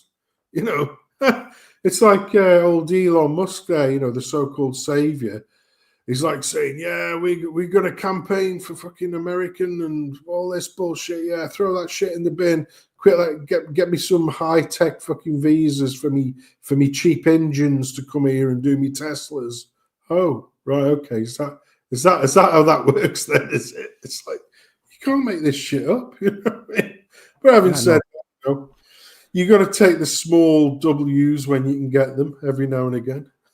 Yeah, that's kind of why I was asking Mark as well what he kind of thought in regards to chemtrails, because I know there is people who think it's maybe not to worry about, but I can't, man. I can't.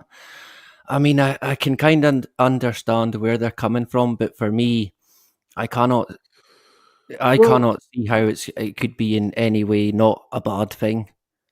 But the thing is, right, as well, is just look at the patterns, yeah? I think it was only a couple of years ago now where a massive swath of prime real estate in Hawaii went up in flames. And all of that land's now been bought out by private equity firms, you know, so the likes of Oprah Winfrey and all them lot can get a nice little tip in. You know, 2 years down the line, we get the same in Los Angeles. Lots and lots of homes that were people who bought them in the sort of, you know, late 50s, early 60s. And they bought them for like a peppercorn back in those days that have now, just because of inflation, have become properties that are worth now $500,000. Few months before that, the insurance company said, oh, yeah, we're not going to cover you for fire damage anymore. Great, let's burn the fucking place down. So those people are left penniless and who get to pick up all of that fucking prime real estate. Well, all the rich bastards. So once again, you know, if they can't take it from you by fair means, they're going to use foul means and then blame, oh, it was God who did it. Do you know what I mean? It's like, yeah. You know, you can't make this shit up. Oh God, you know, all these nasty fires and everything that have taken out all of the places that we wanted all of the plebs to be moved out of so we can buy it all up for ourselves. You know, it's like, oh, great. I found it really astonishing that was it one of the mayors or some councillor, I'm unsure, he was talking about people buying land, and it was like the next day. And I mean, the brass neck of it, man. Talking about, oh well, there's companies that are already you know, in talks, and it's like I was fucking hell. watching. There was like looking at. They were talking about these. You've got these trading. They've got these trading AI stroke, tracking software, and it's like you see it on YouTube all the time. If you're going to invest with us because we will make sure that your portfolio, blah blah blah, performs all the best ever. The best performing like trackers, AIs, whatever, even the good ones that are not fucking scams are still running like something like 10% behind Nancy Pelosi's portfolio. So if you just track whatever Nancy Pelosi's invested in, because of the insider trading bullshit, you're going to do, because do you remember when there was that bloke who brought out that tracker that was literally tracking the investments of top governors and senators in the United States, and he made an absolute fortune, completely and utterly outdoing any of these top finance 100 companies and all that lot, because all of these fucking scumbags are in on the game, aren't they? You're not telling me some fucking old bint like Nancy Pelosi is going to know how the markets work better than these fuckers that have been biting the fingers to the nail for the last 30 years. No, Exactly. It's only because she signed a bill and then said, oh, hold on a minute, what's that?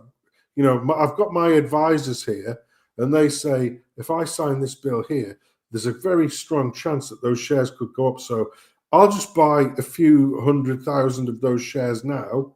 Oh, look, they've just gone up in like 400% overnight. What a surprise. It's like, come on, fuck me.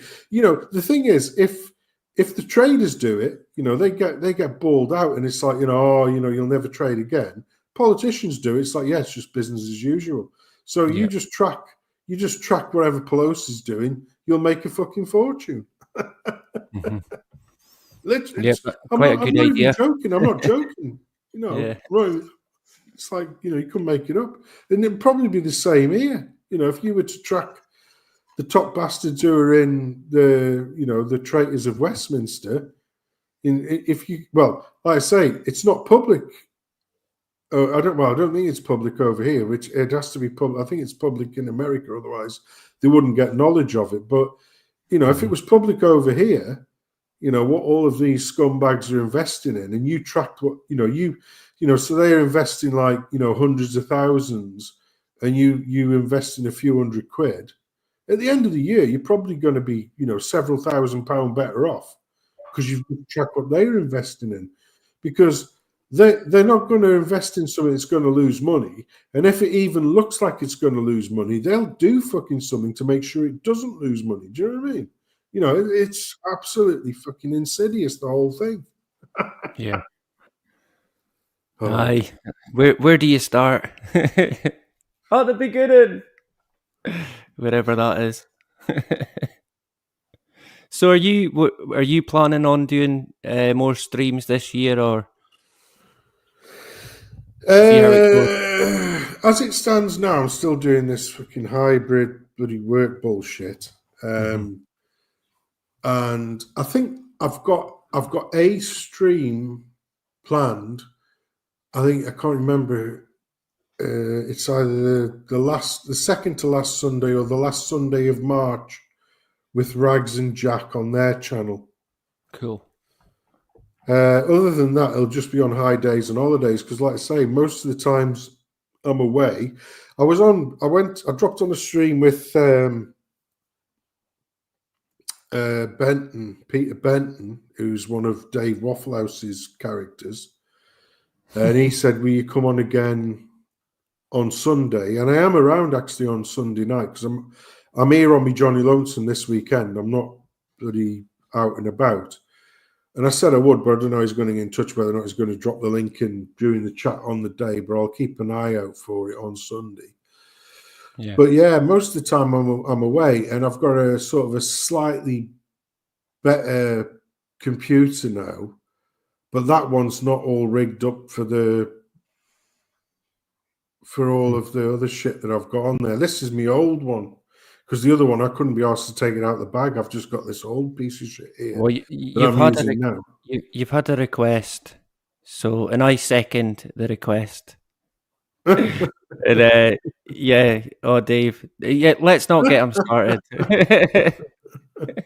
No, it's not. It won't be a regular thing, Toffee. It's just I'm only here this weekend because I was actually here physically, geographically here last weekend, but all the family was up here, and so we did Chinese on the Friday, Indian on the Saturday.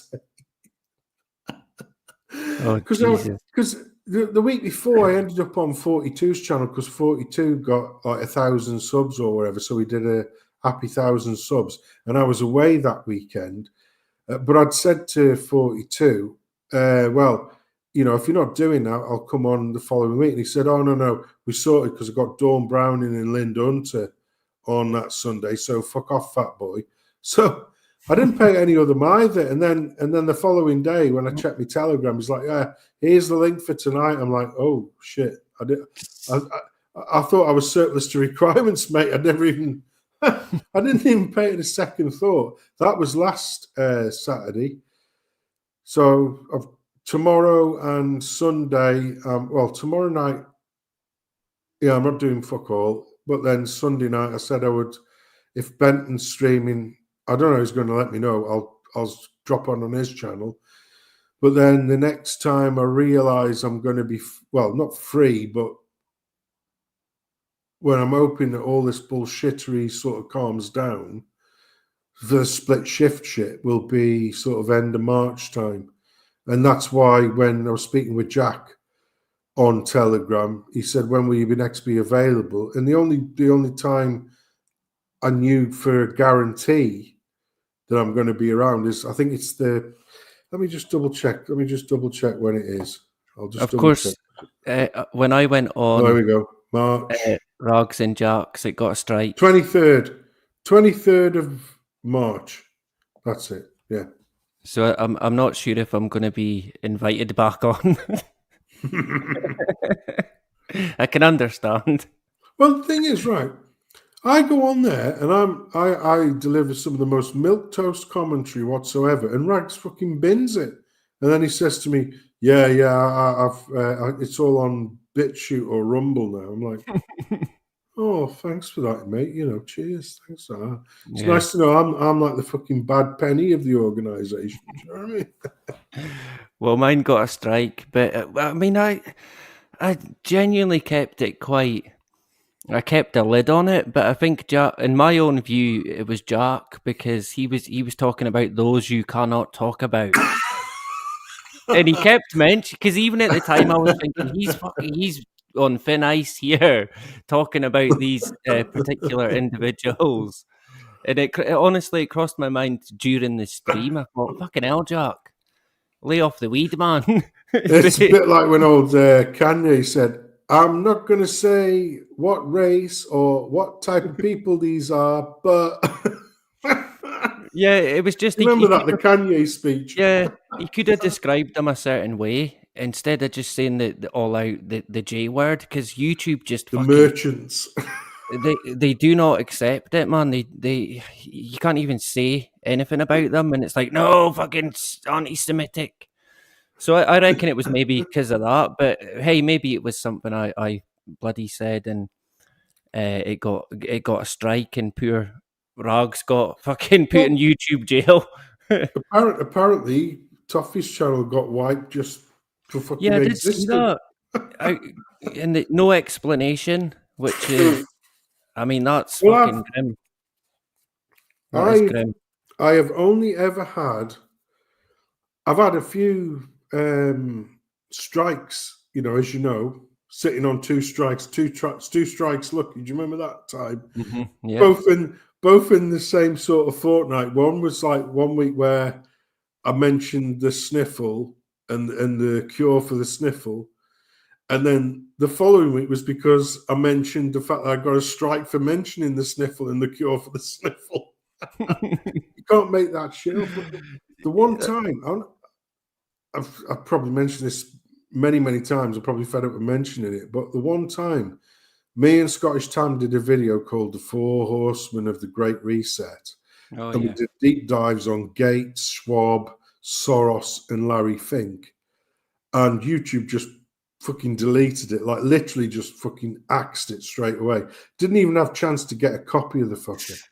And I'd put a fucking age of time in that one, research and shit like that. And they were like, yeah, this is like breaks everything. So we've deleted that video and you're banned for a fortnight, fat boy. All right, okay, cheers, thanks for that. Can I get a cop? No, you can't. Fuck off.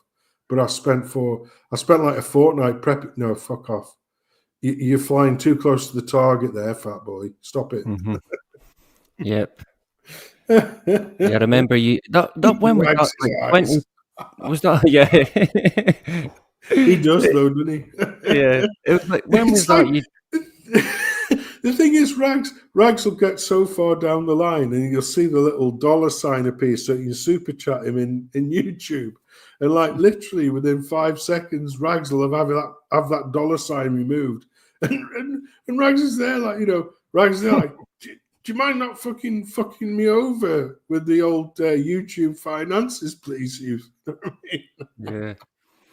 Yeah, they can. I mean, they stripped mine because what did they say again?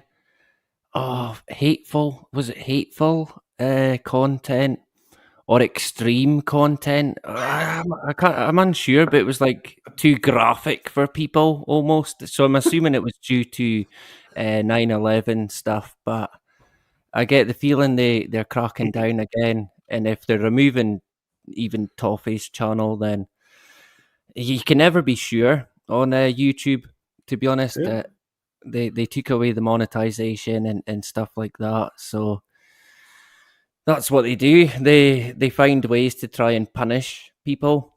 I think they done it to Rogs when he was doing a good thing on taking donations for the guy Sam. And then YouTube fucking shut it down and took the money, I think. Yeah. Yeah, well, like I say, you know, Rags, when he got monetized, I chucked him the odd super chat and everything. When you had your membership, I was a member of that, and YouTube sent me a message saying, "Yeah, this has been cancelled." And I'm like, "Oh, I wonder why that is." And it's like, it's like, and I send you the message, don't I? I sent you, said, "Oh, you've been put on the naughty step again, then, mate." Yeah. It's like, oh, must have been. It's like, Yeah. I'll tell you. Okay, we know what they're like or by now. I mean, when did you make that WEF video? 2021?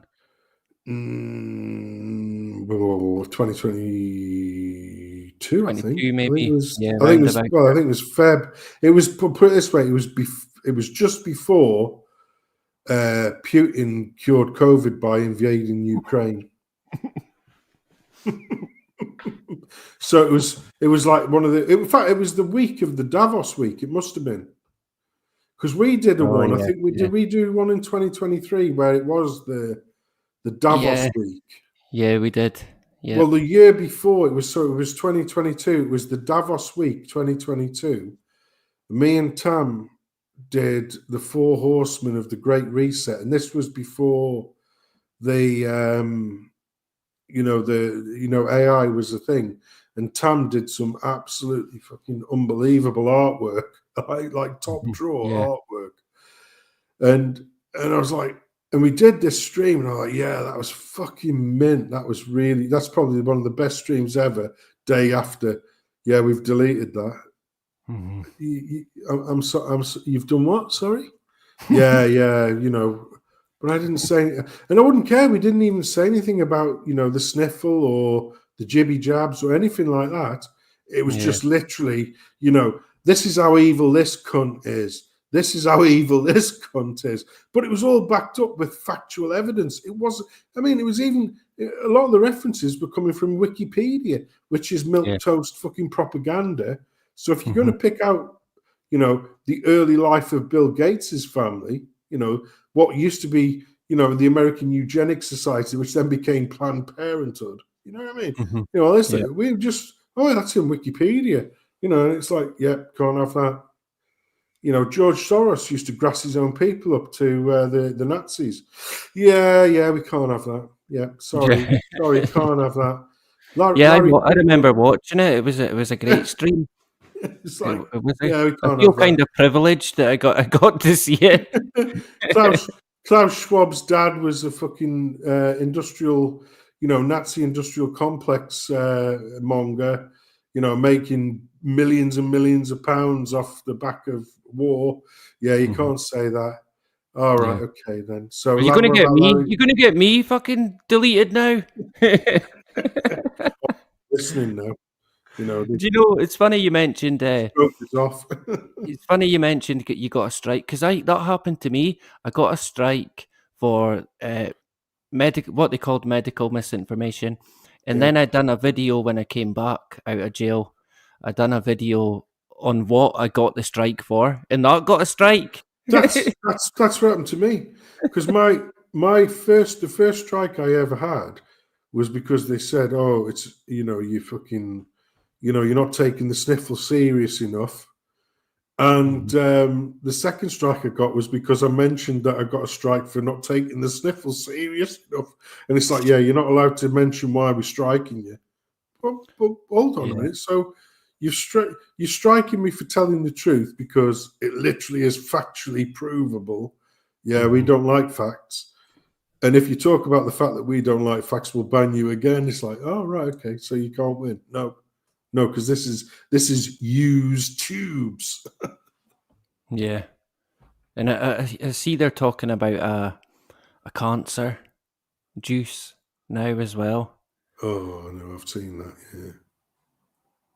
and we're still in January. Well, we're out of January now. Way.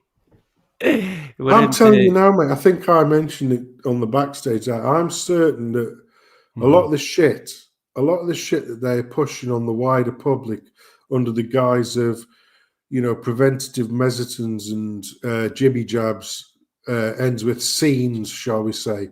Starts with a Vax Hoover and ends with scenes. Yeah, they're all fucking mass experiments because they are trying to find the fucking, you know, the fountain, the actual fountain of youth, because they know the gene which controls aging in mammals. Yeah. The problem is that same gene that controls aging in humans, if you suppress it, it's also the thing that enables cancers to form. So the aging process of the human body is almost like a sort of a mechanism. You know, yes, you're losing out on the fact that you're getting older, so your cells are not quite replicating as perfectly as what they could do. And that's, you know, that's the trade-off versus, you know, but that same process and that same mechanism of aging is actually one of the things that protects you from, you know, from the rogue cells forming into cancers and that. Yeah. So what they're trying to do is they know what this gene does, but they can't suss out how the sort of, you know, the fountain of youth gene, how suppressing aging, you know, if they can, well, put it this way, if they can find the Rosetta Stone of suppressing, you know, the fountain of youth gene, but by also suppressing the rogue elements that would lead to cancer cells forming, you know, then you've got forever Gates, forever Schwab, forever Soros, you know, forever whatever next fucking despotic billionaire is in the wings, even if it costs billions, because you got to think money's not a problem to these people. Money's not a problem as far as the regime's concerned. Money's only a tool to bribe pissants like fucking prime ministers and presidents and shit like that. That's all money's there for, to bribe these weak-minded imbeciles that don't give two shakes of a monkey's toss about the people who they're supposed to be, you know, leading, as it were. So that's all that money's there for. These fuckers would literally, if if you were to grant any of these twats eternal life, but the cost of eternal life is that you fucking blow up 99% of the planet, they'd do it in a fucking heartbeat, because that's how evil these cunts are. Every single one of them. You know? Yeah. If they could live forever on a sort of 300 wide meter patch of land that would last them forever, and the rest of the planet was a fucking ball of flame, they'd do it. They'd do it in a fucking heartbeat, because they're all evil bastards. You know? Mm-hmm. They're all sociopathic fucking psychopaths. That's what they are. Because there's a direct correlation between these sort of uber successful people and psychopathy and fucking antisocial behavior and whatnot. So these sociopaths stroke psychopaths, they elevate themselves because they literally don't give a shit about how many fucking bodies they trample over to get to where they want to be. And the ultimate destination is eternal life.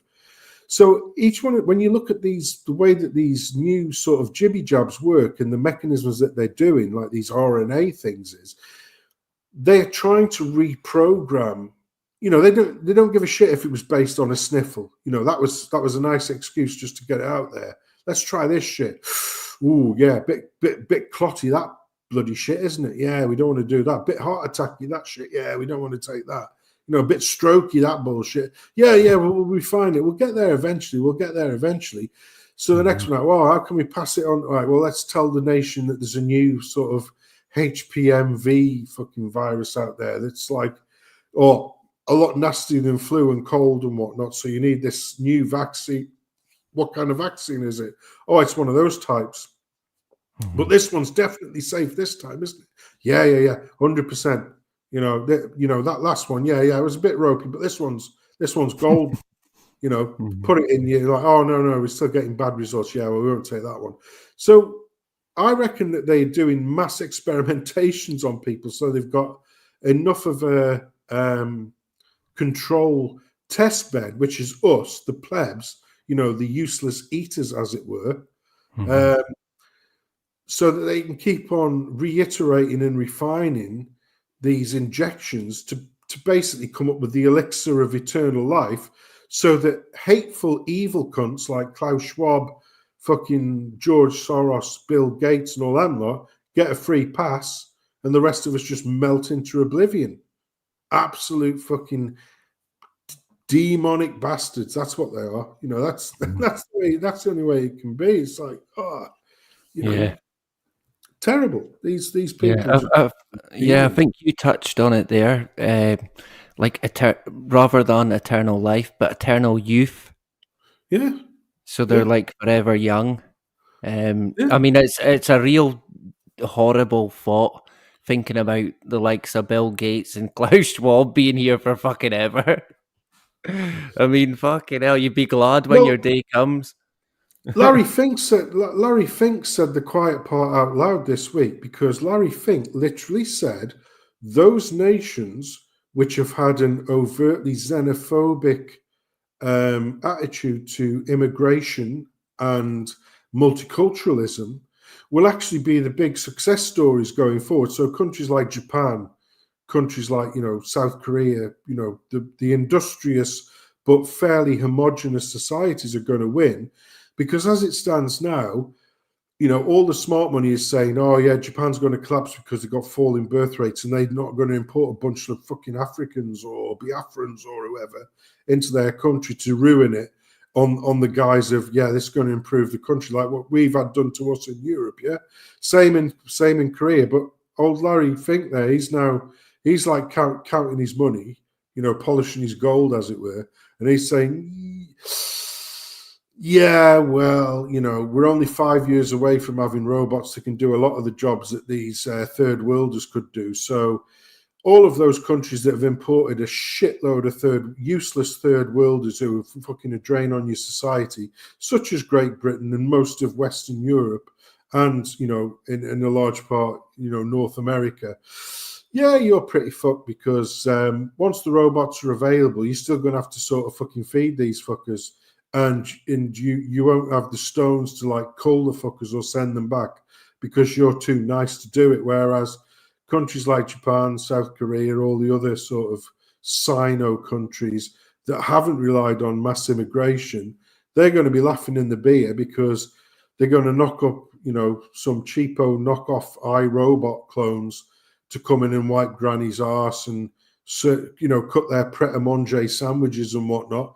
And they're just going to have their population bubbling around at the same level, a reasonable level as what they can sustain now, because, you're not going to get any more land, and you've saturated the population as it is. However, your prosperity is no longer going to be linked to growth, which basically means importing more bodies, because you're just going to get some fucking robot to do all those menial bullshit jobs. People who can, are a bit sort of wiser, a bit cleverer, will be doing the proper jobs. So essentially, you're going to get fucking Robot 3, and you're going to get Robot 3 doing your housework or cutting your garden or, sweeping the roads and whatnot. It would be more like the what's the evil, the body RoboCop. It would be one of them. Ed 109. Yeah. Oh man. Yeah. Okay. I can just imagine it now. You have 20 seconds to comply. Okay, I'm giving you the gun now. You have 10 seconds to comply. I've got the gun. I'm certain it was just a glitch. Yeah, that's right. Yep. Quite a classic. But that's what old Larry Fink was saying, because that's see, that's the fucking the elite's wet dream now, because they are thinking to themselves, yeah, AI is not far off now, robots are not that far off now, so we're about 7.5 billion people too many, so we need to get rid of most of these useless eaters, and we'll keep around about half a billion around just to look after our needs and desires.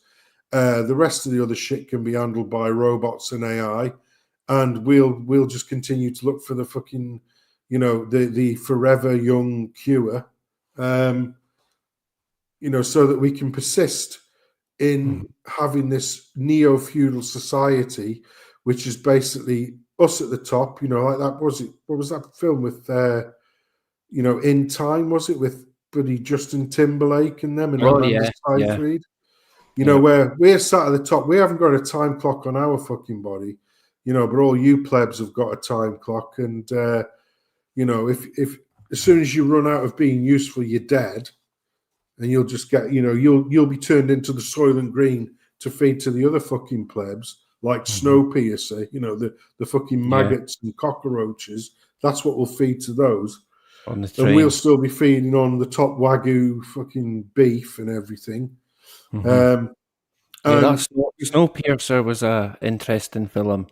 Yeah. And like I say, we'll just sit at the top and do everything. But the big. Did you see Snowpiercer? Yeah. Yeah, with the train. If you haven't, we won't spoil it. But I sort of figured out the relationship between the Ed Harris character at the top of the train and the John Hurt character at the back of the train, sort of quite early on. I sussed that out straight away. I thought, this shit's like, you know what I mean? There's a symbiotic relationship going on here. Not an ideal one, but it is a certain form of symbiotism sort of thing. And the closer they get to the front of the train, the main protagonist, you think, yeah, that's exactly what it is. But that's the likes of your Larry Finks, your fucking George Soros, your Klaus Schwabs, your fucking Bill Gates, all of these, to a greater or lesser degree, Elon Musk's and that as well. Their wet dream is that they get to live forever in laps of luxury, and they just need enough of people around to maintain the robots that does everything for them anyway. Yeah. And anybody who no longer has any purpose, like any human who no longer has any purpose, they'll get rid of you before they'll get rid of a robot. You know, Aye, that's the way, yeah. that's the way it's going. That's their fucking wet dream. You know, Mhm.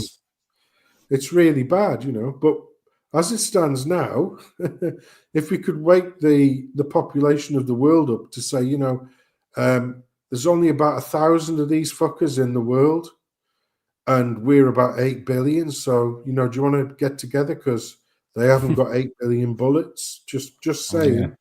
Just saying.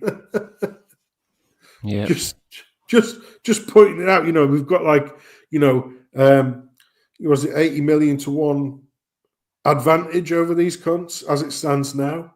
And I don't care if they're behind fucking fortresses or brick walls or whatever.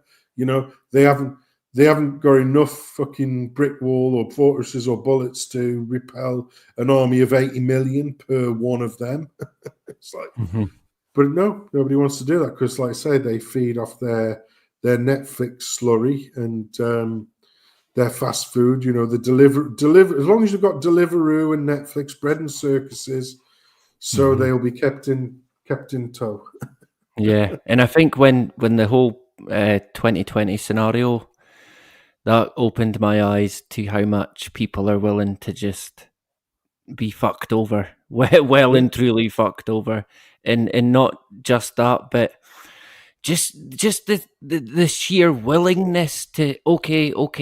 Oh, the TV. Oh, Boris Johnson said wear a mask, so I'm putting on a mask, and it's like, wait, what the? Have you bumped your head, Boris Johnson? I mean, fucking hell, man. Yeah. It really did.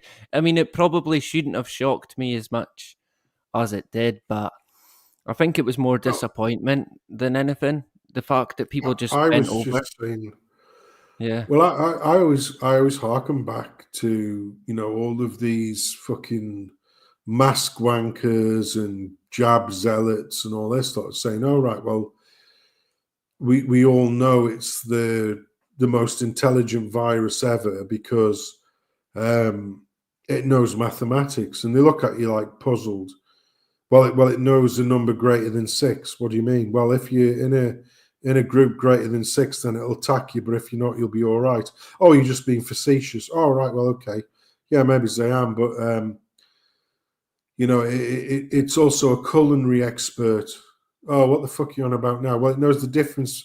When you're in the pub, it knows the difference between you having a bag of crisps or a bag of scratchings and having a sit-down meal, because apparently if you go into a pub and all you want is a bag of scratchings and not a fucking sit-down meal, it'll attack you.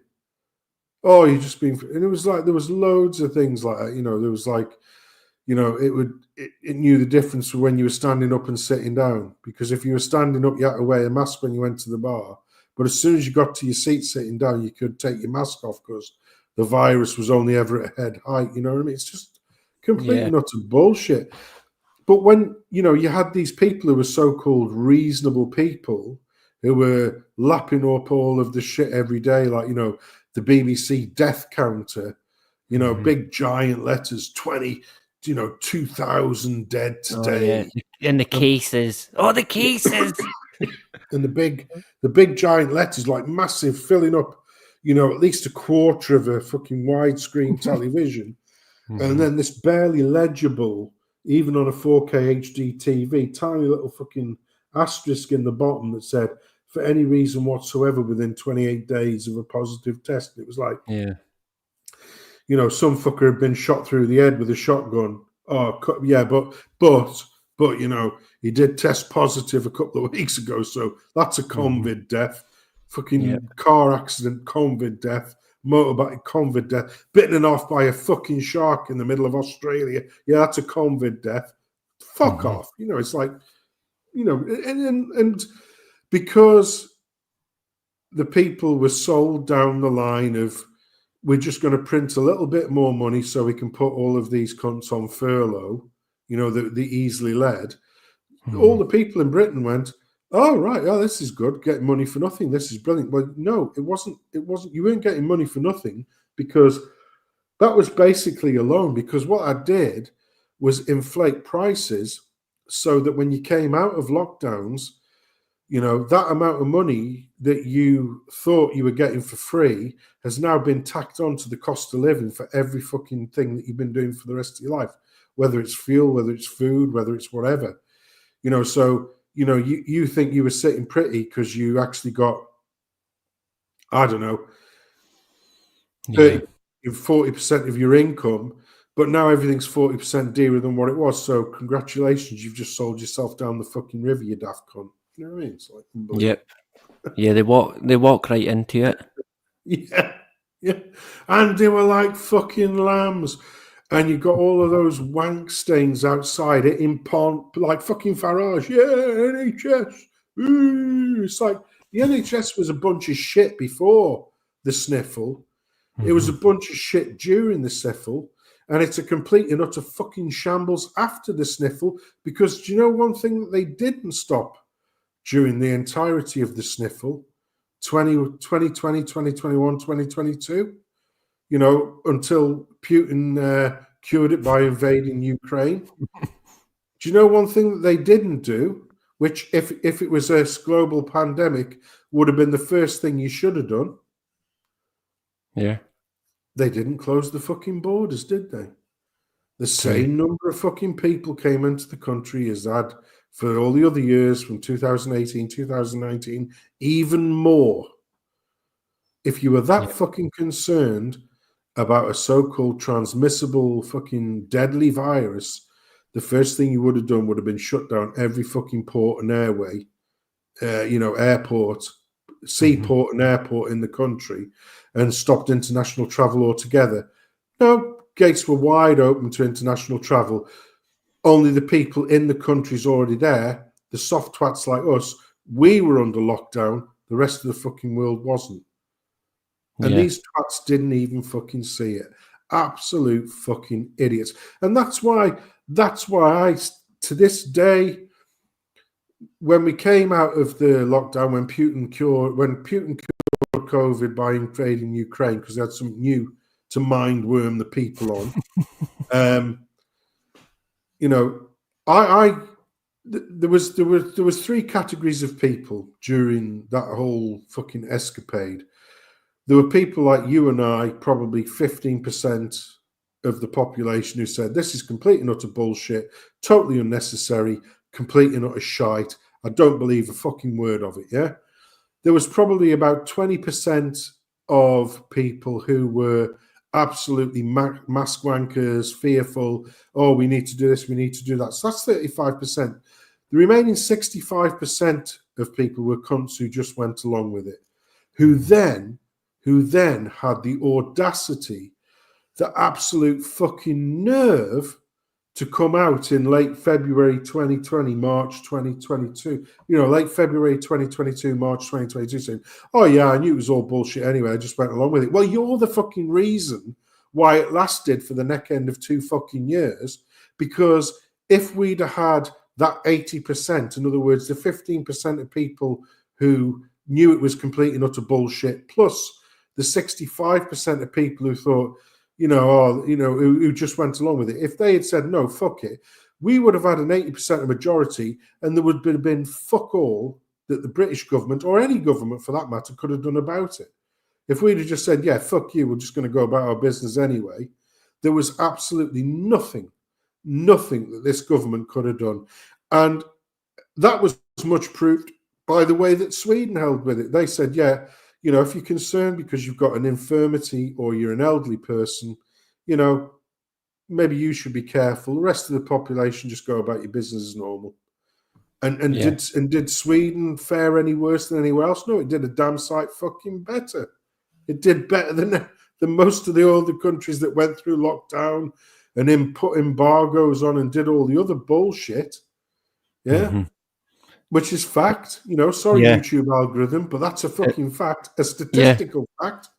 And that's not to mention the effects of lockdown, which are still today with a lot of people.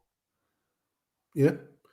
And it also, with all of the school closures that went down, the children that would have been sort of late nursery, early infant school age, they are now fucking best part retards because they left school.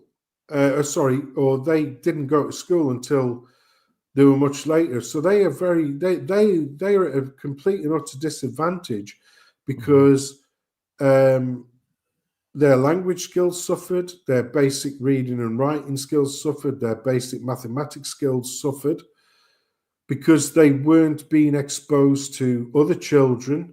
They weren't being exposed to, the indoctrination, as we should call it, rather than education. But, they weren't being exposed to anything like basic numeracy, basic literacy, especially in families where both parents were struggling to work or whatever. Those kids will always be, unless they have some kind of, unless they're an outlier, they will be at a distinct disadvantage. For that one sort of small period of time, the kids that were due to start nursery school or due to start infant school during that period, they're going to be at a massive disadvantage because they didn't develop the social skills that you would get just by interacting with other kids. They didn't develop their interaction with teachers and that. Mm-hmm. And unless you were homeschooling, which, I'd be an advocate of that all the time. If it was possible, if it was physically possible for people to do that and financially possible, those kids have missed out terribly. And who's going to be the safety net for them? Nobody. Nobody's going to be the safety net for them. And that's why I say, that was an experiment on what can we as a government get away with before the fucking populace breaks, and then subsequently, here's a miracle drug that'll mean that you'll never get it. Oh, great, let's have that then. But I got it. Oh, well, when we said you'd never get it, it won't be as bad. Yeah, but I had it terrible. Yeah, well, when you said you'd had it terrible, you're not going to end up in intensive. But I ended up in intensive care. Yeah, well, at least you're not going to die. Well, I died. Well, you were a good person. So Well, I died. at least you went to heaven. That's you can't. As Kevin Samuels would say, you can't make this shit up. It's unbelievable. I know. When you think back, it's quite comical, but it's at the same time, it's tragic. It's not. Yeah. Well, it's comical in the form of tragedy. That's the sad thing. But once again, it's the old adage, isn't it? Fool me once, shame on you. Fool me twice, shame on me. Yeah. And I don't, whatever the next thing might be, the next scare tactic might be, I have no doubt in my mind whatsoever there'll be that same core 15% of us who hopefully maybe it's 20%, 25%. Hopefully we've managed to red pill enough people not to believe that bullshit anymore. Mm-hmm. So let's just say we have 25% on our side. You're still going to have that staunch 10%, shall we say, of idiots who are just going to go along with the system because the only knowledge they get is from watching the Idiot Lantern constantly tuned to BBC propaganda. And then the people in the middle will just go along to get along because if there's a free handout in the offing or if not rocking the boat means they don't get sacked or whatever, they're just going to do it because they're all spineless bastards. But like I say, it's all good and well saying that, oh yeah, I did this, I did that. But then that was the most hateful thing. I have more respect for the 15, 20% of people during lockdown who were absolutely convinced that it was the worst thing ever and that we needed to do every single thing that the government said because they believed in what they were saying. Mm-hmm. The people who just went along with it, they are the fucking problem because, like I say, if the government didn't have their support and they didn't just see it as a means of, dodging work for a few months while getting paid, if they'd have just turned around and said, yeah, fuck this for a game of soldiers, because further down the lines, we literally are going to pay for this in one way or another. Yeah. If they'd have done that, the government could have done a fucking thing about it. Like I say, we're in a country of, allegedly 65 million. And how many of the ruling class is there? 1,000 at max? You know, Yeah, so yeah. 65 million to 1,000. Fuck those fuckers. You know what I mean? It's interesting you mentioned there about a percentage of people, because they kind of only need to trick so many people, and Yeah. and then it works from there. And I tend to think, I wonder if we can somehow copy that in in terms of reaching enough people. What percentage would be enough? I don't know, because if they can do it without getting everybody on side, maybe we can Yeah. somehow But that's well. replicate that in some way. Well, we could do if the thumb was off the scale when it came to things like social media, etc. I mean, you know, why are you demonetized? Why is Rags demonetized? Why did I get a video lifted? Why was Toffee's channel fucking blown away? Because there's always a thumb on the scale. We don't have the same voice as the sort of no marks who are pushing the regime. I could come on YouTube and do, you know, have graphic material advocating arse sex and fucking various fucking banditry and bean flicking and fucking LGBTisms of the most debauched kind. YouTube wouldn't bat an eyelid. In fact, they'd be cheering it on. They'd be giving you the little dollar sticker in your chat as soon as you got 2 fucking members. Yeah. But because we're against all of that, and because we're against the woke, and because we're against the fucking globalist regime and the narrative, we need to be shut down. So that's what they're always trying to do. They've already got the mainstream media in their back pockets. So the only way that ordinary people will ever see any kind of realism is if they happen upon channels like us, you know, and people in our circles. Hence why those channels are continually being targeted, demonetized, shadow banned, because they know that what we are saying, you know, is a hell of a lot closer to the truth, shall we say, than the bullshit they've been pumping to people 24/7 for the last God knows how long. You know what I mean? Yeah, totally agree. Yeah, it's quite incredible thinking back what we all went through. And if there was ever an incident that proved a particular occult group runs the world, I think it was 2020, because the whole world was in. Okay, Sweden might have escaped lockdown, but they still put the juice. They all still rolled out the juice, and Yes, they did. so it's like, I mean, it was clear I was quite taken back by how much control. I mean, I knew they were operating the world, but to see it in play, it was like, fuck, you know. There was a, you know, and how many people who you believe, shall we say,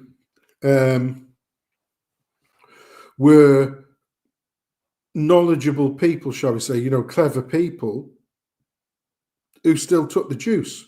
You know, one of the classic examples, Peter Hitchens.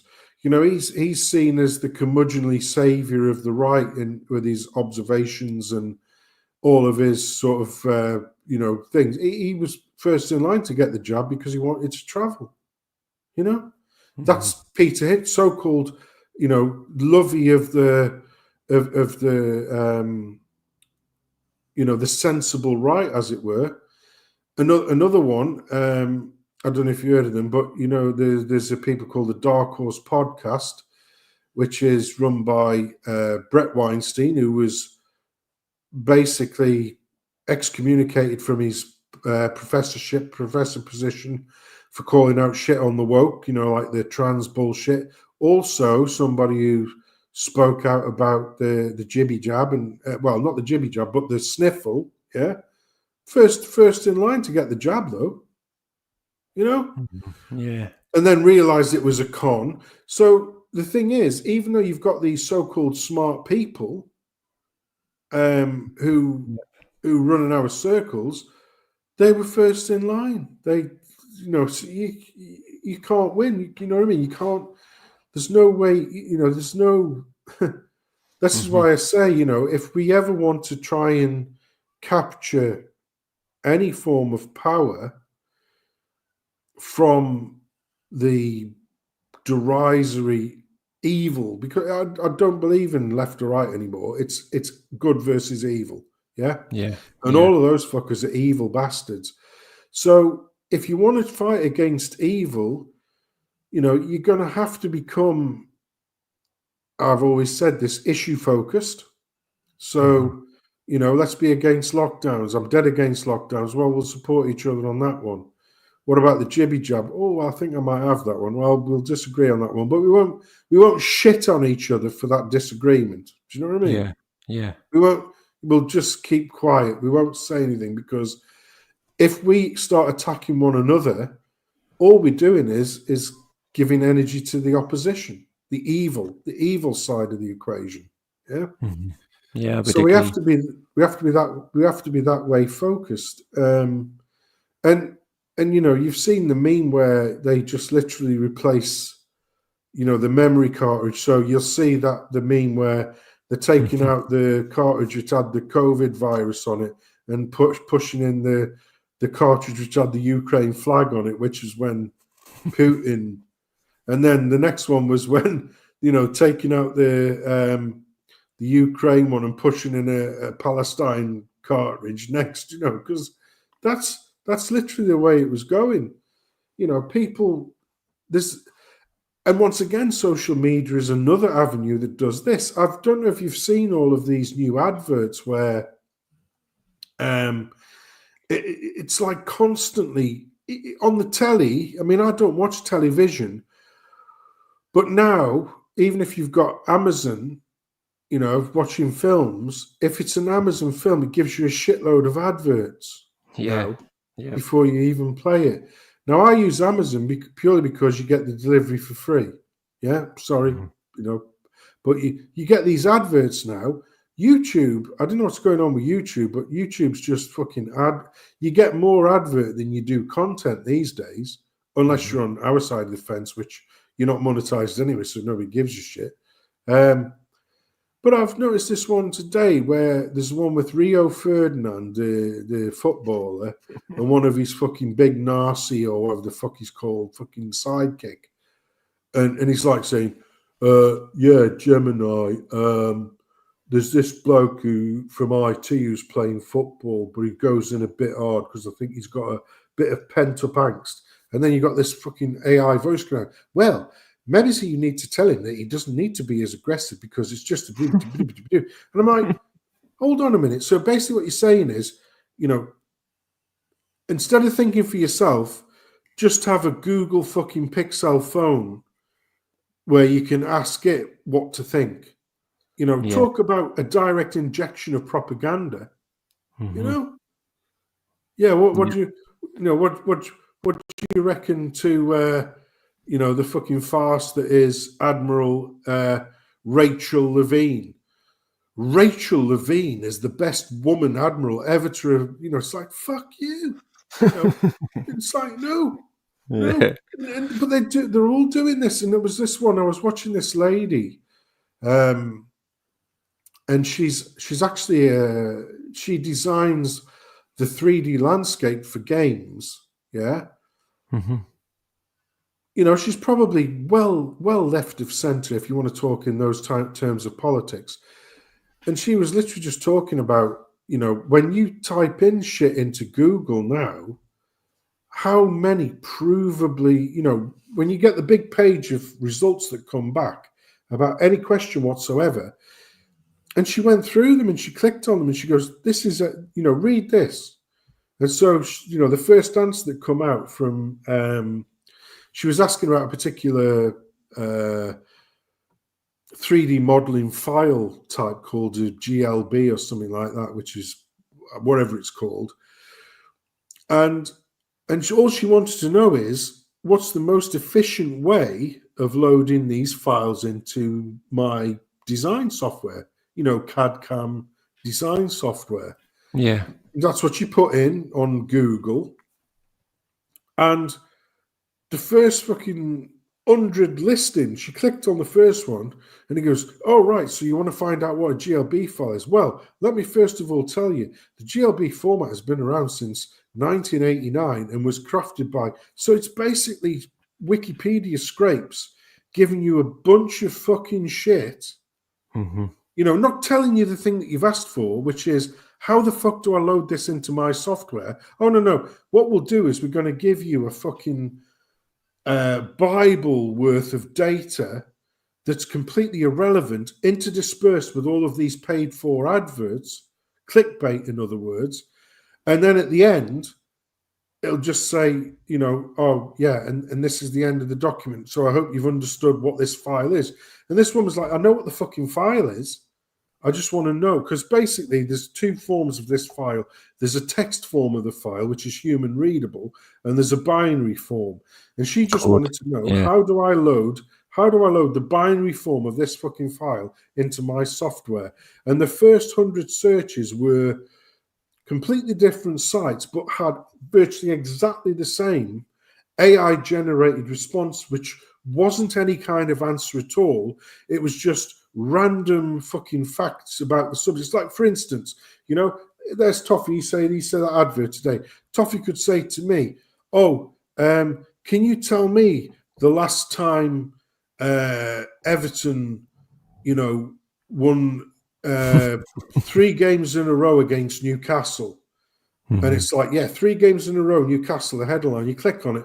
Yes, football was invented in England in 1849 and, you know, it's used predominantly with a round ball that's kicked up and down a field of around about 100 yards.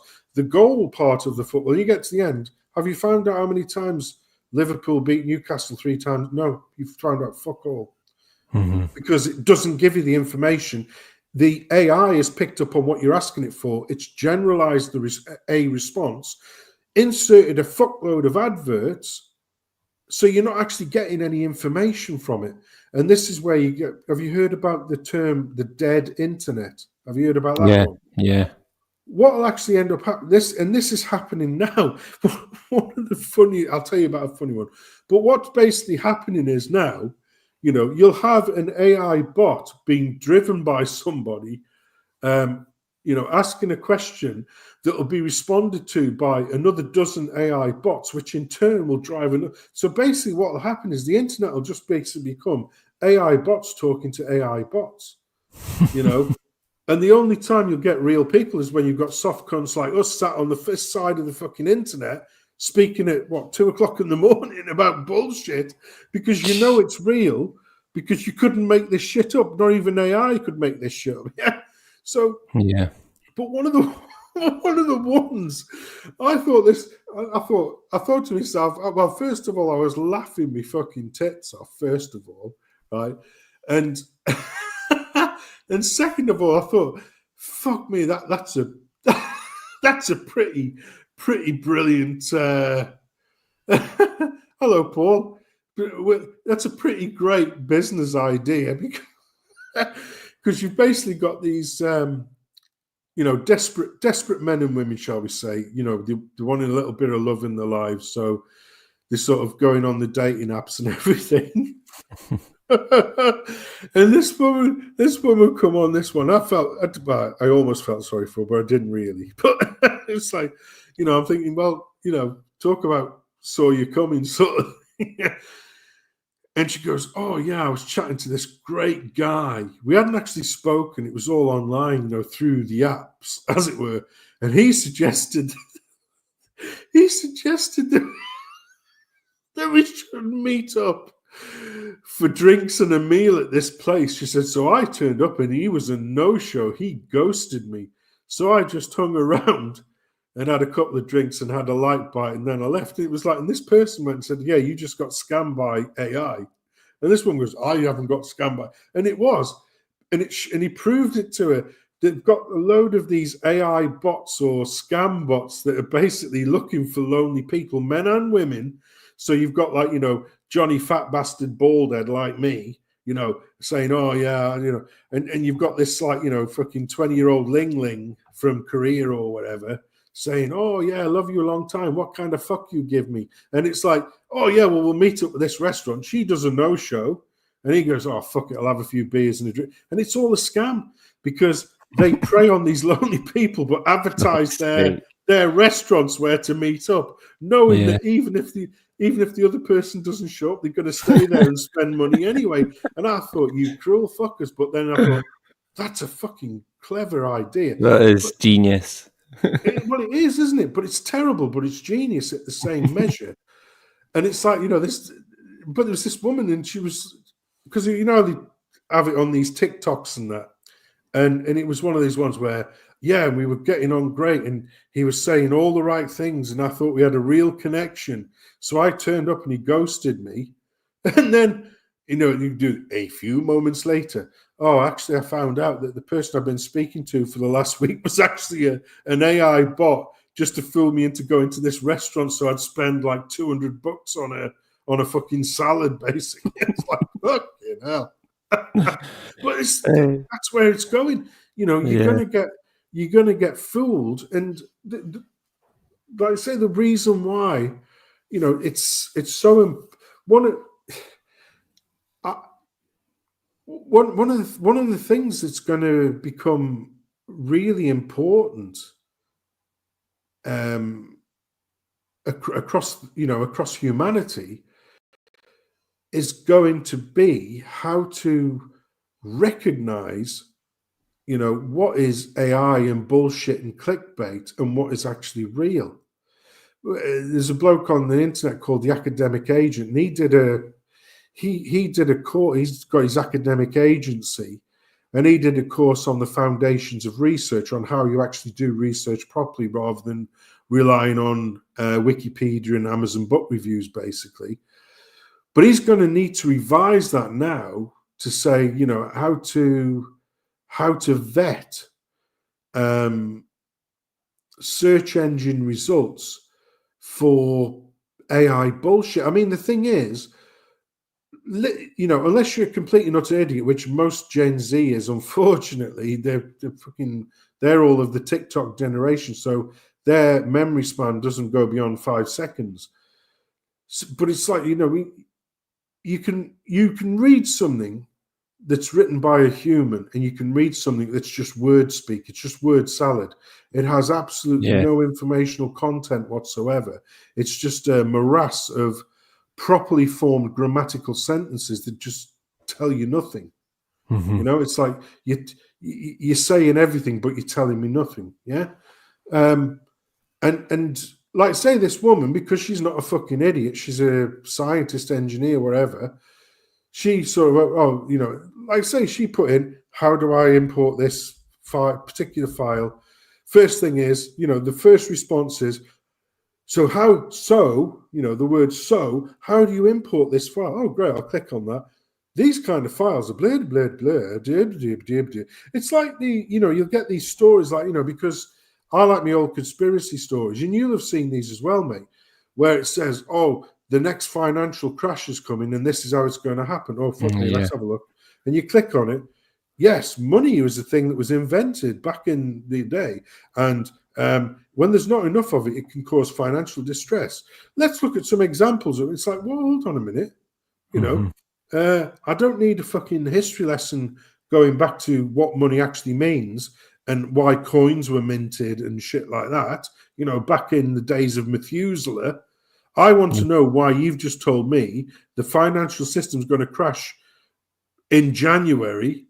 Why is it going to? No, they never tell you that, because that wasn't. that was the hook to get you to click on the thing. So now I'm looking at these, these headlines. Unless it's people I know, like yourself or other content creators who I actually know, everything that pops up in my stream, I just assume, that's fucking AI. Even if it's it may sound even interesting, or I might even have a decent thumbnail, not some kind of rando generated shit with some stupid doe-eye bitch face on the front or useless soy boy fucking neckbeard image, which has clearly been generated from an AI algorithm. So, they might have something relatively decent, and you'll click on the link. and it'll start off. So you want to know why crypto is going to I'm like, oh, for fuck, this is just AI again. And the best ones are the adverts, not so much on YouTube, but if you watch people who've sort of taken the leap and gone to Rumble, yeah. If you go onto Rumble and you click on a stream or a channel, they'll give you two sort of quick succession, one after the other, 5-second adverts, and then interspersed within the remainder of the program will be the odd 5-second adverts, but they are generally just the 5 seconds, so it's not too intrusive, and you can just skip them anyway. But the first one it'll be like this American accent, but it's a deep American accent. It'll say, scientists baffled about how me save you energy on this great new invention. No, this is not a Chinese AI bot speaking American to you about this new heat-saving device thing that we've created here for free. It's like, fuck you. It's like, there's nothing real. Nothing's real. Everything's shit. The only guaranteed way you'll know if people are not speaking shit is when they've got a proper fucking accent, like Toffee, like you, like me, where we talk like in our own native accents, and it's not going to be some sort of, you can tell it's American, but it's a very refined, fine American. But when you hear the words, it's broken English, but spoken with a fucking proper American accent. So it's basically some Chinese sort of text to, Chinese to English text thing pushed into an AI bot that's gone through a vocal thing, and that starts off, American people, good like me, because me have energy you don't have. Yes, I'm real American, honestly. You don't. It's like, it's fuck you. You AI cunts. I want nothing to do with you. So now it's literally, I can pick these fucking adverts, like not the adverts, but streams where it's like, oh, that's interesting, because I am like music in particular, like music, So some music thing will come up. Oh, that sounds interesting. I've listened to that. It'll be like, how Bach used chromatic mediance in this particular piece of music, and it's like, oh, that'll be interesting. So you click on it. Yes, music was invented. Oh, fuck off! I don't want to understand how music was invented by these fucking Franciscan monks back in the 14th century. This is a fucking complete and utter irrelevance. You've drawn me in because at some point there'll be some cunt advert with some American accent saying, me, howdy, me have energy you no have. It's like, sort of, fuck you Chinese fucking bot cunts. I've noticed. I can tell if I'm reading if I read an article, I can tell straight away if it's AI or a human. And it's just recently I've sort of developed it. And there is actually websites you can put information into it, and it'll tell you if it's AI or not. Yeah. Because the college made me aware of that. They were like, "Look, if you use AI, we'll know it's AI." And it's like, well, you can tell anyway. You can tell, man. You can tell how a human speaks. It is, yeah. And it reminded me of, the comedian Bill Burr. Do you watch him? Yeah. Oh man, he's really funny. He's quite brutal, but it's funny. And he was there's one of his shows on Netflix. He's talking about how he talks about he's getting a blow up doll or like a blow up sex doll, and everybody's laughing like blow up doll, and then he mentions like a sex robot, and everybody's dead silent. like they're intrigued by it, like, right, okay. But when he said a blow up doll, it was like laughed at, like it was stupid. But when he mentioned the robot, it was like a dead eerie silence, like an interest to it. And that's on his Netflix show. I think quite recent, but he's quite a good comedian. There's not many. There's not many out there that'll fucking go right to the bone. Robot Ling Ling, you know what I mean? It's because that's the way it's going, isn't it? Because they were talking about there's some statistic where by 2035, 45% of women. Why they just say women? Because obviously it's going to be the same for men, isn't it? 45% of women are going to be unmarried, single, and with no kids. Mm-hmm. Yeah. So I mean, obviously, if that's 45% of women, then it must be 55% of men, then, mustn't it? You know, if you're looking at it in those types of statistics, yeah. And it's like, well, you know, in in 10 years, if you've got like a relative replica sort of companion that, you know, you just pull out on high days and holidays when the mood takes, and you can stick her away in a storage cupboard and not fucking moan at you all day. You know, most blokes are going to be sat there going, well, that's a pretty sweet deal, isn't it? You know, it's like beep. Hello, what kind of fuck you give me today? It's like, you know, if you've got a programmable ling at your beck and call, it's like, oh, you know, absolutely. But the thing is, that's because standard relationships have been so demonized, and you know, especially in the West, yeah, that, you know, this is now the path of life. You know, you either you abstain, you don't bother, or, you know, what's the alternative? It's just, but it's such a tragedy when you think about, you know,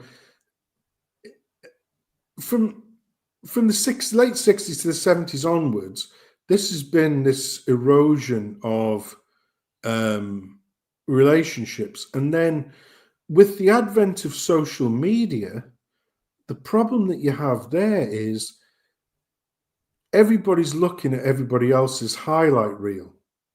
Yeah. So when you look at somebody's fucking Facebook or somebody's Instagrams or whatever it is, they're not showing you the days when, you know, they've got the shits or they've got flu and they look like fucking red-nosed arsehole.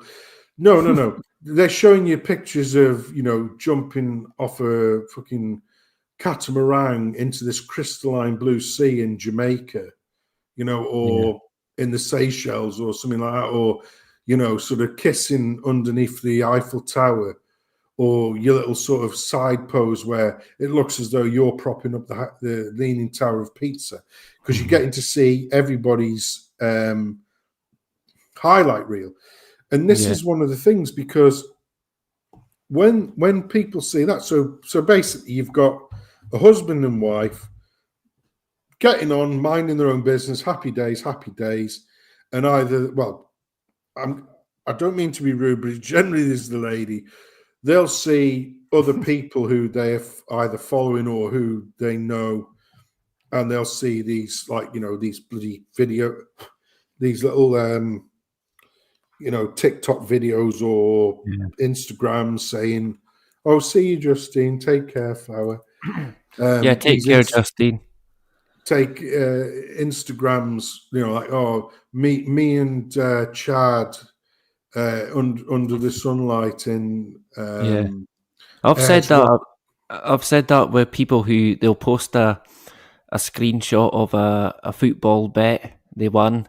And it's like, well, show us the ones you fucking lost. Yeah, exactly. Because, like I say, comparison, this is the God's honest truth. Comparison is the thief of joy. Comparison is the thief of joy. Because if all you do as part of your life is compare, and it's not even, you know, I don't envy anybody anything like physical, like, you know, how many homes they've got, what car they drive.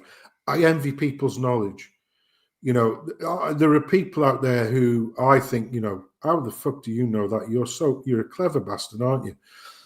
I wish I knew that, you know. That's the only thing I envy, knowledge. It's not tangible shit. You can't sell it or buy it. It's just, you know, oh, that's, or, you know, John Williams. Fuck me. How did you do what you do? You know, I know you've had 90, well, you know, 70 years at it, but, you know, I could never even dream of doing shit like that, you know, which is great, you know, because you're a fucking once in a generation type occurrence. But people fail, you know, these things, these three things, yeah, I live by quite happily. Life is a mirror, it's not a fucking window, yeah. Comparison is the thief of joy, and never ask me a question that you don't want the answer to, because I will fucking tell you the truth, yeah. Those, you know, those are rules to live by. So when you get these, like these, when these applications came out, all of a sudden, you know, you've got a disparity, because unfortunately, and it's given a derogatory term, but it's called hoflation, where relatively ordinary I don't want to say this out of mate because I'm an ugly bastard, but ordinary looking women will be only targeting the sort of top 5% of the Chads, you know, the Tyrones, the Chads and everything, yeah? Because all they ever see is Jennifer Aniston's doing this week, and fucking Courtney Cox is doing this week, and Taylor Swift is doing this week. So therefore, all women have to have those same markers, if you like, yeah? Yeah. So you've got 85 to 90% of the women targeting 10 to 5% of the men, and everybody else is being left out. So it's creating this like vacuum. And in the end, what's happening is men are deciding, yeah, fuck it, we're just going to, you know, don't care anymore. You know, it's just the juice is not worth the squeeze anymore. Why am I going to invest, you know, 20 times more effort and shit in trying to secure a relationship than, you know, for a woman who's like 5 times less going to be, less faithful, or however you want to term it, than my grandmother, you know, because they didn't have those pressures of always being on this immediacy of social media, you know, because people tended to meet other people who lived in their local areas, you know, and the only people you saw on television were the glitterati, and everybody knew, yeah, well, they fucking live in Hollywood and I'm in backwoods Montana, or I'm in fucking, you know, Selly Oak, Birmingham, or, you know what I mean, Motherwell in Scotland. You know, it's like, you know, I know my fucking place. But now, because of social media, every fucker thinks that they are the next fucking Kanye. Everybody's the next fucking, you know, Robbie Williams. Everybody, I'm the next Taylor Swift. I'm going to be the next, you know, fucking Girls Aloud member, or, you know what I mean? So everybody have these fucking grand delusions, and all that's leading to is a society of mass disappointment. And you can tell that it's mass disappointment by the correlation between people using social media applications and people taking on fucking antidepressant medication. There's a direct correlation between them, because the more that people focus on everybody else's highlight reels, you know, in other words, the shit that people post on social media, which is only their life highlights, none of the shit, you know, like, oh, I got turned down for a job today. They don't put that fucking up there. It's like, yeah, I got the job of my dreams today. Oh, fuck, I've not got a job of my dreams. I'm still flipping burgers at McDonald's. I'm depressed now. Doctor, give me some meds so that, you know, I feel slightly less fucking depressed. Oh, yes, I'm happy to give you those Rockefeller-based medications. Here you go. You know, it's like, it's like, so you, and it's so sad. It's so sad. So it's going to come to a point where, you know, we will end up, I'm telling you now, if nothing changes, we will end up in a position where, and this is exactly the higher ups want, where, you know, we will live in a society, a 100% individualistic society. Men and women will no longer need to come together because kids will be born out of the pod. Yeah. And that is the fucking globalist wet dream. You know, we'll keep women around because we need their DNA. We'll keep a selection of men around because we need their DNA.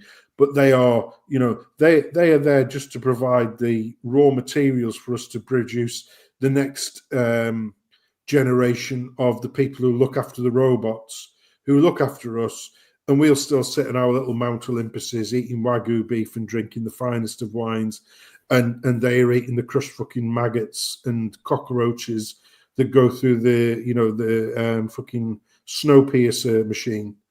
You know, he's your chunk of fucking mashed maggots today. There you go. Enjoy that. But that's, you think I'm lying, but that's the elite's fucking wet dream. You know, to have a completely 100% dependent populace that literally get basic sustenance, who are necessary for nothing more than fucking greasing the cogs on the robots that are now doing all the good jobs, because humans have now become sub-robot as far as the elites are concerned. It's a hellscape. Yeah, But that's I the way don't. we're going. Yeah, I couldn't. I wish I could disagree, but I can't. It's Right. trust Sensum to bring all the good news. Am I wrong though? I'm not right. I'm just, and the hell of it is, you know, I'm just saying words.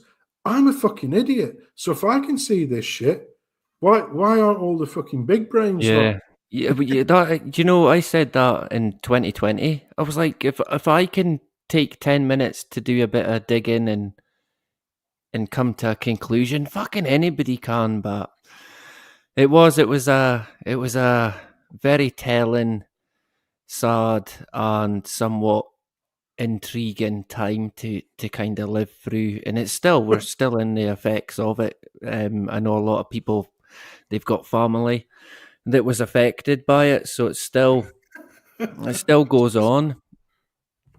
But it's been great to have you back on. I'm cautious of the time because we're I know we've run on a edging. bit, but it's been, I'll tell you what, it's been a good one. You can tell I haven't waffled for a while because I've done it for, I've overspent my welcome. You've been on fire tonight. You've done great. I think it's been good for me to not just be 4 hours of me, because I'm gonna try and make it less me, just me. So hopefully I can get more. It was people great on. having Mark on. That's why I stayed. While Mark was on, I sort of let him have his bit. You know what I mean? So because that was great stuff. Once again, you know, there's Mark, ordinary bloke, but you can't not see fucking patterns. Do you know? It's Exactly. It's like a checkerboard. You know, it's like, oh, look at this here. There are no checkerboards, but it looks like a checkerboard. Like no, there is no pattern. There is no. It's a plain piece of paper. There is no pattern. Yeah, fuck you. Yep. Yeah, so Okay, it's been great having you back on. I think, what are we, nearly 5.5 hours? So I'm going to be in the doghouse, man. All good. Yeah. Hey, it's been great. I've enjoyed it. It was great to have Mark on, and it's great to have you back on. And we'll definitely get Bart and Jerry. And of course John, do you have you heard John from as well. Yeah, John not Walters, recently. yeah. What I'll do is I'll send him a message tomorrow, and hopefully we can get either John or Bart in February. Then in March we'll try and get Jerry back on. If you give, like I say, I keep a track of Telegram. So if you have a specific date in mind for John or Bart or whoever, I'll do my utmost to be available. I might not be at my own gear or my own setup, which is what happened when I did the stream with 42 a couple of weeks ago, which I was shitting it because I was actually using headphones and a mic, but they weren't mine, so I wasn't sure how they would react. But seem to work okay. So even if I'm up and down the country, I should have the means to be able to get online at least. Cool. But I just, give me a few days, whatever, like you say, if you organise something, I'll make sure I'm available. I would very much like to speak to John Waters, because throughout the whole of the scamdemic, John Waters was one of the only voices of reason out there. Yeah, he's a good wise head on his shoulders. That's for sure. Absolutely. Yes, I think that would be great. I think you would bring good questions to the table, and I can just pretend my Wi-Fi dropped out and let you run with it. No, of course not. All right, mate, I'll let you close up then, mate. Yeah, I'll get it pinned. Is there anything you want to mention before I take you away? I've got nothing, because, like I say, this was completely off the cuff, because I checked my Telegram. You happened to be on Telegram at the time. You said, "Are you about later on?" I said, "Yeah, I can be. I've been on too much now for you. You're probably fed up of me straight away, so that's a good thing." But yeah, like I say, this was completely impromptu. As far as I'm aware, unless you tell me otherwise with regards to John or Jerry or Bart, my next official streaming engagement is with Jack and Rags on the 23rd of March. Yeah, Sunday, the 23rd of March, allegedly. Cool, good man. So I'll take you out, and then I'll play my well, it was meant to be an intro, but I was worried that the stream would get taken down. I think you're safe now, mate. Yeah, that boat sailed. Okay, mate. Cheers. Good God man. bless everybody in the chat. Thank you for tolerating my utterances, but there might have been the odd nugget of golden knowledge in there. Hopefully so, anyway. Yeah, definitely. Cheers, Sensum. So that was great having Sensum back on and having Mark on. I've been wanting to get Mark on for, well, ages now, and we tried before pre-record, and in my, oh man, the issues I had. Honestly, I thought my laptop was going to spontaneously combust. Is that how you say it? We'll go with that. And it was just all things happened at the same time. So we kind of rescheduled it. And I think Mark, on the off chance, thought I was just on my own.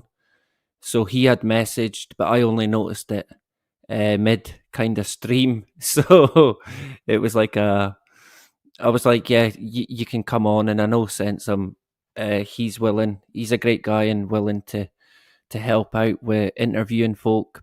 And yeah, it was great to have Mark on. He covers a lot of stuff in regards to the planes, the data, in regards to the data. And it can be a bit, it's slightly complicated. So it's good to get Mark to explain it, because if I try to explain it, it won't work, right? Because it's me. So it was great to get Mark, and I think we'll get him on again, and I'll look to get more guests on. A guy, Chris, a Scottish guy, who knows the so-called justice system in Scotland quite well. So I've spoke to Chris already, and I'll be getting him on at some point, and that'll be a great stream. And I think Toffee as well. I think maybe a stream would be due with Toffee and Sensum, definitely in the future. So lots to get done. Hey, we've got plenty of time, right? Touch wood. Touch wood. We've got plenty of time. And apologies if we never got to you in the chat. So it was great to see Toffee. Much appreciated. Nathan as well. I hope you're doing well, Nathan. Nathan and Penny. Oh, Linda. Good to see you, Linda. Anglo as well. Great stuff. Good to see you. Ross, have you got the fog? We had, there was one of the days recently, it got really foggy. And then within about an hour, it was gone, man. Completely gone. And I was kind of shocked, to be honest. It it just I know fog, it disappears eventually, but it was the speed, man. It just came and then it was gone. It was like, quite strange. So we might pick up on that again. Ross and Sensum, great to have Sensum. Oh, Dawn as well. Good to see you, Dawn. Great to have Sensum back on, and Paul as well. Good to see you, Paul and Sue. Jacqueline as well, who I noticed at the start. Thank you, Jacqueline, for joining. Anglo, Ross, Linda. So what I'll do is I'll play the video. It's probably going to get copyright, so I'll probably cut it out of the stream after or tomorrow. So it's the only time you're going to get to see it on YouTube. It'll probably go up on Odyssey and maybe Twitter as well, because they're cracking down on YouTube. Hey, we know the game that we're in anyway, so hey, what can we do, right? So I hope everyone has a good weekend, and like I always say, get out there, enjoy yourself. Don't let anybody get in your way. Do not live in fear, man. Don't eradicate fear completely. You can do it. You can do it. And nobody gets in your way, man. Nobody! No matter who they fucking think they are. Nobody gets in your way. No fear. Do what you need to do. Go with your gut instinct. It will not let you down. And like I always say, no matter what, no matter where, do not comply. And that is about it. Bye-bye. 3, 2. Oh, man. More debris falling from a nearby building, the World Trade Center. We're at West Broadway and Barclay. Very difficult to breathe here, but look around. This must have been ground zero where this thing blew up. Car after car after car, buses, completely obliterated and burned straight down to the steel. This thing blew up. Car after car after car, buses, completely obliterated and burned straight down to the steel.